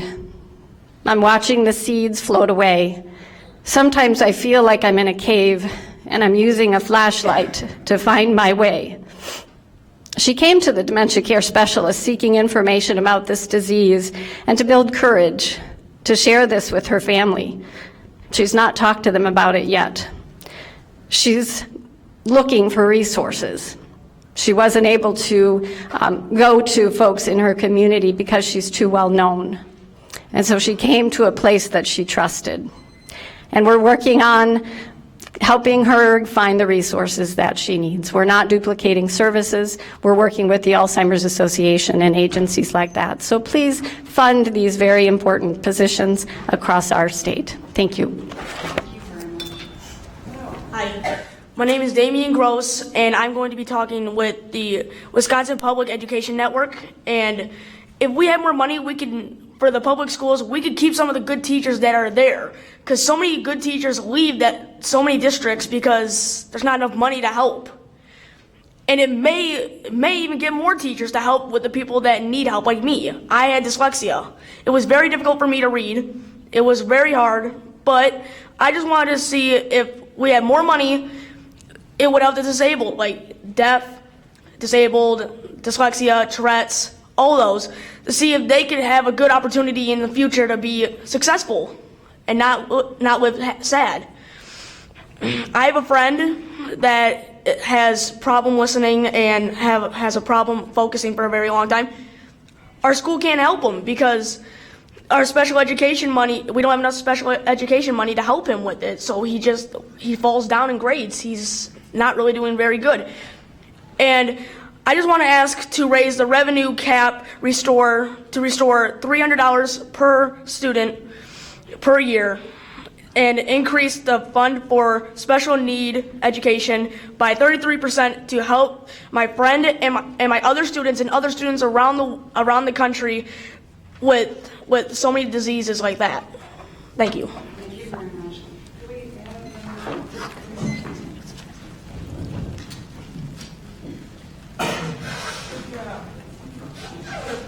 Looks like we have a group here with Julie Underwood, Ron Martin, Heather, that's like either, Charles Cornett, Philip Parker, Michelle Roy, Carl Sue Albright, Mary R. Polanch, Polanch, I think it is, Sheila Plotkin, Jane Bushnell, Glenn Thorin from Mount Horeb,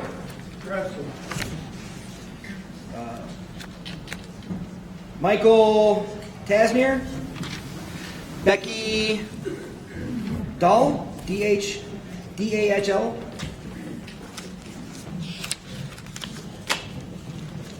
That's good. Let's see, hello. Hello. My name is Robert Burke. I'm a proud product of public schools. I'm also a father and an engineer. I'm asking you to increase spending by at least $200 per pupil and to restore special ed spending to the level it was in the 1990s, which amounts to about a 30% increase for those students. I want to tell you about my son, Jason. When he started school, he immediately fell behind his peers in learning to read. He was frustrated and withdrew socially and hated to go to school. We were concerned, and so were his teachers. We had him tested, and he was diagnosed with dyslexia. We asked his school for help addressing the dyslexia. They told us they could not provide services because Jason had not yet fallen into the bottom 2% of readers for his grade. Due to a lack of funding, that 2% was all they could serve, regardless of the number of kids who needed help with reading. We were fortunate to be able to find a private tutor in our area at our own expense. Jason worked with her for three times a week for 3 years using the scientifically proven Orton-Gillingham method that teaches reading in a way that works for kids with dyslexia. It was worth it. After 3 years, Jason could read at or above grade level. He was no longer socially withdrawn, and he liked and did well in school. He's maintained this progress without needing further tutoring during the 3 years since that time. Unfortunately, this success story is not shared by most Wisconsin kids with dyslexia because schools are not given enough special ed funding to provide this tutoring. Did you know that it is estimated that 1 in 5 kids have dyslexia, and as much as 50% of the incarcerated population have it? That shows you how the failure to address dyslexia in school can ruin lives and cost society. Kids who don't have access to tutors, either because they live in rural areas or their parents can't afford it, do not learn to read, and they develop low self-esteem and fall behind in school and in life.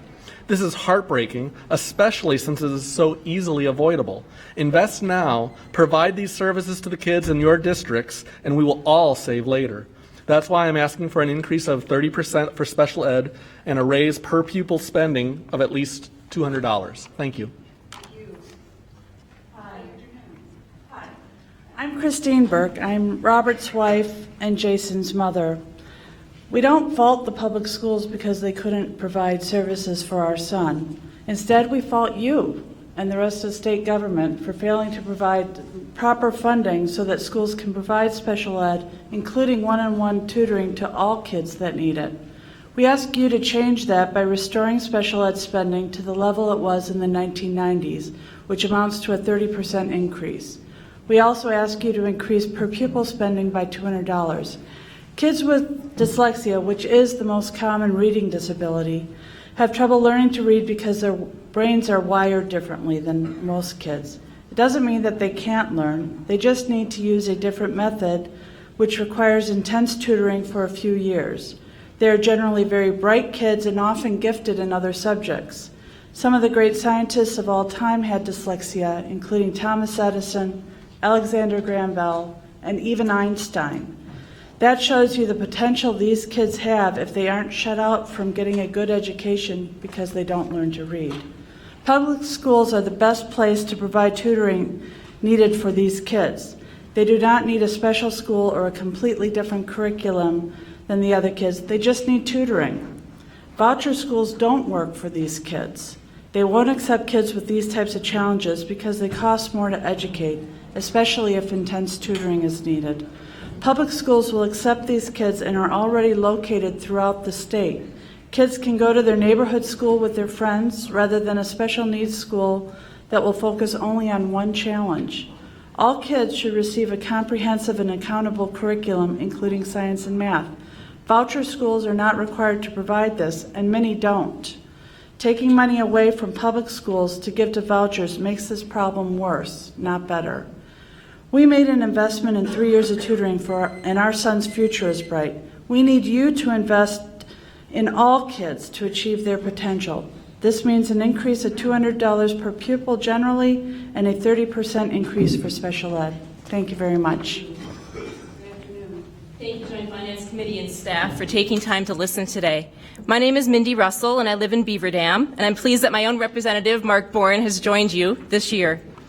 I'm here to ask that you work to continue the Dementia Care Specialist Program in Wisconsin Aging and Disability Resource Centers, and that the program be expanded statewide. I work in Dane County's ADRC and see firsthand the impact of our dementia care specialist that she has on the families we serve. I'm excited about dementia-friendly community efforts, and I'm looking forward to a dementia-friendly Wisconsin. But in reality, my reason for being here is much more personal. My dad, John Oman, has been a lifelong public servant. He served in Korea. He was a police officer for 27 years, walking the beat, school liaison, detective, lieutenant. In 1976, he became Dodge County coroner with 5,000 write-in votes and remained Dodge County coroner for 30 years, serving the citizens of Dodge County on some of the worst days of their lives with love and compassion from his heart. In the 80s, he proudly served 2 terms as mayor of Beaver Dam. My father now has dementia. My mother, his wife of 65 years, is his primary caregiver. 7 years ago, my husband and I uprooted our lives and moved home to provide support wherever and however we can.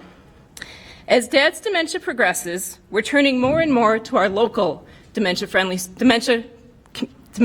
care specialist for guidance and resource ideas to help keep Dad stay in the community he still knows and loves. Please expand dementia care specialists statewide. Wisconsin is full of families like mine. Thank you. Hi, good afternoon. I'm Charles Cornett. I'm here to speak in a variety of roles. First, I'd like to thank you for your service to your constituents and to the state of Wisconsin through serving on the Joint Finance Committee. I know it's a lot of time and effort, and taking it on the road to hear from all of us is very, very appreciated. I'd like to first speak to you as a citizen of Lima Township here in rural southern Grant County. I'd like to support $200 to $300 per pupil back into public school. I myself am from central Appalachia in the rural mountains. We understand how important it is for those in poverty to come forward with opportunities, especially in STEM. I would also like to speak to you as the UW Platteville faculty advisor faculty representative to the UW system. The Board of Regents clearly put 2 building projects on their docket to move forward. I would like to advocate for those to be restored. That is the Engineering Hall project for new construction here on campus, and also for the completion of Babel Hall. And as a faculty advisor to the First Robotics group here that goes out into the high schools to recruit students to participate in STEM education in a rural area, I implore you, please, please, look closely at the segregated and allocated fee issue. There is far more at stake here than a few topics that are being politicized. This is vital to many of the issues you've heard spoken about today, and also where we need to go with reaching out and bringing more people into our workforce, which will suffer a tremendous shortage of workers here. And bipartisan cooperation is necessary to build that workforce and to build our economy. So these are all issues that are tied to education funding. Thank you. My name is Janie Reeby. I ask that you continue to fund the funding for dementia care specialists in the next budget and take steps to expand statewide. Aging and disability resource centers are encountering more and more individuals with dementia. These individuals with dementia often have reached the point where they are seriously struggling with daily living. Kathy has Alzheimer's disease and had been living alone in her own apartment with lots of help from 3 friends from church. But the plan is breaking down as Kathy's dementia progresses. The dementia care specialist quickly goes in and meets Kathy to assess the safety of the situation. She communicates with Kathy at Kathy's level of understanding. Community services are arranged based on the dementia care specialist's assessment. A costly crisis is averted. Mike uses a cane and has Alzheimer's disease. His wife and adult son have been managing okay. They can't leave Mike alone, so it's good there are 2 of them to take turns. But all of a sudden, Mike's behavior changes. He starts getting up at night, rummaging around the house all night long, going up and down the steps, day and night. Now the family isn't doing so well. Little sleep, lots of frustration. The dementia care specialist quickly intervenes to help the family understand the disease and the behaviors. She problem solves ways to deal with or prevent the disruptive behaviors before the wife and son reach the breaking point. She connects with resources. Dementia care specialists are just that, specialists in dementia. The disease, behaviors, safety and risk, practical problem solving, evaluation, medications, and getting people to the services and resources in the community who are there and ready to help. We need these positions to continue. Thank you for your consideration.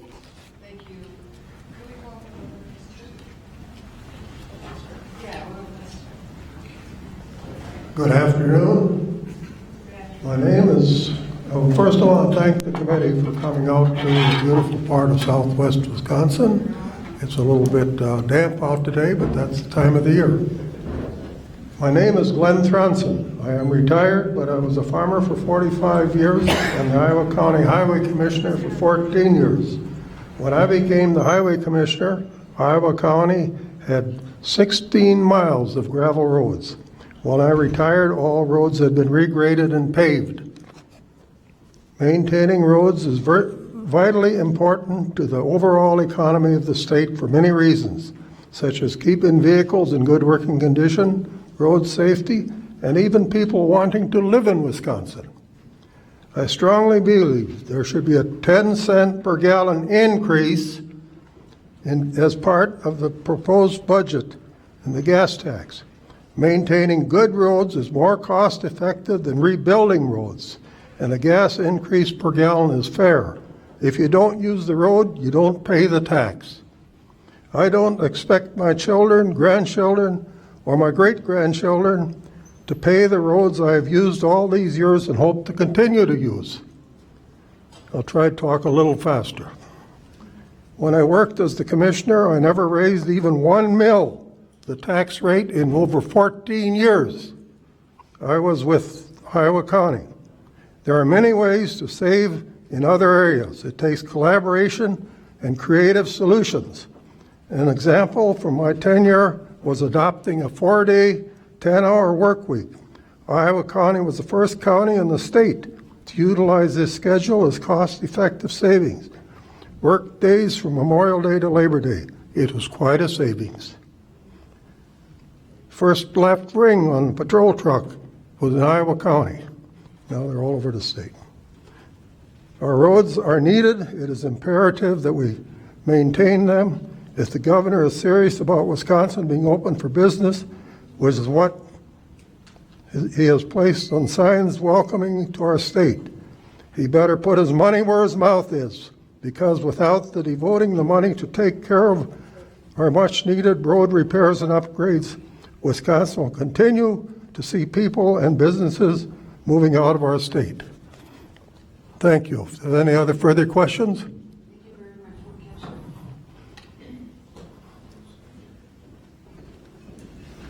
Thank you. First, we represent the Wisconsin Public Education Network, and we want to thank you for your public service and for your time today. My name is Julie Underwood, and I'm the former Dean of the School of Education at UW-Madison. I'm a public educator and a proud supporter of the Wisconsin Public Schools, and of course, part of the Wisconsin Public Education Network. At this hearing, you've heard from many other proud supporters of public education.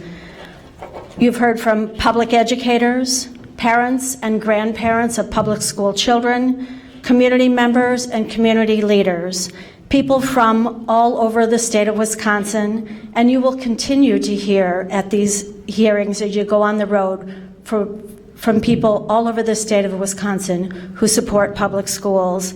They come from all over the state, from urban, suburban, and rural districts. They all support public education. The Wisconsin Public Education Network asks you to return the historic support Wisconsin has had for public education. For generations, the people of Wisconsin have supported public education. We've invested in our state's future, invested in the personal infrastructure of our state, invested in our communities by building and supporting a very strong public school system. Since 2010, we have suffered the largest budget cut known to public education. It has threatened the integrity of our system, and it's threatened the future of the state. We ask you to return that investment. We ask you to invest in our children, our communities, and our future. We ask you to look past partisan politics. We ask you to look past a single election cycle. We ask you to look forward to our state's future and return to a strong investment in public, not private, education. And I am Heather Dubois-Bournon. I am the director of the Wisconsin Public Education Network. And like Dr. Underwood said, we are just representing a very small part of that network around the state. You see a lot of people here wearing green shirts. We are like the first leaves of spring on the biggest tree in the state. It's a tree that has roots that are the foundations of our communities, our public schools, on which the success of every child and every community depends. Our coalition stands up for all the people who want to be here today but can't be. First of all, the 860,000 plus students who attend our public schools and the dedicated professionals who educate them, the parents who can't speak out today because they're at work. And we're calling on you to listen to all the people who are going to be coming before you in the weeks ahead, because these are the people who know and care the most about what really happens at the local schools in their communities, who have a lot invested and who understand what happens in their schools every day. My own children attend Sun Prairie Public Schools. We're in a unique situation like every other district in the state, but our situation is that we're a growing district, and because our growth is more rapid than our 3-year rolling average. We actually get about $2.5 million less from the state than we deserve if you went by how many students we have this year. So that's put us in a deficit situation for next year. If we don't get an additional $385 per pupil in spendable aid from the state or an exemption to deal with our rolling average issue, then we're going to have to cut staff all across the district. We're looking at sending playground assistants home and asking our teachers to cover playground and lunchroom duty in our classrooms. That's not something that we're okay with in our district. We want to provide every student in the state with an equally excellent education. And we're calling on you to listen to the people. The people have spoken loud and clear, and what they're saying is invest in the public good. 80% of people surveyed want to see more state funds in their public schools. 80% of referenda that went before taxpayers last year were passed. People are voting to raise taxes on themselves to provide basic services for their schools.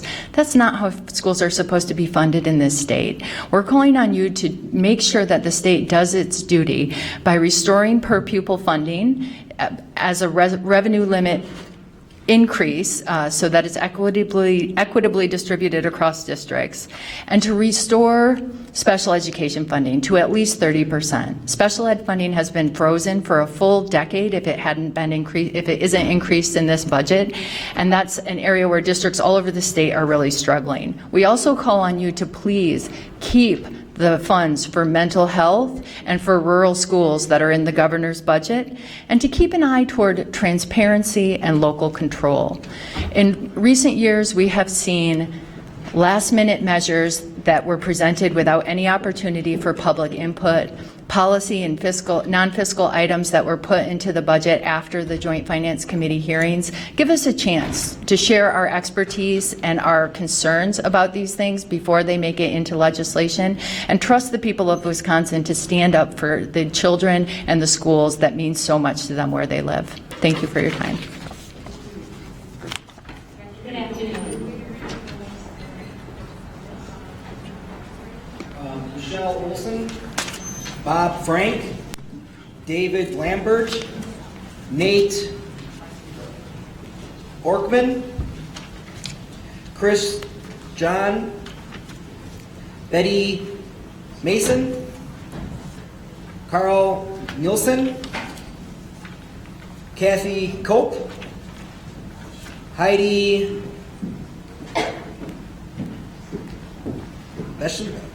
Platteville, local owner, small business, Driftlet Merchant. They spoke earlier, I think. Oh, yeah. I think they came as a group. Oh, okay. Stephen Smirton, Platteville, 1250 East Highway 151. Margaret Gale, Don Myers, John Nielsen, and Robert Smith.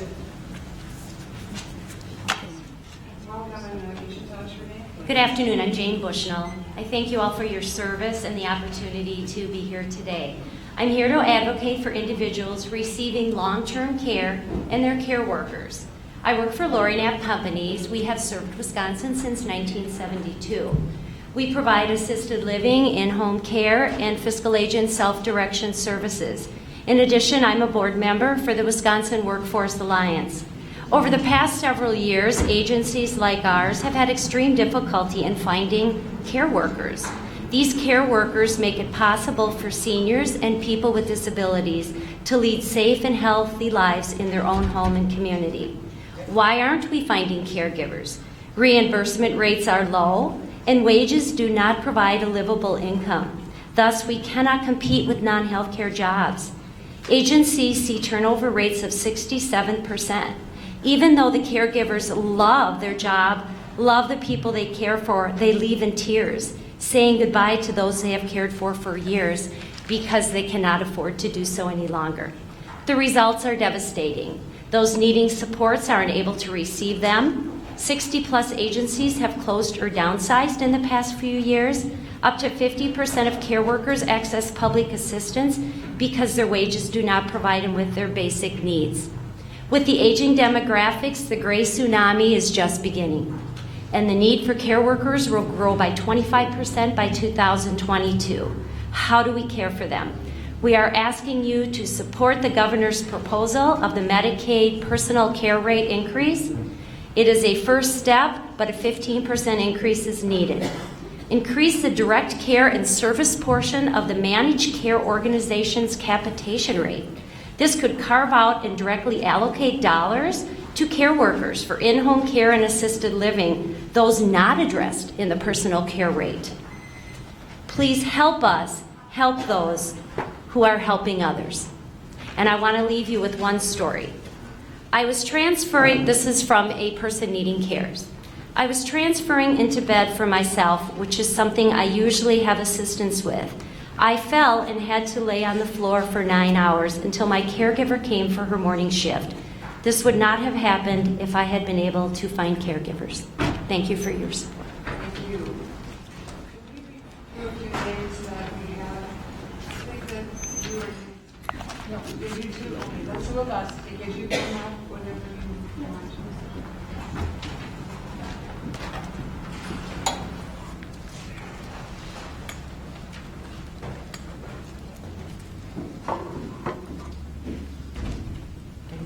Hello, my name is Becky Dahl, and thank you for this opportunity today.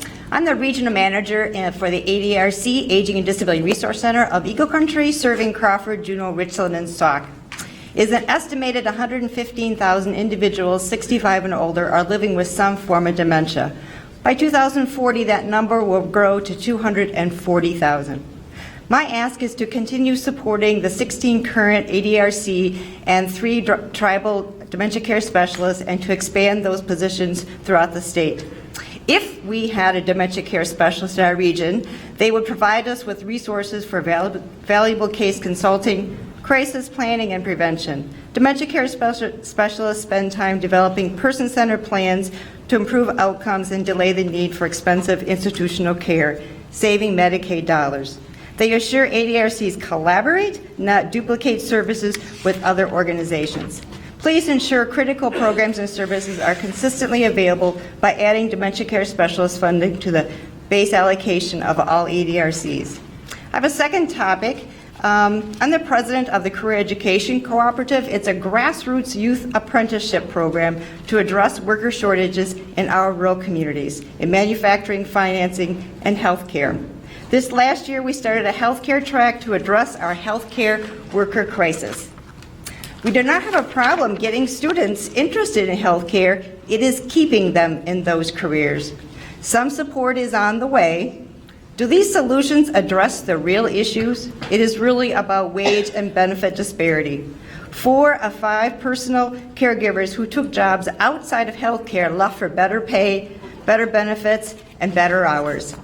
What must be done to assure there are enough caregivers? Increase the number of people entering the caregiving careers by valuing work of caregivers with competitive wages and benefits. About 9 in 10 caregivers are women. Low incomes mean high poverty rates. 24% of home care workers live in households below the federal poverty line, compared to 9% of all other workers.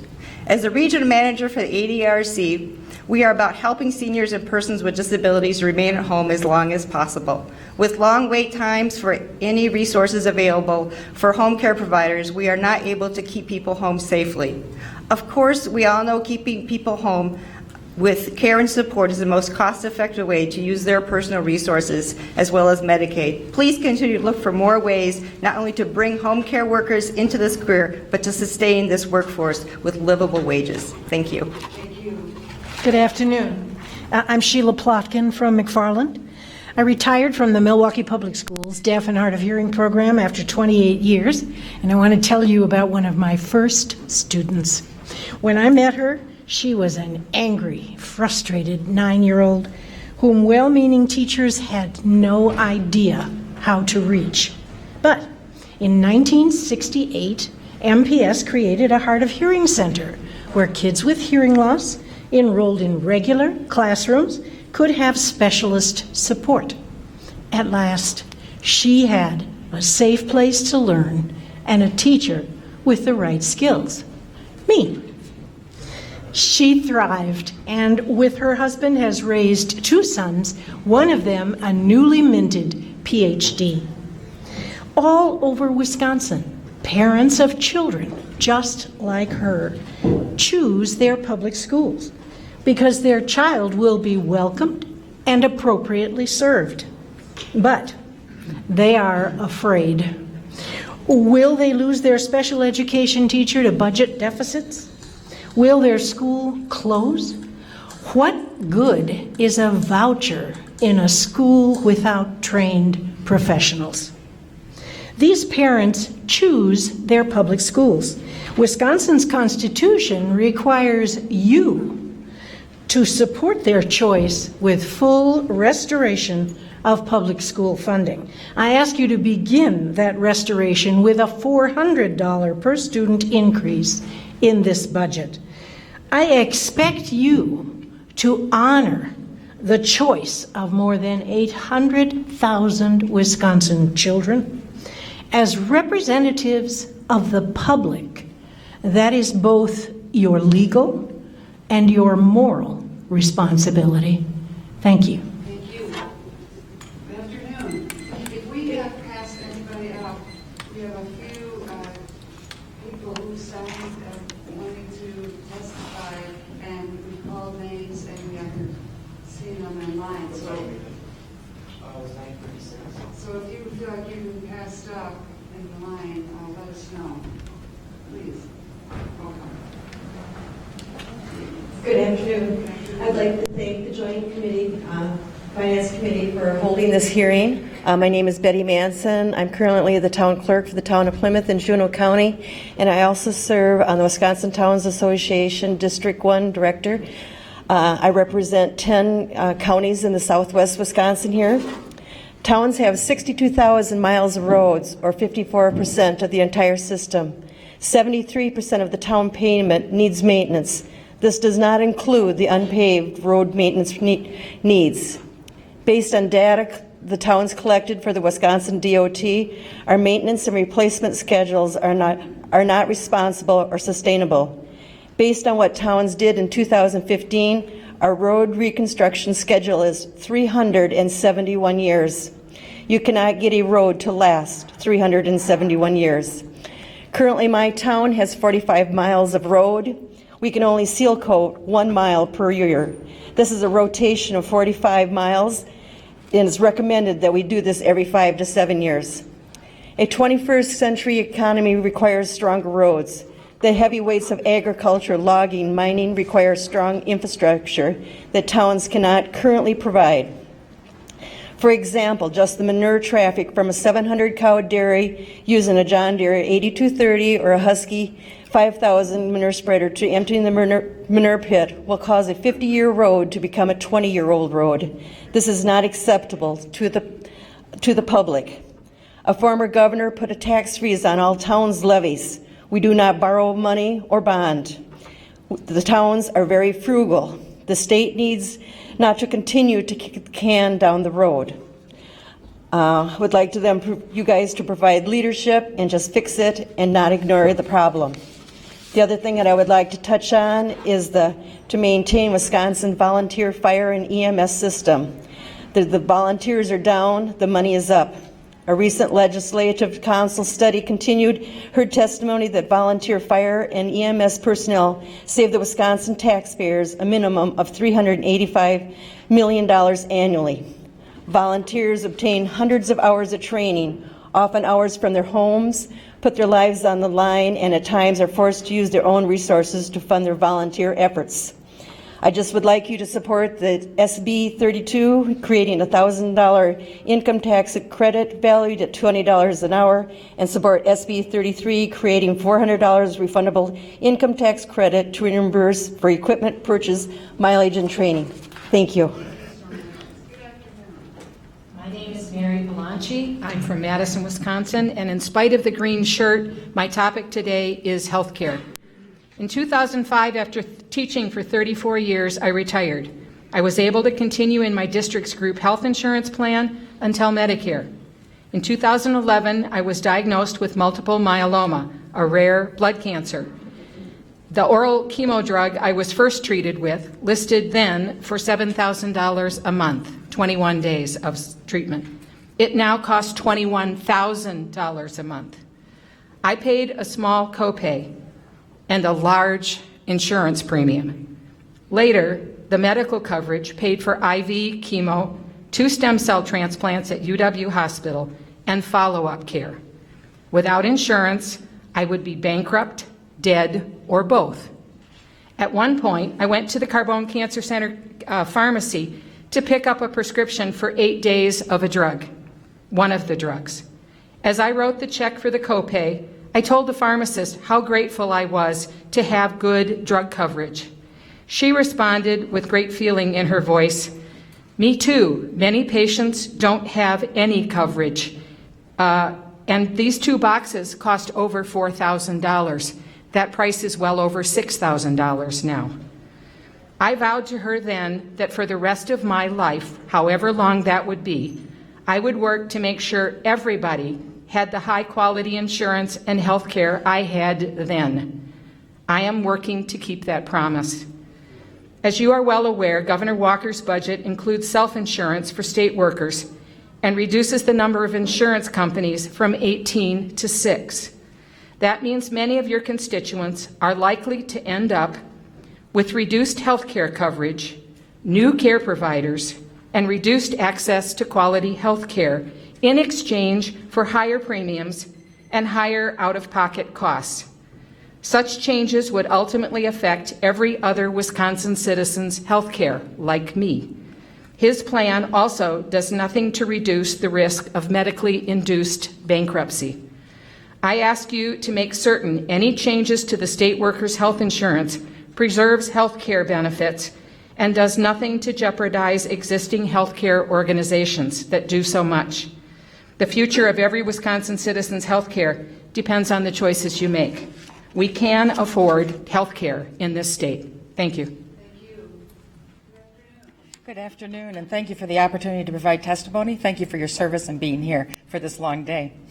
My name is Carol Nielsen. My husband and I own and manage 240 acres of forest in Richland County, and we own a private forestry consulting firm in southwest Wisconsin, the beautiful Driftless area.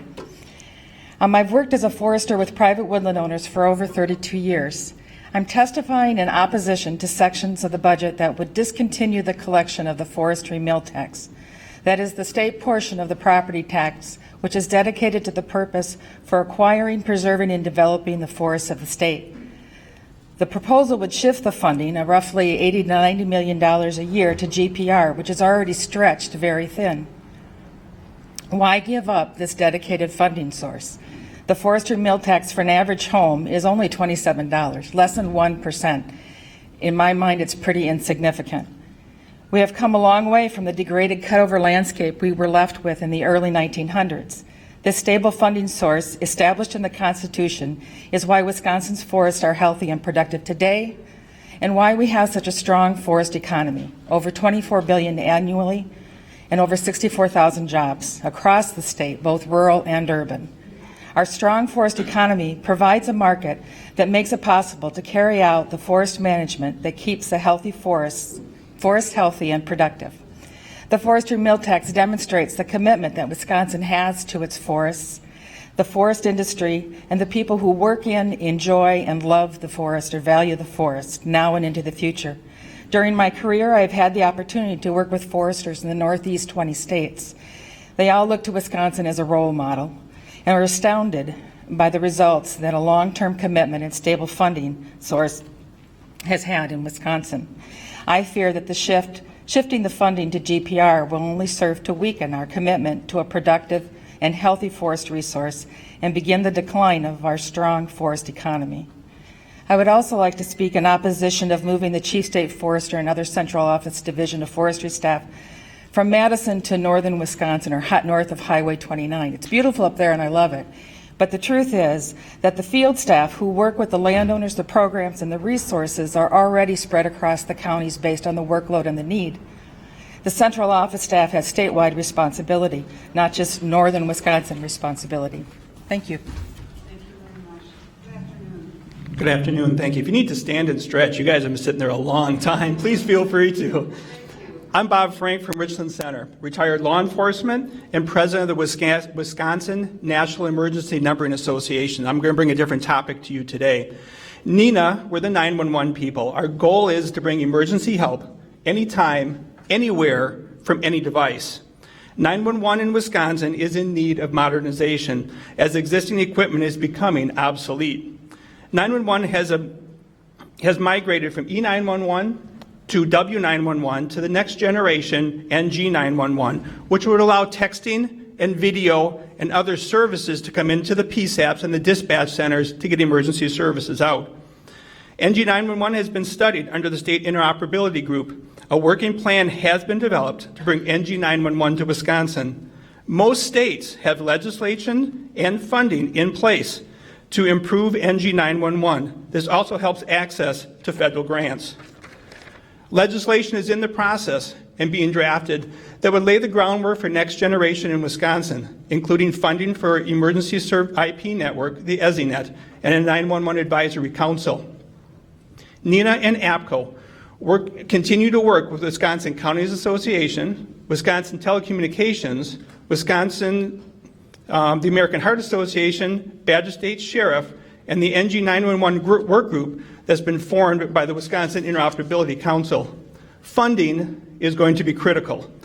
It's estimated that $7 million annually will be needed to build and maintain the Wisconsin Emergency Services Network, utilizing existing funds from the Police and Fire Protection Fund, and also using the investment that Wisconsin has already put into the BadgerNet network provides the foundation for a cost-effective implementation of the statewide system. A statewide solution is the best option to deal with cybersecurity threats present in the transition from an analog 911 system to a digital. A modernization of the EZNet is the most efficient solution, as an individual PSAPs developing their own systems will cost taxpayers more than a single network. It took 27 years for Wisconsin PSAPs to implement E911. The residents of the state cannot afford or wait longer to implement NG911. Thank you for your time. Good afternoon. Thank you for coming to Platteville. I'm happy to say both of my representatives are here, Senator Markline and Representative Todd Novak. Thank you for coming. My name is Margaret Golly. I live in Mineral Point, Wisconsin. I am the mother of a 39-year-old son with Down syndrome. I am thankful that the budget does not play with my son's long-term care. He is enrolled in IRIS. But I am concerned about the issues of Medicaid. Now, I know we're all in a stalling pattern right now, dependent on the federal government. But there are some things I would like you to do in the meantime. One, I would like you to set up a deliberative plan for Medicaid that will protect people with disabilities that are unable to secure their own health insurance in any way. I would like you to use your political capital with our congressional district and with our governor. And please tell them that the ACA cannot be reformed on the back of Medicaid. I would like you to commit to the fact that Wisconsin will not drop any optional benefits under Medicaid that are now in place. Lastly, I would like you to think when you're doing your work as lawmakers that you think of my son Ted and the thousands of other people that are your constituents that are unable to take care of themselves. And with Medicaid services, they can live and work in our communities and be productive citizens. I would like to thank you again for coming to Platteville, and thank you for all the work you do for all of your constituents. Hello, my name is Dave Lambert. I'm here representing the Grant County Highway Department, where I serve as the commissioner. Welcome to Platteville. Thank you for being here. Drive for some of you. Easy for me. As you sit there, just remember that time flies when you're having fun, right? Okay. I'd like to speak on general transportation aids. These are the state funds that municipalities such as Grant County receive to maintain our highways. Since 2011, Grant County has lost about 20% of our GTA. In the governor's budget this time around, he proposes increasing these general transportation aids. We support that. Maybe not restore the 20%, but whatever you do provide us with, I promise we will do the best we can with whatever you can provide. The other thing I wanted to do was thank a couple of you members here. We had a very, very important project that was approved last Friday, the Highway 61 project between Fenimore and Lancaster, a very important north-south corridor in Grant County. It was put on hold because it had, the bids came in higher than the estimate. And if you're all familiar with the recent DOT audit, they're having a hard time with that. And it took a little bit of backbone. It took a little bit of work in Travis's office and Senator Markline's office. Jeff Curry and Vince, I think, both worked. Thank you, boys, and keep it up. Thank you. Hello, I'm Dr. Robert Smith. I'm the director of the Emergency Department at Grant Regional Health Center in Lancaster, about 20 miles from here. I'm here to talk about Medicaid reimbursements. Where we are now for most of the services that we provide in the Emergency Department is 50th of 50 states. The progressive and prosperous Wisconsin has fallen that far behind. The problem with that is that it leads to some fairly negative consequences in the hospital and medical care here. It leaves our hospitals with very thin margins to operate on. It makes it very difficult to reduce doctors. And most of the doctors that I work with, more than half of them look like me. Little on the gray side, little on the Warren side, a little bit on the downhill from the peak of our work side. And the problem with that is that we have to replace ourselves with young people. It's a hard sell to get young doctors to move out to the country, and it's virtually an impossible sell to get them to move out to the country to take a cut in pay. The pay for doctors in Iowa in the emergency department is 2.5 times what it is in Wisconsin, 1.5 times in Minnesota, and it's 1.4 times in Illinois, which can't even balance its budget. There's a little bit of frustration on my part. I was in the Capitol last week for Dr. Day. I dropped in on Senator Markline and Representative Tranel and left some information about this with them. I'm sure a lot of you saw some white coats around the building. I heard the DHS Secretary's testimony to this committee, and her concerns with Medicaid were psychiatrists, dentists, and the opioid crisis. Well, I can tell you now that emergency doctors see more dental emergencies, more psychiatric emergencies, and more opioid emergencies than any number of dentists and psychiatrists see. In fact, we see more than 60% of the medical care for patients on Medicaid is provided by us, and more than 50% of patients who are on Medicaid will see us every year. So I know it's hard to find money. I just hope that you can look in the budget and maybe try rectifying 20 years of neglect to ER payments. Thank you.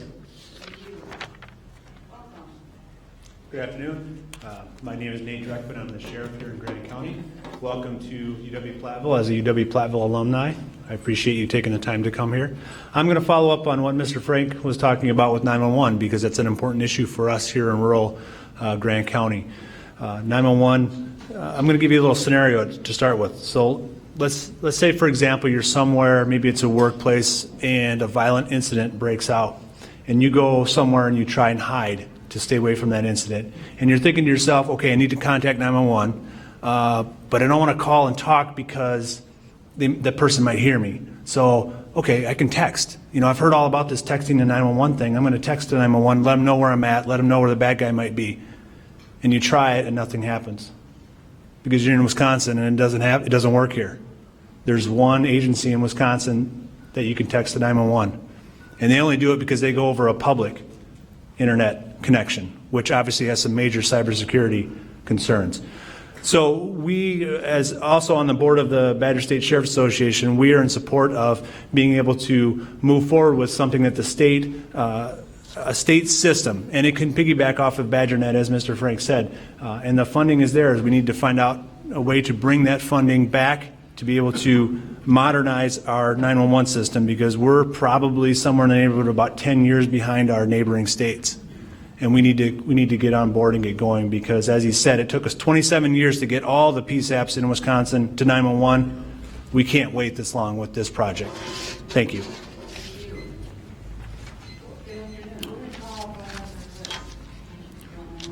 Maria Langton, Platteville. Robin Meyer, Doug Stevens, Charles Clark, I think. Tom Hague, H-A-U-G-E. Todd Costello. Mary Kaiser, Riverfront Lacrosse. Bill Beiffer, B-I-E-F-E-R, Montfort. Rob Timberlake. Kelly Hornick, H-O-H-N-E-K. Let's go with that. Hello, my name is Don Myers. I live on a small farm 10 miles west of Platteville. I retired from John Deere about 10 years ago. Thank you for coming to Platteville and Southwest Wisconsin. My concern is poverty in the U.S. and the state of Wisconsin. United States is, I believe, the wealthiest country in the world, at least by GDP. And Wisconsin, I believe, is in the middle. I didn't do any research on that. I'm not very well prepared, sorry. I'm a private citizen. I volunteer at a local food bank, a food pantry, and according to the University of Wisconsin researchers at the university, they've determined that 1 in 10 Wisconsin residents live in poverty. And I think that's a shame. You certainly need, I would hope, that you would adopt a philosophy of helping these people in poverty. And I know on the east coast of Wisconsin and the bigger cities, it's much worse than 1 in 10. 1 in 10, a little bit more than 1 in 10 is the average. But I think you need to help address that issue by any means you can by developing a philosophy to help people. Thank you very much. Thank you very much. Good afternoon. My name's Chris Joel. I'm a dispatcher. Now I'm the communications supervisor for the Grant County Sheriff's Office. I wanted to thank everybody for coming, especially Senator Markline and Representative Tranel. I wanted to talk about modernizing the 911. It's dear to my heart. I've been involved in it for 20-some years now. Grant County's like every county in the state. We're lacking infrastructure for the 911. It's an old router system. It's failing. It's end of life, and we have no plan to replace it right now. So if it fails, our system goes down. We have no redundancy. We can't bring a call back from somewhere else and bring that into us. So when it fails for everybody. So how are we going to get those calls into us? We don't have the old calling tree or the phone bars they used to have 20, 25 years ago. Those are out of it. We don't have that. So we have to find a way to get people to know how to get a hold of us when they need an emergency.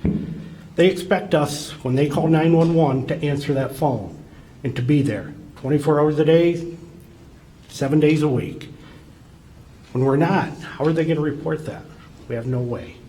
We can't text, we can't video conference, we can't do any of that with this infrastructure. People have, the expectation that we're going to always be there. We don't have that ability right now. If we went down, and we've had our connection between us and Platteville, the T1 cut, we lost the majority of the county's 911 system. So I know the cost to the taxpayer is higher for a single system. Hopefully you guys will go to a statewide or a regional routing system. We need that. We need you to support it. The taxpayers need you to support it, because right now we're one of the only states in the country that don't do it. So I'm asking you to do that. At some point our system's going to fail. It will. It's just a matter of when it's going to fail. And if it fails, we're out. We can't take any calls. We can't help you. If you crashed here in our county, if you had an emergency and our system failed, you wouldn't reach us. So hopefully you can find some money to start funding it. Thank you. Thank you. Good afternoon. Hi, my name is Maria Layton, and I'm actually a recent graduate of UW-Platteville back in 2015. And I know that I look like I'm like 12 years old, but I hope that you take me seriously on what I have to say. I'm actually here speaking on behalf of the UW-Platteville STEM building, particularly the renovations on Babel, just because it's definitely something that needs to get done. The biology department in particular does a really good job of keeping students here. They make us excited about education. I'm also was a part of the RUSH program, which is focused on getting students interested in rural and urban underserved medicine. And so actually between those two things, so RUSH and the staff at the biology department, I really think that's actually what got me accepted into the medical school at UW-Madison that I will be attending this fall. And because they were able to keep me here, I plan on going into psychiatry in Southwest Wisconsin at the end of my however many years it will take me. But the problem is I think that we need to do a better job of getting students here, and part of that is related to the renovations on Babel, just because it's not, when kids do tours through campus, they don't really, there's nothing about it that's exciting, but you can get a lot of students to come here if those renovations were made, and then you can keep students here, and we can actually do better in terms of what that ER physician was saying, getting more psychiatrists and dentists if you have more biology majors graduating. So thank you for your time. I really appreciate you being here today. Thank you. Good afternoon. Good afternoon. My name is John Nielsen. I have 30 years of experience with forestry in southern Wisconsin. I'm a consultant forester and a forest landowner in Richland County. I'm here to express my support for the forestry mill tax and ask that the budget not shift funding of forestry to GPR. Forestry is important statewide, and that includes the driftless area. In addition to the natural beauty, environmental protection, and tourism, the forested hills of the driftless provide natural resources for a large forest products industry. In the southwestern 7 counties, there are over 2,000 jobs directly supported by the forest products industry. The DNR's long-term commitment and continued support is the key to the future of success of this industry. When I write a forest management plan for woodland landowners, I'm asking them to make a commitment for 25, 50, 100 years. The forestry mill tax is that same type of commitment. To be sustainable, forestry needs that long-term commitment, not a 2-year budget cycle.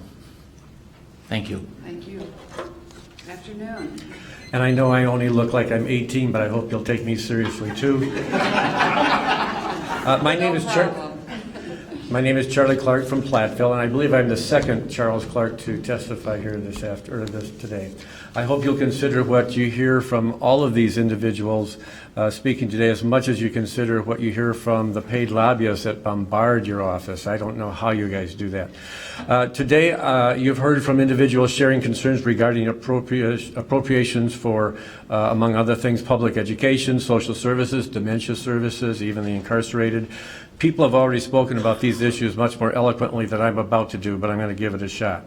No doubt both economic as well as social consequences need to be considered when budgeting for our state's monies. And so I realize that in working in such a large and important budget, it is hard to justify and prioritize budget items of long-term intrinsic value over sometimes those public or self-interest causes that can more easily be equated with dollar signs.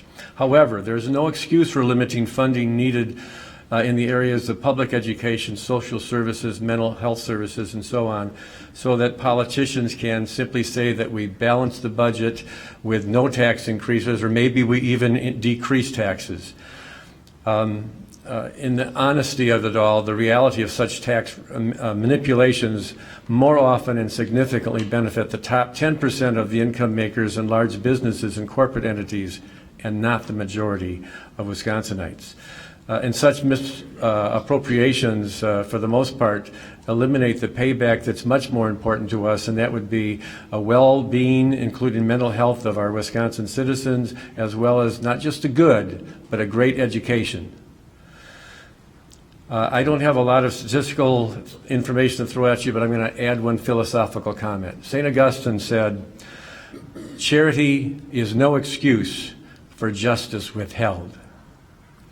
To apply the idea that to one of the main concerns brought up today, to apply that same philosophical thought, increasing $200 in pupil service funding is no excuse for weakening over the past several years the financial health of our public schools and thus the quality of our education. What I hope you'll do is honor the requests of those financially and socially influential, but not at the expense of the Wisconsin citizens. And an added thing, for your own self-integrity, get rid of those sneaky last-minute Section 9 addenda that are added to our state budget. Thank you. Thank you. Good afternoon. Good afternoon. My name is Tom Hauge from Prairie du Sac, Wisconsin, representing the Sauk County Sportsmen's Alliance. Pleased to have two of the senators on your committee and at least three representatives for part of Sauk County here today. 2 years ago, your committee directed an analysis be done on the solvency of the Fish and Wildlife account, the main funding source for fish and wildlife conservation in Wisconsin. That analysis has been completed, and you've received that report, and it shows that revenues to properly manage Wisconsin's habitat and wildlife populations have not kept pace with expenses.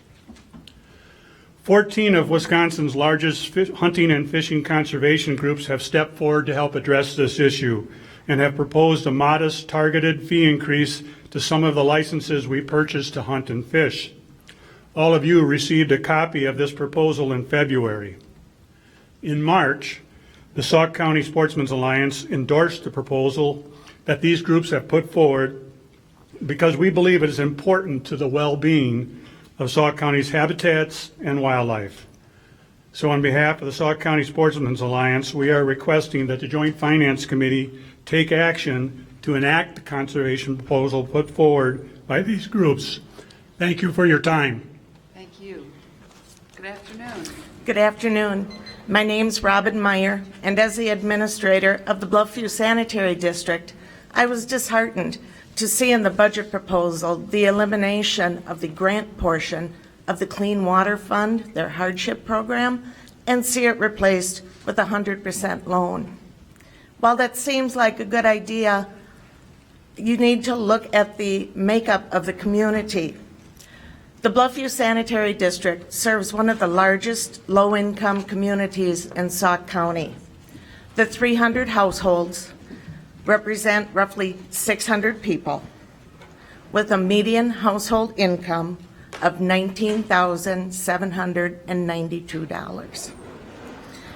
Our current sewer rates are at 1.8%, of the MHI, which is just under the amount that would be allowed to qualify for the hardship plan.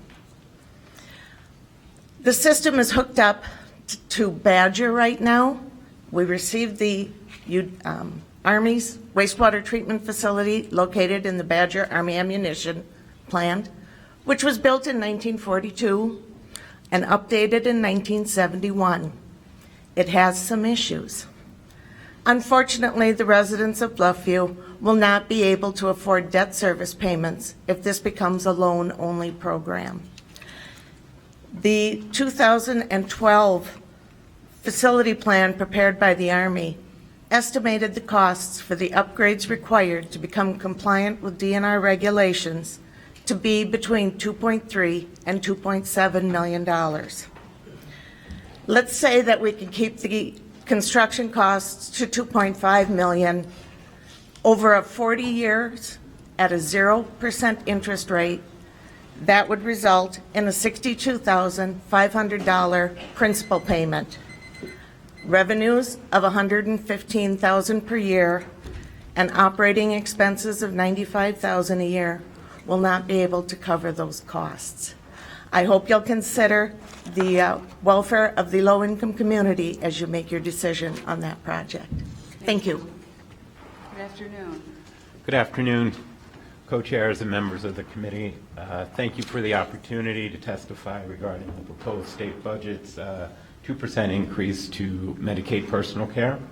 My name is Todd Costello, and I'm a resident of Dane County, board member of the Wisconsin Long-Term Care Workforce Alliance and the Wisconsin Personal Services Association, as well as the lead for Survival Coalition's Workforce Initiative.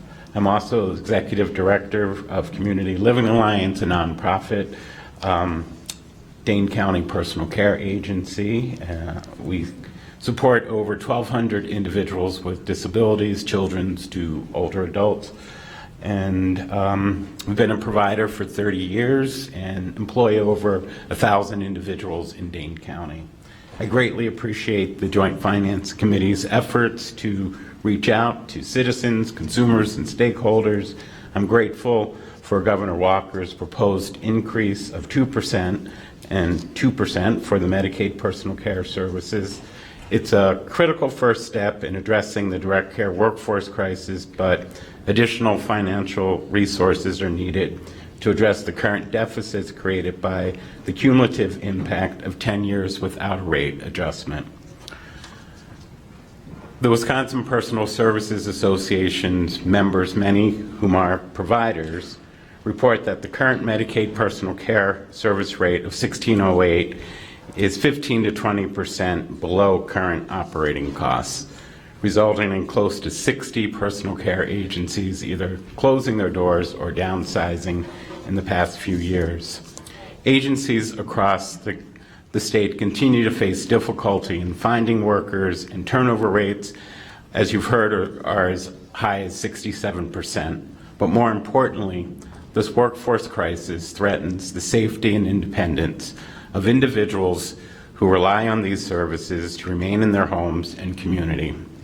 Consumers are reporting extreme difficulty in finding workers, resulting in compromised health and well-being. Community-based personal care services are cost-effective and essential to supporting people with disabilities. If personal care services are not available, many individuals will be forced to turn to more expensive care, such as nursing homes and institutions, which pose a significant cost to taxpayers. Thank you for considering the increase. Thank you very much. Good afternoon. I'm actually going to call off people we've called up once to see if they're still here, because I do have a big stack of people. So Kathy Cope, Stephen Schuckdorm, Platteville, 1250 East Highway 151. That's the address. Heidi, I don't know how to pronounce your last. 1723 Rex Road, Platteville. Nate Deckerman. Okay. Michelle Olson. Okay. Michael Tasner, Tasshner. Carl Sue Albright, 865 Jericho Lane. Michael Roy, Madison. Philip Parker, Belmont. Tom Wormuth, Wermuth, Spring Green.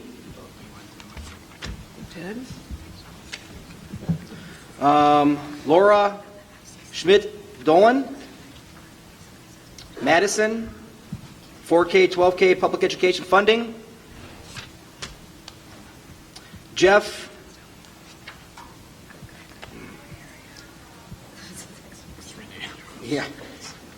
it's not really good. 517 Woodview Lane, Dodgeville. Doug Stevens, 10 Preston Drive, Platteville. Mary Casimir, 3031 Lakota Place, La Crosse. Bill Beifer, Biefer, Montford. Yes, we should know. Rob Timberlake, Madison. Yeah, yay. There we go. Okay. Winner right there. Justin's brother. Yeah. Kelly. I'm guessing that's you. Good. Alrighty, so we got those. Patrick Stoffel. Calling a new list. It's a new list, yes. New list. 1023. It's a time on this. He's not Patrick here. Stoffel, Oregon, Wisconsin. Not here. Have everyone come up? Yeah, how let's many just do want to that. testify yet? Come on up. Start Come queuing up. on up and I'll dig through here and see if I can find your name. Thank you very much for your patience. Appreciate it. We just Sorry do- for butchering everybody's names too. Oh, Who's next with you? Rock, scissors, paper. there you go. Ladies first? Okay, ladies first, I guess. Okay, I'll go for it. Hi there.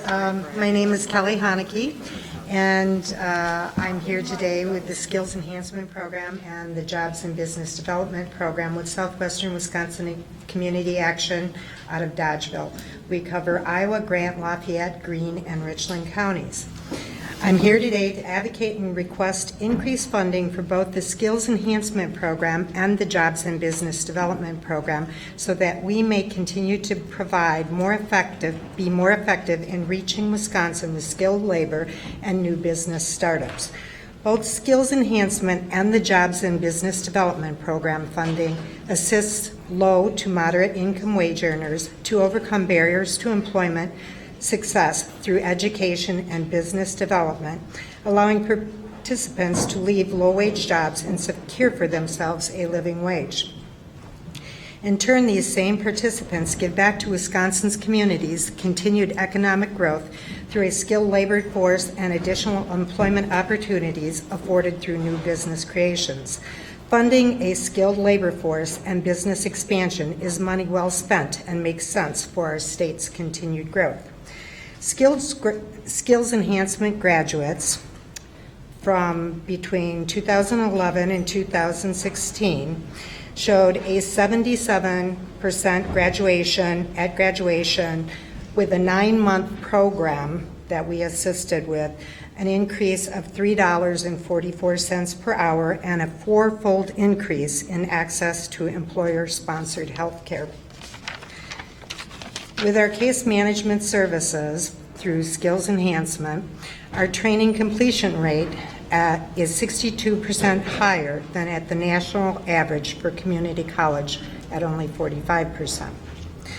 Likewise, with the Jobs, Business, and Development Program, the current 2015 through 17 budget, we have been able to increase just this past year 333 new jobs and created 190 new businesses throughout the state. We are here asking, we appreciate the funding that you've provided in the past for us, but we are asking that you would increase our fundings in both programs statewide, $500,000 each, so that we can serve additional communities and additional people, so that we can make our state strong, going ahead with business development and further jobs. Thank you. Good afternoon. Thank you. Yes, no problem. Yeah. My name is Rob Timberlake. I'm a former high school teacher, and I am also a current graduate student at the School of Education at UW-Madison. I chose to attend graduate school at UW-Madison because of the strength of the program, the quality of my professors, peers, and students. I've been so impressed by the university that I call it my home. However, I've also witnessed my students struggle to complete assignments as they struggle with mental health issues. I've witnessed my peers take on second and third jobs to afford their rent and their food. I've witnessed some of the best faculty leave our university for schools and states that provide better support for higher education. But you can do something about this. You can help make our university system work better for your children, your grandchildren, for your neighbors, and for those in Wisconsin you don't usually see. It is wonderful that the governor has proposed an increase to the funding of the UW system. However, you all can make improvements on his recommendations. I was heartened to see the governor propose $35 million in funding to account for a 5% tuition decrease. The Joint Finance Committee should allocate these funds for need-based tuition assistance. Rather than forcing the UW system campuses to develop more 3-year bachelor degrees, our universities should be given more resources to improve the current time to degrees, further investing in mental health services, in programs to reduce hate and bias incidents, in increased pay for student workers and graduate assistants. These students who should be more worried about finishing their research papers than buying their next meal. Instead of pitting the UW system schools against each other for funding, instead of tying funding to performance metrics which can be rigged to favor certain schools at the expense of others, you should guarantee funding for schools across the biennium. You should protect funding for salary increases to attract and retain world-class faculty. By taking these steps, you'll improve Wisconsin higher education for our faculty, staff, and students. Thank you. Good afternoon. I'm here to urge support for the UW-Platteville Engineering Building Project. I received a degree in civil engineering from this school in 1966, and I was able to serve the public for some 43 years. I was the first in my family to graduate from college, and my brother and sister followed. The proximity and the cost of UW-Platteville were significant factors in our ability to attend college. Over the years, I selected and hired a considerable number of people, including a lot of engineers. Those engineers came from a number of colleges, including the UW-Madison, the UW-Platteville, Marquette University, the United States Military Academy, and even the Virginia Military Institute. Graduates from the UW-Platteville did very well in the hiring process and often had an edge as they had acquired more practical work experience. In the early 1970s, I was able to recommend the City of Madison hire the first female engineer, a graduate of UW-Platteville. That's just a historic footnote today. When I retired, our staff had 50% female engineers. Dean Ottensman was my advisor, and unfortunately, the building named for him is no longer able to meet the minimum requirements of a teaching facility. Also, again, unfortunately, the building does not present itself well to potential students or their parents. I hope that the Joint Committee on Finance can keep this job engine of Southwest Wisconsin by expanding it to serve an additional 800 students. Thank you very much. Sir, what's your name? Larry D. Nelson. My name is Scout Harrison. I am a senior biology major here at the University of Wisconsin-Platteville, and I plan on graduating in May and taking a couple of years off of schooling to do some biology fieldwork before getting my master's degree. So I've attended UW-Platteville for all 4 years of my schooling, and I've had some great experiences and professors here. And being a biology major, I spend the majority of my time in Babel Hall, especially this year where all of my senior level classes take place in Babel Hall.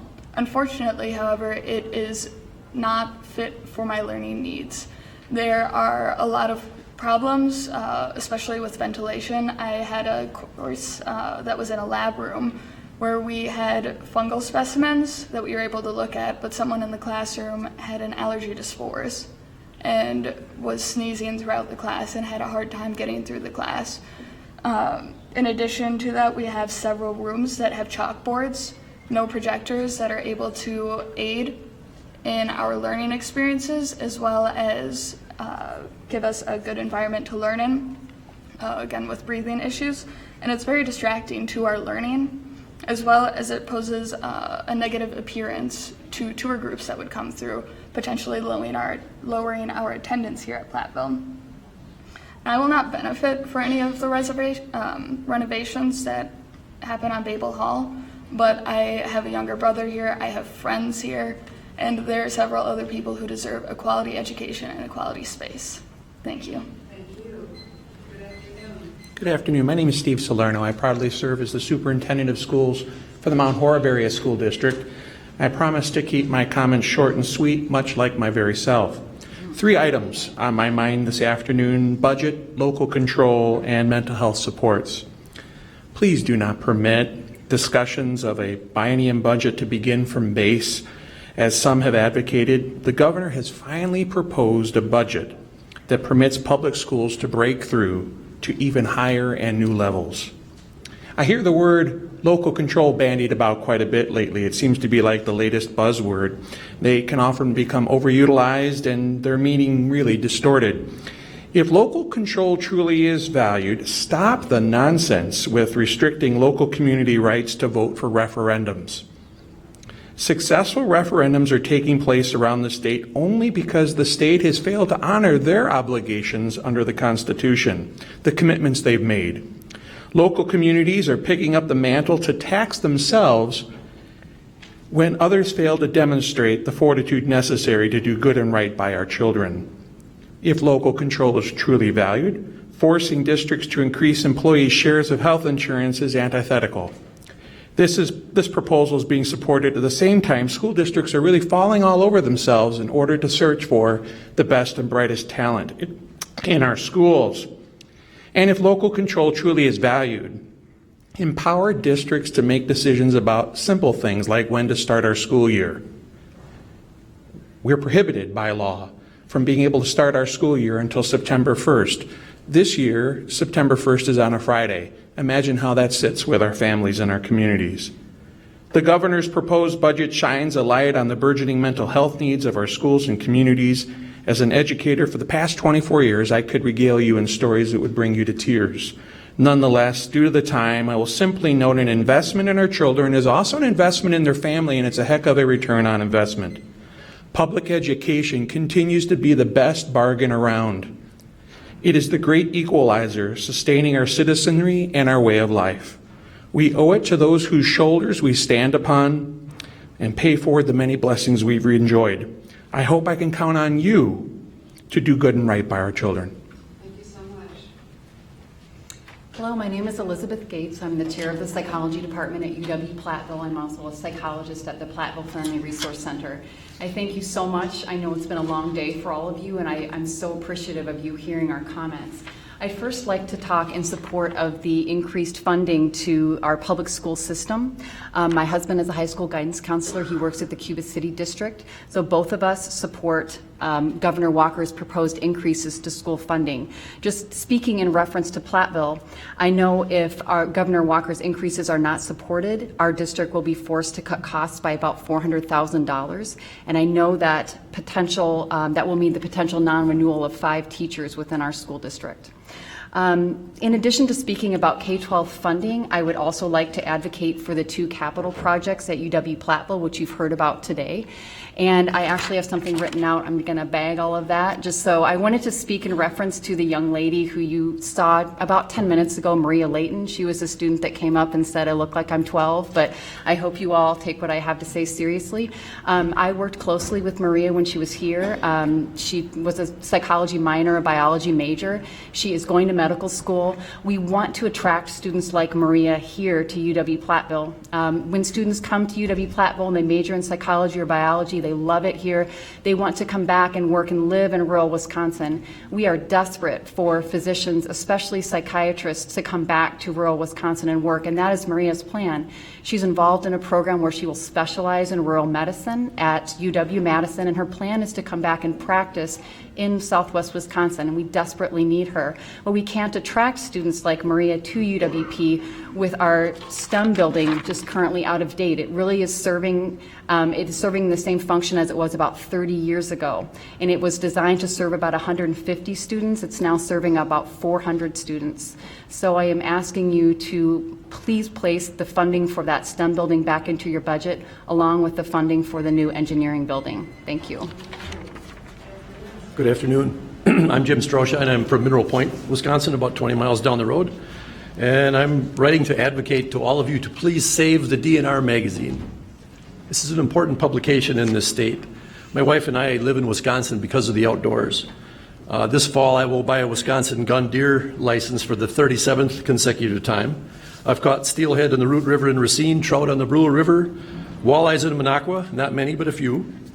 I visited our state natural areas. I have volunteered to pick up trash. I've volunteered on work crews to cut brush and work on prairie restorations. I've subscribed to the magazine for over 20 years, and every time I look at an issue, it reminds me of the diversity of our outdoors in this state.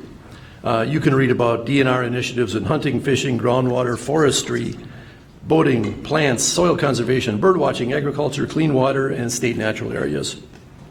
Everyone in the state is touched by the natural resources, and I think a strong public education component has to be part of the agency.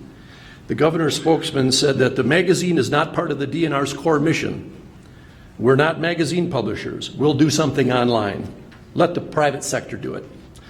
I'm here to ask you to don't believe a word of that. The private sector has no interest in telling taxpayers what to do and how DNR initiatives should work. That's the role of the DNR, and it is a core mission. And to say that it will be replaced by an online blog somewhere is, I think, wishful thinking. People's attention spans are short already, and when they're online, it's even worse, about 15 seconds or so, especially young people. There's so many distractions online. The magazine is something that you can do a little bit longer form work in. I give magazine subscriptions to teenagers. Their parents tell me it's the only magazine they get, and they read it. 88,000 people get the magazine, and the DNR's own survey 2 years ago said 63% of the subscribers read it cover to cover.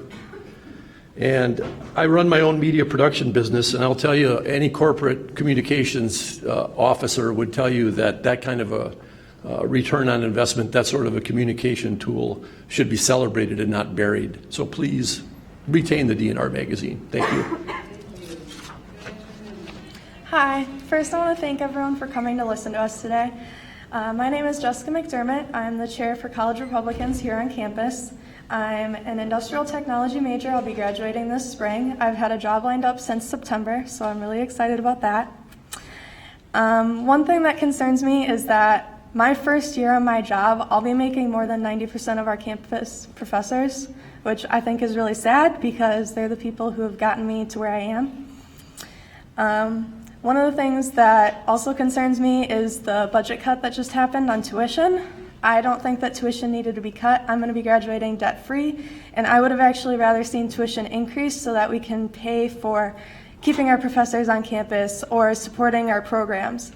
For example, our construction lab for my major, it's the second year that we've been doing it, and it's extremely unique. We are the only campus in the nation that has this lab. We have employers from California fly all the way to our small campus to hire our students. So we have people from all over the nation that come here, and they seek out Platteville grads. They don't seek out Madison, the top school, they seek out Platteville. So I think it's really important that our funding goes to help support our programs and keep us on track and keep us ahead at where we are. Thank you. Good afternoon. Thank you for coming to Platteville. My name is Lynn Berger. I'm a resident of Platteville, Wisconsin, and I'm here to talk to you as the parent of a college freshman and to encourage more funding for the UW University system and to explain how the budget cuts over the past several years have affected my family's decision on where to send our child to college and our decision not to choose a University of Wisconsin school. I say this with great sadness as I am a graduate of UW-Madison. When we were starting to look at colleges, the guidance counselor suggested that we compare the price of a 4-year private college to 6 years at a public college. That was news to me. My expectation was you'd get through in 4 years. Unless you're lazy or partying too much. But I looked at the statistics. 80% of UW system students graduate in 6 years. 30% graduate in 4 years, compared to the private sector where around 90% graduate in 4 years. I don't want to be paying tuition for 6 years. I want my kid to get through and get into the workforce. I'm concerned about faculty leaving the UW system. We were concerned about UW-Platteville closed the communications department. What if my son chooses a field and the program is cut? My son is interested in music. There's rumors that the orchestra here might be cut. The Heartland Festival here was cut. These are important parts of education. It used to mean a lot to be a graduate of a University of Wisconsin school. I've seen the UW system fall in the rankings over the years, and I'm hoping that you can change that by providing enough funding so that it's possible for every student to graduate in 4 years. Parents I've talked to have pretty much said that their students can't get the classes that they need, and this problem's only going to get worse. Thank you. Hi, my name is Severin Kravchuk. I am on Student Senate here on campus. I'm a freshman and a civil engineer. I'm here to ask you to follow the Campus Planning Commission's ideas of funding a new engineering hall, among other buildings, but engineering hall specifically. I go to OTS every day. I work in there for all my engineering needs, and it's packed. It's busy. Technology isn't working great. Teachers are complaining. We just really appreciate a new building or updates to our building. Thank you very much. Hello, my name is Mary Robinson Wagner, and I am a registered professional engineer in Wisconsin, a federally registered municipal advisor. I work at an engineering consulting company that has multiple offices across Wisconsin and the upper Midwest, and I work there also as a funding administrator and team leader. I'm a 1979 graduate of UW-Platteville, so I was in OTS when it was pretty new. And I also was a former instructor here, and I'm on the UWP Foundation. In addition, I'm a mother of 6 and a mother-in-law to 6, and I have 9 grandchildren. All that to say, I have a really heavy investment in strong schools and in the strong engineering schools.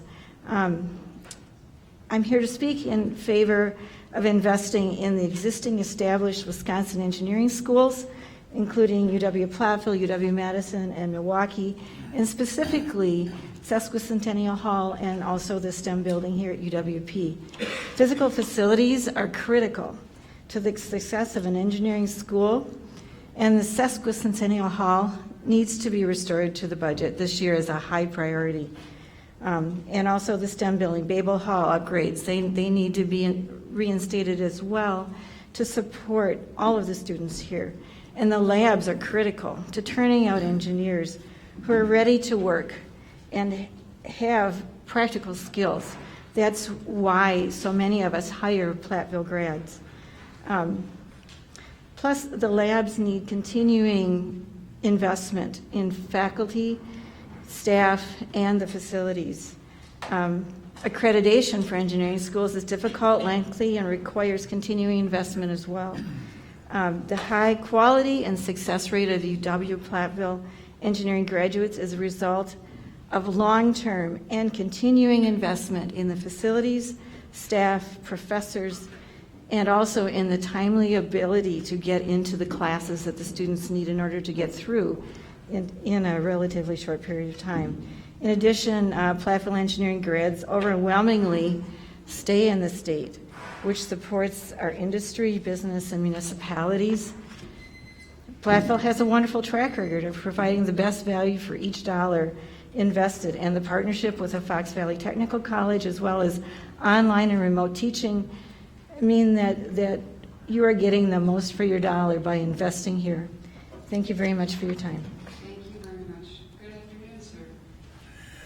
Hi, thank you, Joint Finance, for putting this together, and it's nice to see my Senator, Mr. Markline, and my Assemblyman, Mr. Novak.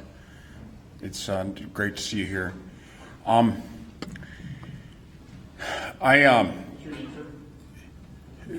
Excuse me. My name is Mike Berg from Blanchardville, Wisconsin, Lafayette County.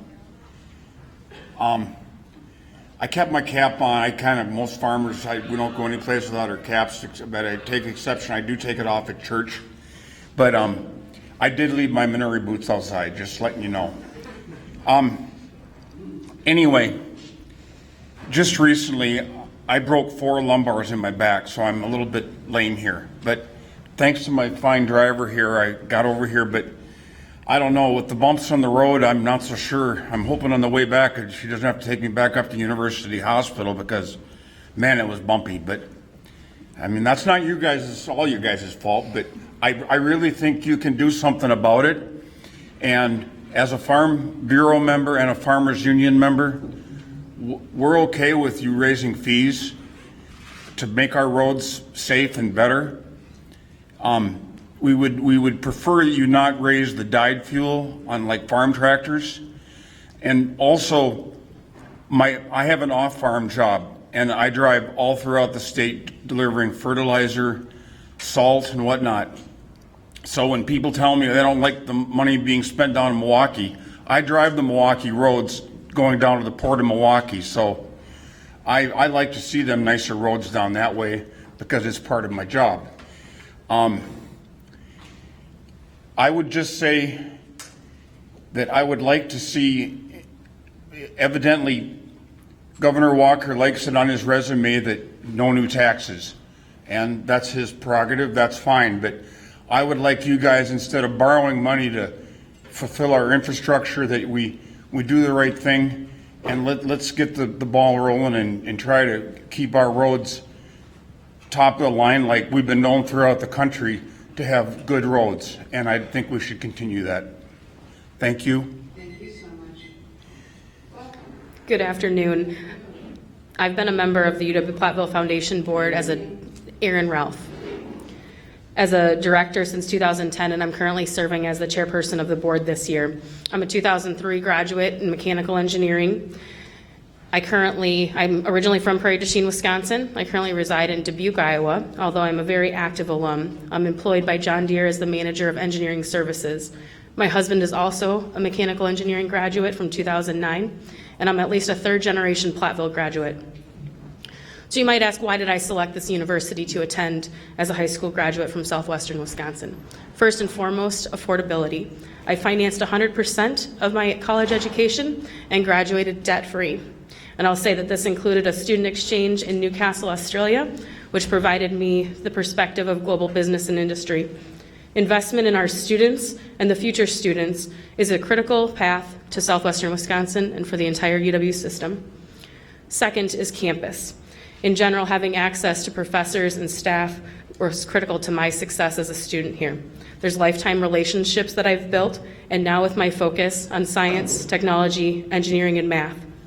I have 3 beautiful daughters, ages 7, 5, and 4. And I know that they're experiencing STEM in a different way than I did. They are beginning to program in kindergarten. And they don't understand that when I was their age, a computer didn't exist and they were just becoming released to the market. It's critical to our success as a university to invest in the infrastructure for both the remodeling of Babel Hall and also for Sesquicentennial Hall to be built to advocate for the STEM fields in which students are highly profitable when they graduate and are highly desired. Thank you very much for your time.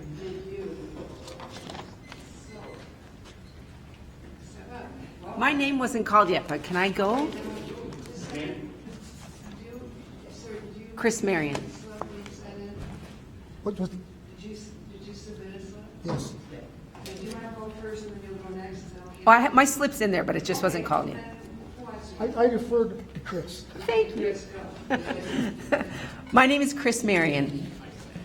Thank you. Thank you guys so much for sticking it out. I'm delighted to see my members here, Novak and Mark Line. Thank you so much. And Chairwoman Darling, you're amazing. You haven't even checked your phone this whole time. It's amazing. I'm an organic vegetable grower, and I have a bed and breakfast in Blanchardville. And I'm on the county board in Lafayette County, and I serve on the Land and Water Committee, also Planning and Zoning, Economic Development, IT. I'm on the board of Southwest CAP, and I'm on Southwest Regional Planning. We're a pretty lean machine out there in Lafayette County.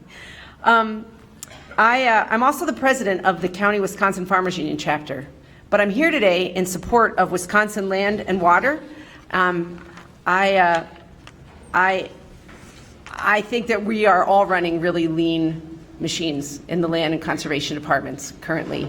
I think that water is a crisis in Wisconsin, both well drinking water, groundwater, and also surface waters. In Lafayette County alone, we have 9 impaired waterways. For the most ag-dependent county in the state with virtually no industry, we need some help from our land and conservation departments. So I see Katrina Shanklin's nodding her head, and you're one of my heroes, so thank you for speaking up for water. The Wisconsin Land and Water is asking that you restore the $1.3 million in annual appropriation levels for state aid. We've been really low. We're far below the statutory goal for funding for land and conservation in the counties. And I'm sure you all know what the land and conservation departments do for the counties, but we need their education, and we need the boots on the ground work that they do to help farmers. We also need the cost share monies. I started a producer-led watershed group this year in Blanchardville. It's called Precatonica Pride. And we're helping drive people to the agencies to get help and to learn how to do better conservation, but we need the funding. So thank you. Thank you. Hello, folks. My name is Ray Spellman.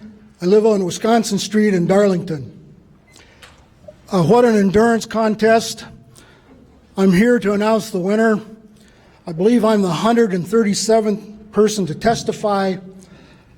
Our Chairman Darling did not wiggle for 2 hours and 27 minutes. She did not leave her station for 2 hours and 42 minutes. Thank you. Yeah, but you won the endurance contest. I would like a shout out to Senator Mark Line for the 17th and his representatives Tranel and Novak to help verify a statistic to Senator Tiffany, who's traveled 514 miles to be with us here today. He commented about the M out here in the mound as he drove in and the mining that it represents in this lead mining region, and it is good business. And here's the statistic that I've heard on tours and in brochures, that this area provided 80% of the lead for the Civil War, and they sold it to both sides. It's just business. I need help on that, fellas. I'm going to be traveling home back to Darlington, and I got to talk about Committee Clerk Joe, a true Toastmaster gentleman with his 1-minute gong. I do have one issue, and I'll get to it. But as I travel back to Darlington on these roads that we've heard about, I'm not going to be able to listen to the Brewers opening day because there's a lot of dead spots as we travel there. I bought my fishing license last Friday at Matthew's Ace Hardware, And this gentleman spoke so eloquently. One of the combos was, and a one-year subscription to the Wisconsin Natural Resources magazine. Let's keep that. Now my issue. This was in our local paper. It's an ad. It says, they're at it again. They are not all of you, but this is my issue, and on my sheet I flagged against it. They're at it again. The legislature and the governor are trying to take away your right to know if Assembly Bill 70, Senate Bill 42, and the governor's budget, as currently written, are approved by the Wisconsin legislature, my Lafayette County Board proceedings goes away. So please vote against that for me. Thank you. Thank you. So, Joe, for people who, who else would like to speak? Okay, good. Sir, you're up. What's your name? My name is Gene Weber, and I live here in Platteville at 1285 Union Street. I have been a long-term resident of Platteville, and I am here simply to encourage you folks to consider funding Endow, Wisconsin, and the 25% credit for contributions to a community fund like the Community Fund of Southern Wisconsin. The reason that is important to all of Wisconsin, not just Platteville and southwest Wisconsin, is, as you all know, there's a lot of wealth transitioning out of Wisconsin to other states. And I'm really here to speak from a personal basis because I was pretty much of a middle income professional my entire life. Came out of a farm in southwest Wisconsin, just as my wife did. Came out hopefully with the good work ethics that's typical of southwest Wisconsin back in the 1960s. We raised 3 kids here in Platteville. There were not jobs for those kids when they graduated from the local college and from Madison. One of them is now in Illinois. One of them is now in Bend, Oregon. And the third one is still in Holmen in La Crosse, Wisconsin. My wife and I, although successful and somewhat fortunate, we do have some assets.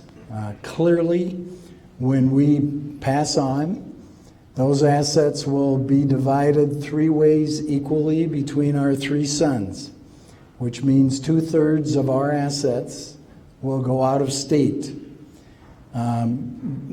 Obviously, we treasure southwest Wisconsin. We treasure Platteville because it's what it's brought to our family. But over, hopefully, the next 20 or 30 years that we'll still be around here, we're going to try to do some good things to help endow Wisconsin.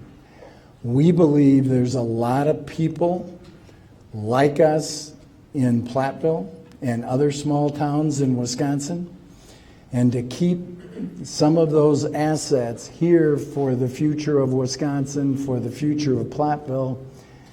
I think if you kind folks would consider doing what other states have done, like Iowa and all the others that you're now aware of, it might be very beneficial to communities like here in Platteville.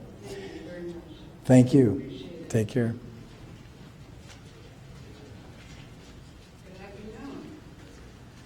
Good afternoon. My name is Daniel Wannicke-Reddy. Daniel Wannicke-Reddy. Or you could just say Daniel Reddy. It's easier. I actually appreciate your time and patience in this, and actually hearing the community out. It's great to see lawmakers actually hearing from the public.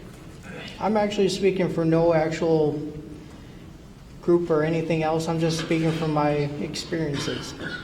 I have traveled across the world to 2 actual regions, one being the Middle East and one being in Eastern Europe.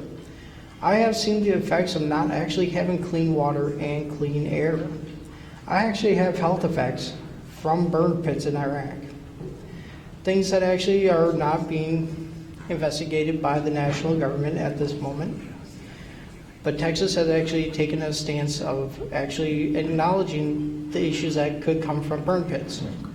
But that's not the reason why I'm here. I am here to actually sit there and say you should allocate more money towards water and air. As you all know, we sit there, we breathe the air that we have. We drink the water that we have. If we pollute it, if we destroy it, we will actually be harming ourselves. It may not be you now, let's say 50 years down the road. Your great-great-grandchildren will be drinking the water and breathing the air that were results of policies that were made. I just appreciate your time for actually listening to me. And I just would like you to think about that when you go into the financial budget of actually making sure that we have enough to cover for water and air. Thank you. Thank you very much. Welcome. Good afternoon, Chairman Darling. My name is James Wensler, and I am from Arena, Wisconsin. And I'm here today to speak on asking for something to be added to the budget that will actually eliminate something in state government. I currently serve on the State Bar's Board of Governors. I have the privilege of serving on the Board of Directors for the State Hygiene Lab, and I also serve on the Disciplinary Committee for the Office of Lawyer Regulation for the State Supreme Court, the Lawyer Disciplinary Committee. I also have the privilege of serving on the Wisconsin State Auctioneer Board, of which I am testifying here today to ask for it to be added to the budget to be eliminated. In my almost 10 years of serving on the State Auctioneer Board as a public member, the Auctioneer Board has not been doing its job to serve the public and to protect the public, especially those who are licensed as auctioneers and also those individuals who have auctioneer houses that are licensed by the state. In the period of time that I've served, the board has not allowed individuals to testify before the board, and that has not allowed individuals to also present their case and then for the board to take independent action on how they would like to review the individual items. So I stand here before you to ask you to consider eliminating the State Auctioneer Board under Chapter 408 of the state statutes. Thank you very much, and I appreciate Dave Constantine being here today, who is my representative. Thank you. Alberta, Chairman Darling, we can have other people speak if they still want to, but looks like we're going to probably run out of folks wanting to testify before 5 o'clock. Rose from UW-Platteville, for the members up here, has arranged, there's been a lot of conversation about the buildings here on campus that either need to be rehabbed or replaced. So we're going to do 2 separate tours for us to be able to see what the facilities look like. What's that? I think I called for that the other day. You called for that? Well, we're going to happen. It's going to happen. And so maybe half of us go at one time for the first half hour, and then a second tour at 4:30. So that's kind of what we're planning for the chairman. Thank you very much, and I'm very happy to stay here and listen to Whoever, exactly. If you want to do one tour and move on, I think that might be easier. Okay. I'll stay here and. Well, that way, I mean, we have multiple people here, but your call as chairman. Well, whoever wants to stay too. I just think some people have to get moving on as well. I'll stay. I'll stay. Okay. I'll stay. Okay. I'll stay. Thank you. Thank you. Okay, so a few of us are going to stay, and what is your name, sir? Good afternoon. My name is Matthew Castells. I'm serving as the student body president here at UW-Platteville. So actually, one of the items I wanted to talk to you all about today were the building projects on our campus and why we feel as students we need them. A couple of years ago, Babel Hall was renovated, or part of it was renovated, and the second part is one of those items that have been deferred in this year's biennium budget. And that is something that students need. A fact here, since we started having students in that building, we've had 1,000% growth in students that are utilizing that space, and it hasn't been renovated since. So that's one definite reason why we need that space to be updated. Another item I know that was under consideration that's been deferred is the new engineering building on campus. Ottensman Hall, as it sounds like some of you will get to see today, is also outdated as well. There are lab issues with that issue. The building, the space just isn't fulfilling the needs of our mechanical engineering students on campus and the other engineering students that utilize that space. So that was one item. The other item I wanted to speak to you all about was the option for opting out of allocable segregated fees. It's something that this campus hasn't taken lightly, as we have a good portion of commuter students on our campus. So it was kind of interesting to see where our student body lied. I just received survey feedback from our campus. I had about 450 students respond to a survey. About 68% said they would not opt out even if they had the option to, and about 35% said they would. So I thought that was pretty interesting, something I wanted to present to you all for your consideration. I think realistically, the challenges of implementing such a system would be logistically a nightmare, trying to figure out how we administer that program, how do we make sure students have paid, and things like that. So I urge you all to consider removing that from the proposal. And then secondly, I ask that you consider re-adding into the budget the funding for the two buildings on our campus, namely Babel Hall and the new engineering building as well. Thank you so much for your time. So here's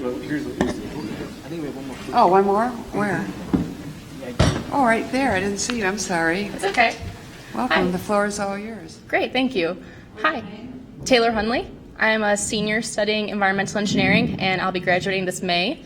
So as an environmental engineer, I spend quite a bit of time in Ottensman Hall. I pretty much live there. Most of my classes are there. All of the labs that I attend are there. So me and that building have become kind of best friends. Graduating in May, I do have a job lined up in Illinois, and I'm from Illinois originally. So one of the things that, while interviewing for my job, that they were super impressed with was the hands-on capability that I was able to learn here at UW-Platteville. They said that's something they rarely see in candidates and potential hires. So I think that the labs and the projects that I've done at UW-Platteville have become a main reason to why I was able to acquire a job so quickly out of college. Now, speaking about Ottensman Hall specifically, the labs there are very outdated. We do our best to manage with them the way we are, but if we were to acquire new lab space and new classroom space, I think it would really help the students, and especially the civil, environmental, and mechanical engineering departments. New equipment is always a good thing, and new technology is something that we really need to be able to compete with what's going on really out there in the field. So there's always new technologies and new equipment that we're using in the real world that our lab space simply can't accommodate right now. But yeah, as I said, I'm a senior environmental engineering student graduating in May, and I want to thank you all for listening to me talk about Ottensman Hall, my second home. Well, thank you. Would anyone else desire to speak? Seeing that, a few of us will stay because we posted 5 o'clock. We don't want people to come and find everybody's gone, but I think it's very important that those who can see the two buildings that we're talking about, and then a few of us will just stay and hear testimony. So I want to thank everybody who came and testified or came and listened. We certainly learned a lot about issues related to this area of southwestern Wisconsin. It's a beautiful place, really nice people, and thank you to the university for hosting such a tremendous event. We really appreciate it. And thank you for lunch. It was delicious. Thank you. Thank you. Here's to you. So who wants to go for? It'll take longer than half an hour to go.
I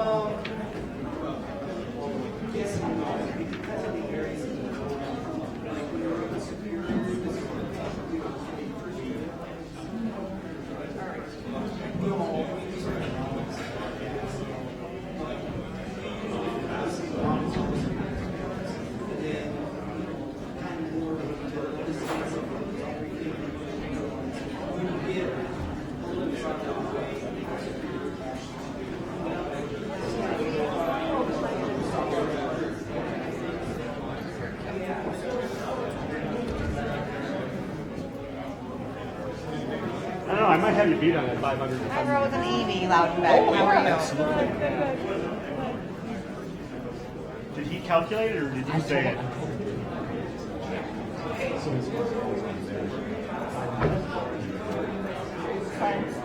Mine's 186 to Madison, and it was another 90 here from Madison. Oh, yeah, you far. Just because you can't get there from Madison. Did you come home? Came out last night.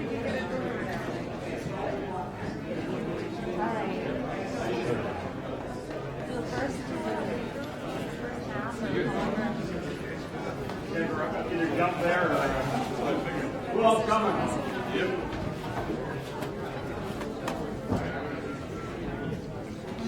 He even called you out. Oh, he's my ride, so he picked me up and was going to drive past my parents after this, so it was a walk. It's a little bit of a hike.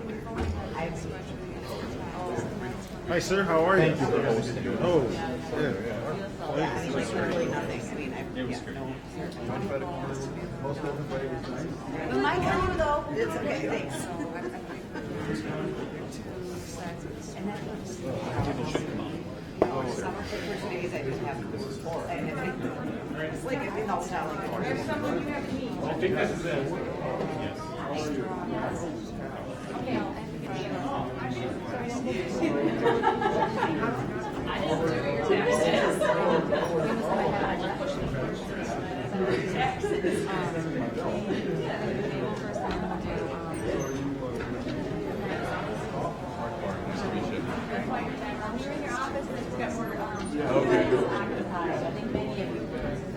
I did talk with Alex.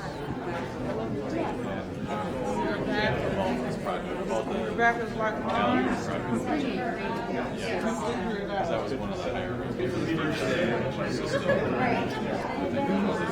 Yeah.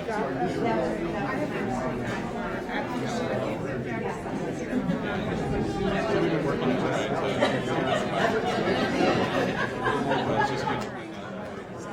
Issue pops out as a big girl.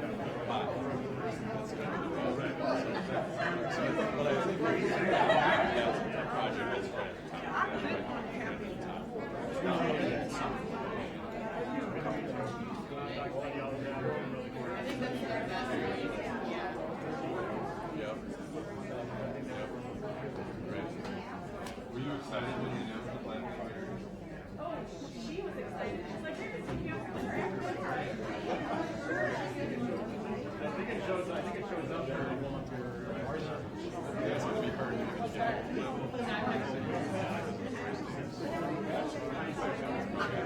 I got some problems with the budget. I know I said some things last week, but I got some other input.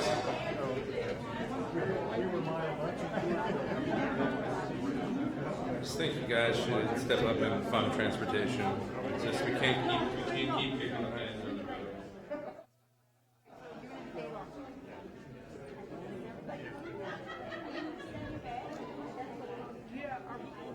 I mean, I've been here before, but I'm trying to figure out where we're going.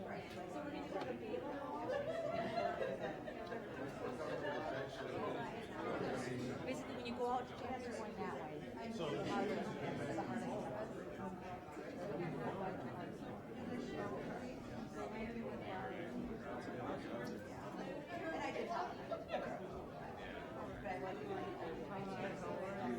Get you all prepared.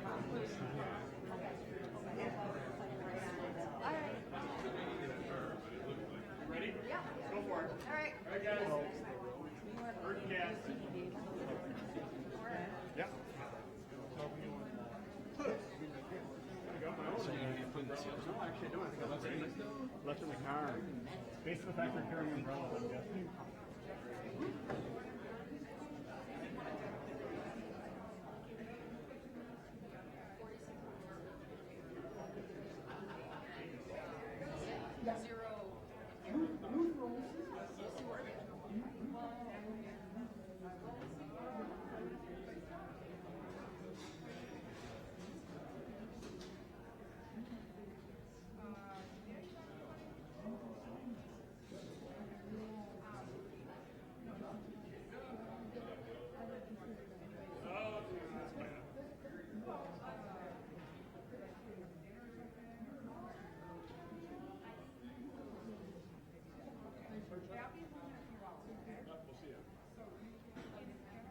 Say hello to Uncle John. I will. I thought he might be here, but I guess not.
Good job. You are one day.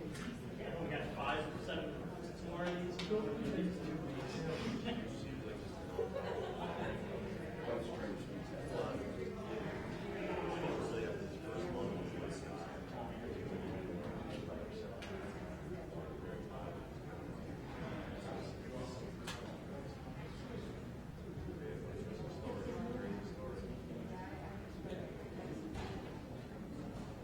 Yes, it's taking a while to get to it.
got the card? What do I have to pass for the? Yes, thank you so much. I appreciate it. I gotta stay ahead of my own soldiers. They're working on it. Yeah, it's made it hard to map where it's going, but I got it. Proud of it. Over there, you actually got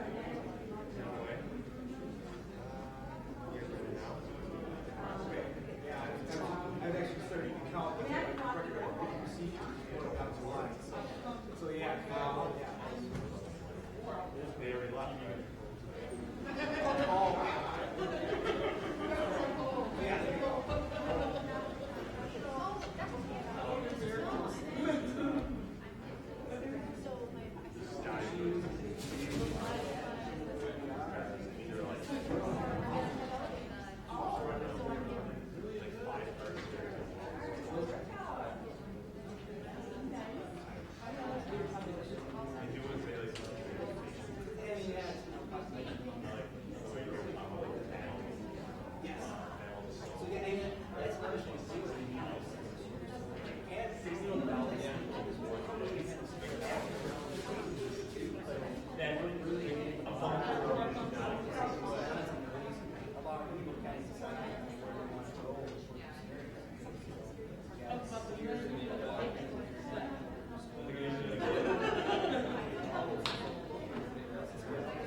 Yeah, Carlin's hardcore history. Yeah. I love it. It's great. It is amazing. I'll just say, people come to my place about crises.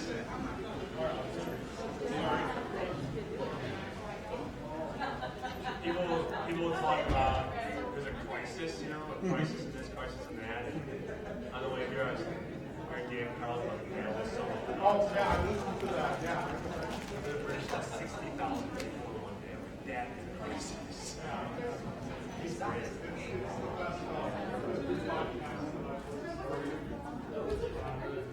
It's like someone was right cities machine text.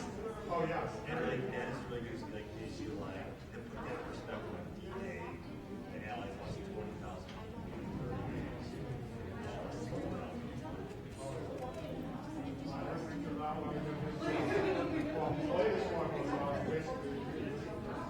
Yeah, the Armageddon, the Northern Armageddon. Yeah, the one before that was on,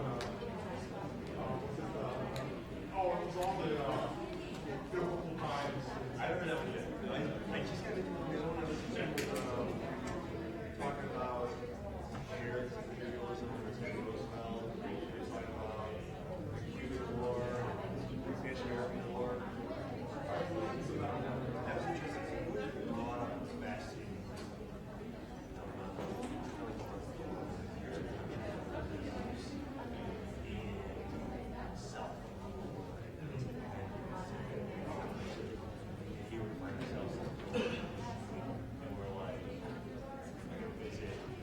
Destiny, or like push our ideas around the world, or is it like self? How is it? There's two other Yeah.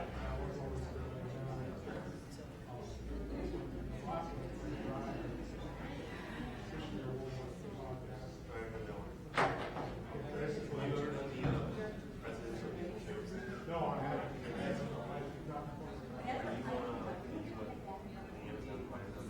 Yeah. Okay, so getting this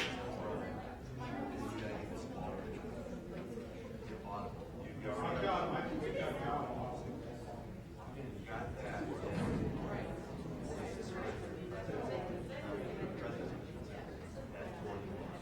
Can I have a copy? Yeah. I'll get it through. And these are like really small. I use overcast.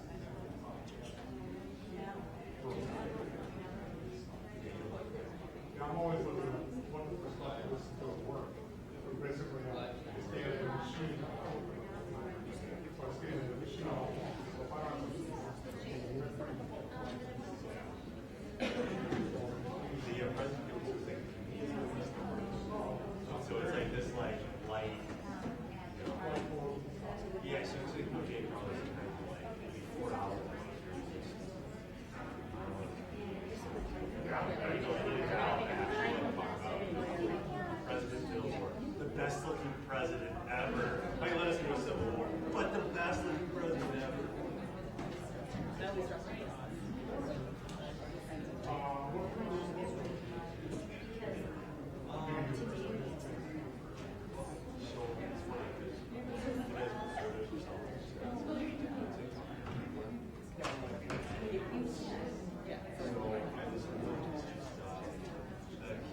Catch your breath, and whenever you're ready, you can just go to the mic. What did I do?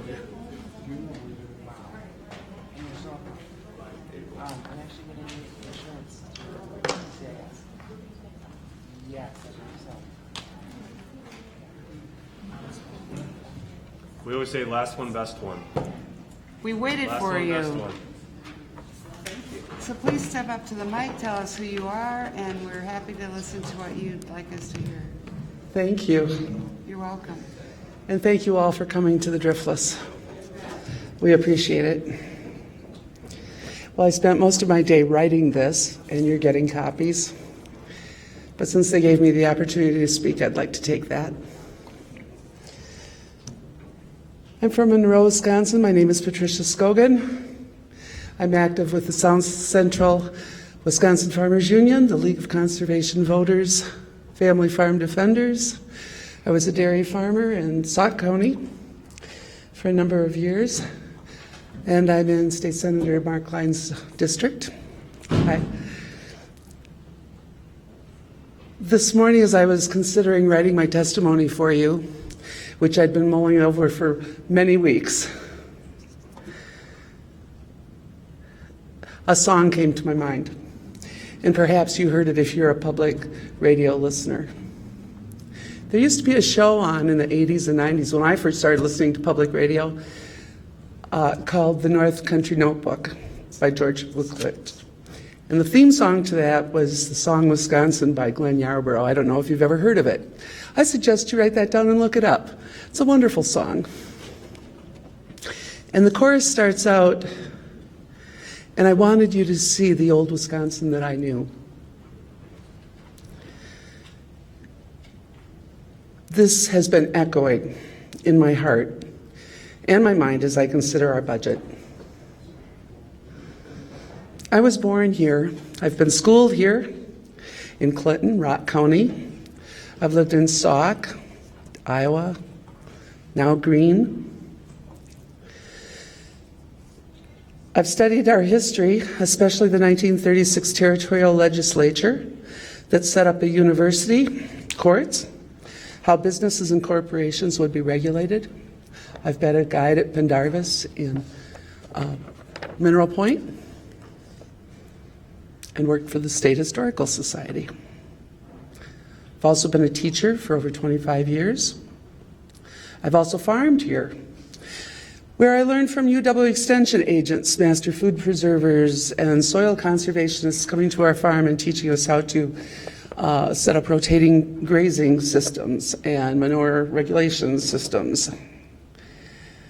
My business was inspected by DATCAP staff because I sold organic grass-fed beef. I participated in 5 farmers markets. And I've talked to most of you at one time or another. I've paid my taxes, and I've always been proud of the results in the past. You have the representative power given by your constituents to use our taxes for our services and for our future of our children. Our priorities are these. Restore the funding for services and staffing at the Wisconsin Department of Natural Resources. We don't pay taxes to give lip service to regulations and oversight defeated by the underfunding. Our water and our land resources need protection now more than ever. In Greene County alone, local citizens have been working with our county board, our land and water conservationists, and others to prevent an out-of-state corporation that calls itself a family farm from placing 5,800 cows on the lower Sugar River in a wetland.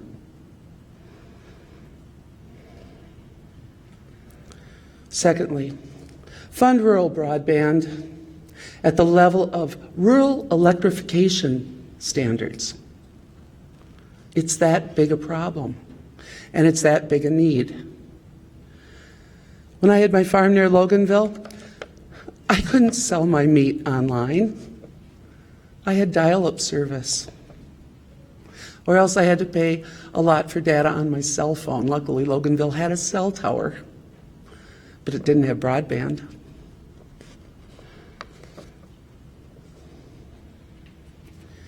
Allow rural cooperatives to form to provide this service to their communities, as has so successfully been done in cities like Reedsburg, Laval. Keep farm-to-school funding strong in Wisconsin. At only one position and $132,800, Wisconsin schools purchased over $9 million worth of food from Wisconsin growers each school year, which was a huge benefit to our rural economy, our children, and to the farmers. I know because I worked with the Weston School District to provide that local food. I didn't get any of that money, but I was sure glad to have a coordinator who was able to procure that for us. Restore funding to our state parks and public spaces. Since the mid-1800s, legislators have always set aside tax money to preserve our state's natural resources. We citizens of Wisconsin don't treat our resources as commodities. We are committed to paying for their preservation. We recognize the need for protective buffers around lakes and rivers and streams and the carbon sequestration that they provide. While our state parks bring in about $11.9 billion in revenue, not to mention the millions of dollars we gain in tourism. That money goes back into the general public revenue. And unfortunately, that revenue doesn't come back into the park system to help smaller areas that don't meet their costs through fees only. We oppose the sale of public lands, the private naming of our state resources, and the defunding of state park staff and services. Co-fund the replacing of major water lines in our cities and municipalities. Provide grants to rural communities to monitor and replace lead pipes and update their water systems. Co-fund county health departments to test water for, this is a new idea, lead, contaminants, nitrates, phosphates, and heavy metals. That's all in our water. And because of some of the things like these large farms, it's getting into our groundwater. It's affecting local wells, it's affecting small towns, it's affecting cities. And their water systems weren't built to handle it. Instead of sending staff to each home 3 or 4 times to collect different tests or people sending in water samples for this or that, why not make it a public health initiative to have every home tested? It's a huge idea, isn't it? But hey, our governor wants to have jobs. This would be a good way to do it. And then let's start taking steps to ensure that those things are taken care of. Co-fund county health departments. Restore funding for county land and water conservation staff.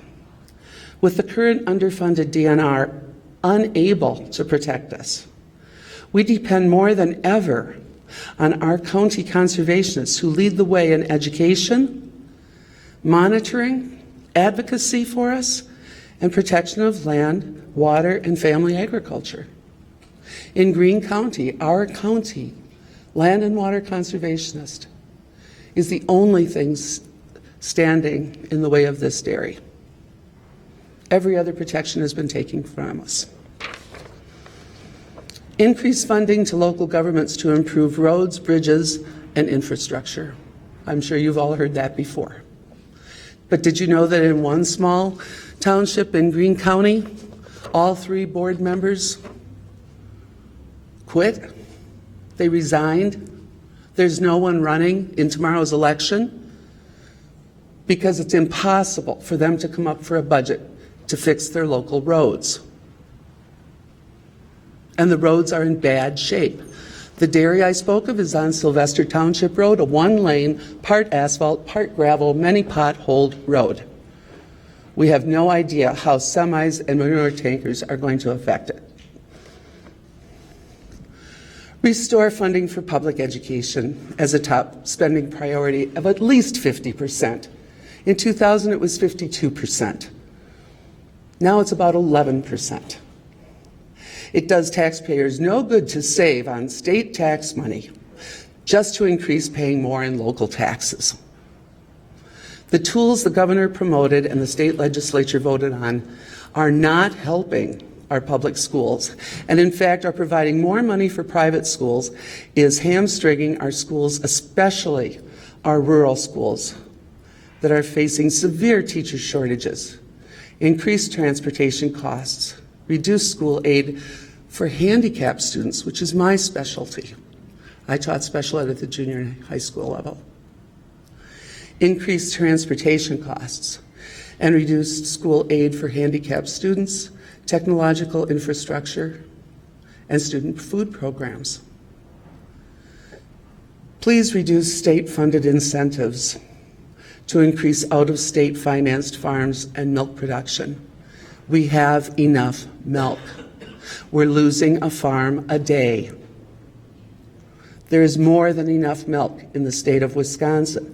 We do not need to provide the 2030 plan of inviting more big farms from out of state where their water is gone. They're coming here for our water. Invest instead in Wisconsin family farms, small businesses, innovation, technology. We can rebuild Wisconsin's industrial, but we need to do it with new ways. And there are plenty of bright people in Wisconsin to do it. This is the funding important to Wisconsin residents. We are conservatives in the truest sense of the word. We trust our tax dollars to provide services and opportunities to all of us, not just a few. And to metropolitan and rural, to country and local, counties. We want protection of our natural resources and our communities. We don't feel the need to be like every other state. We like being unique. We like being the cheese capital of the world in Greene County. We're willing to pay the taxes to support our state. We want to conserve Wisconsin that we know and that we love, and to share its bounty with our visitors. Thank you for coming today. Well, thank you for coming. Appreciate it. I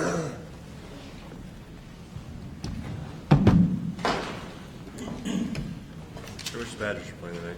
I know. Wasn't that a hard loss? That was hard. It was like, yep.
What was the name of your economics podcast?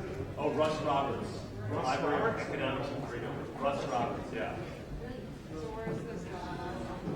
No, that's a separate one. Rob. Subscribe to the president.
There's that ginger nugget.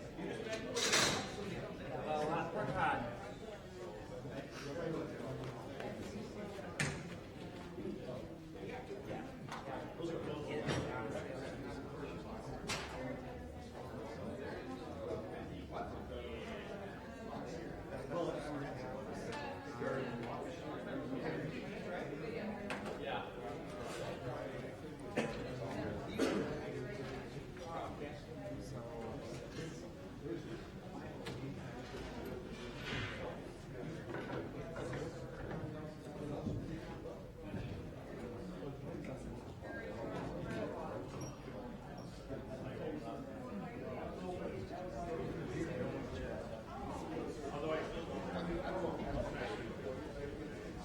Oh my gosh, Rose, there's an emergency. I need you outside really quick.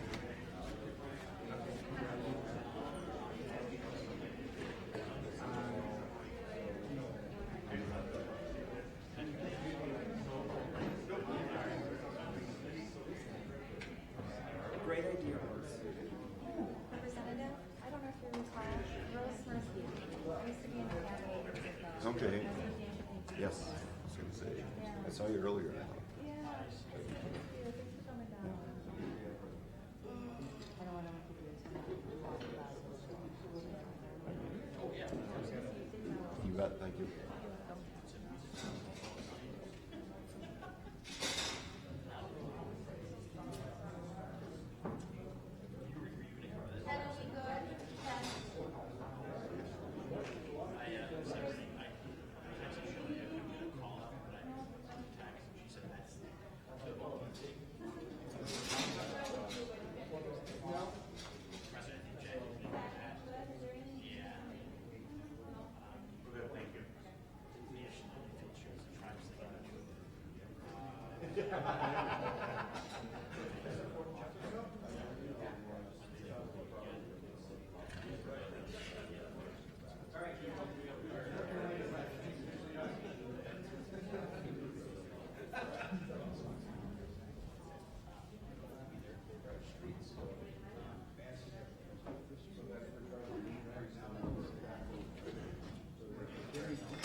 Perfect example of how going up in the rural area, want to come back to practice.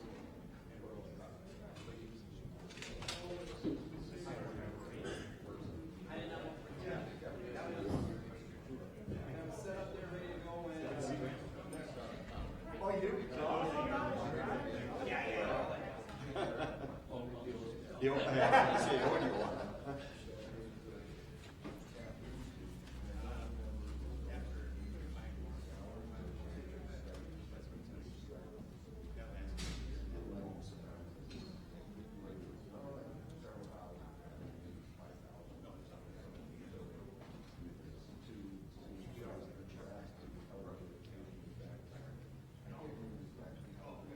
You were surprised about what we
Lars had a part of Lars got put in place as part of the structure. Specifically for the yeah, but yeah.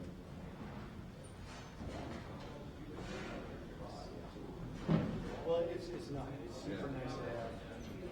Before we did everything in the gymnasium.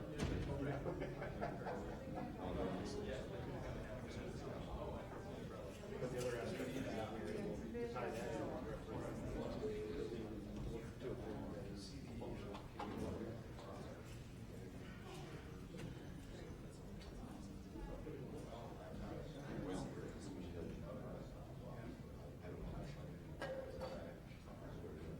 Well, let's just stay on here a minute.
Because usually I would.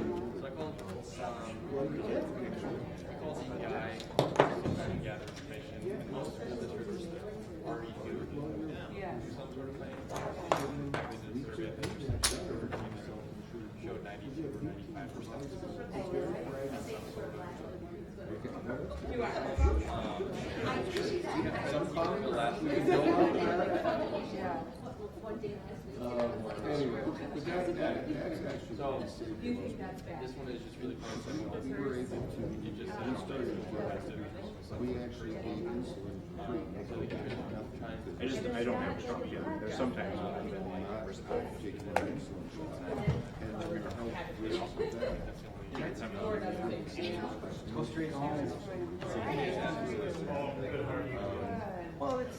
we started About an hour and people are so nice here.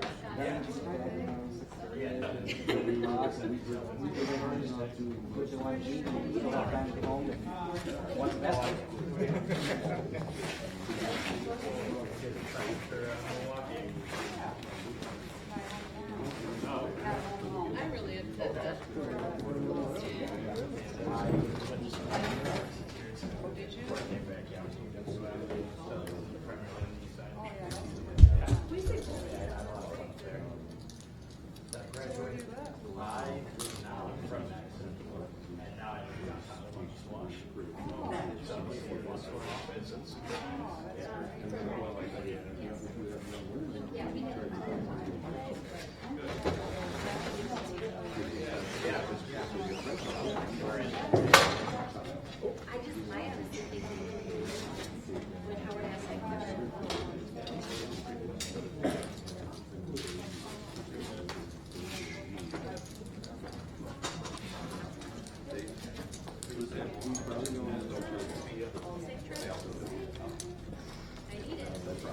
Got it.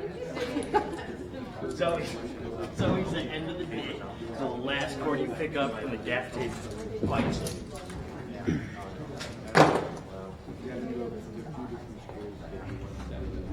She's awesome. I think, well, it's harder. Yes, we are.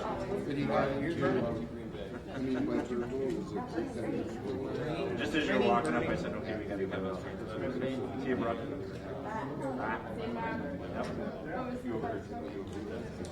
Some of the fun. It's fishy, so maybe talking about me.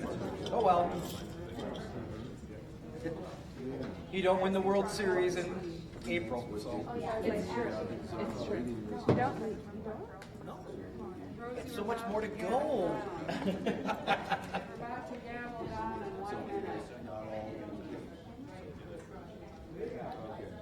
The Brewers win the World Series, so it's definitely the end of days. First.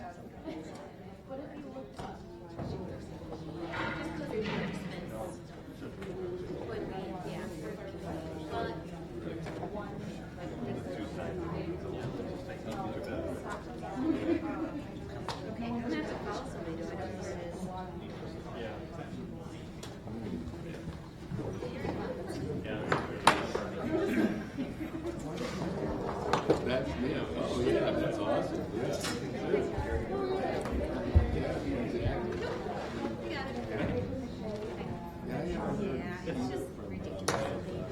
I don't know why this is so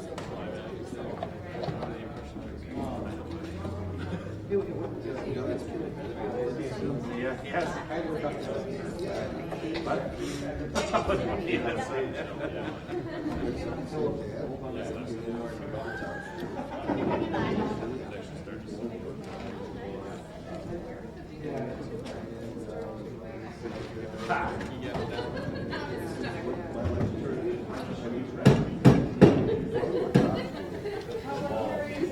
It's over. It's done. I'm black.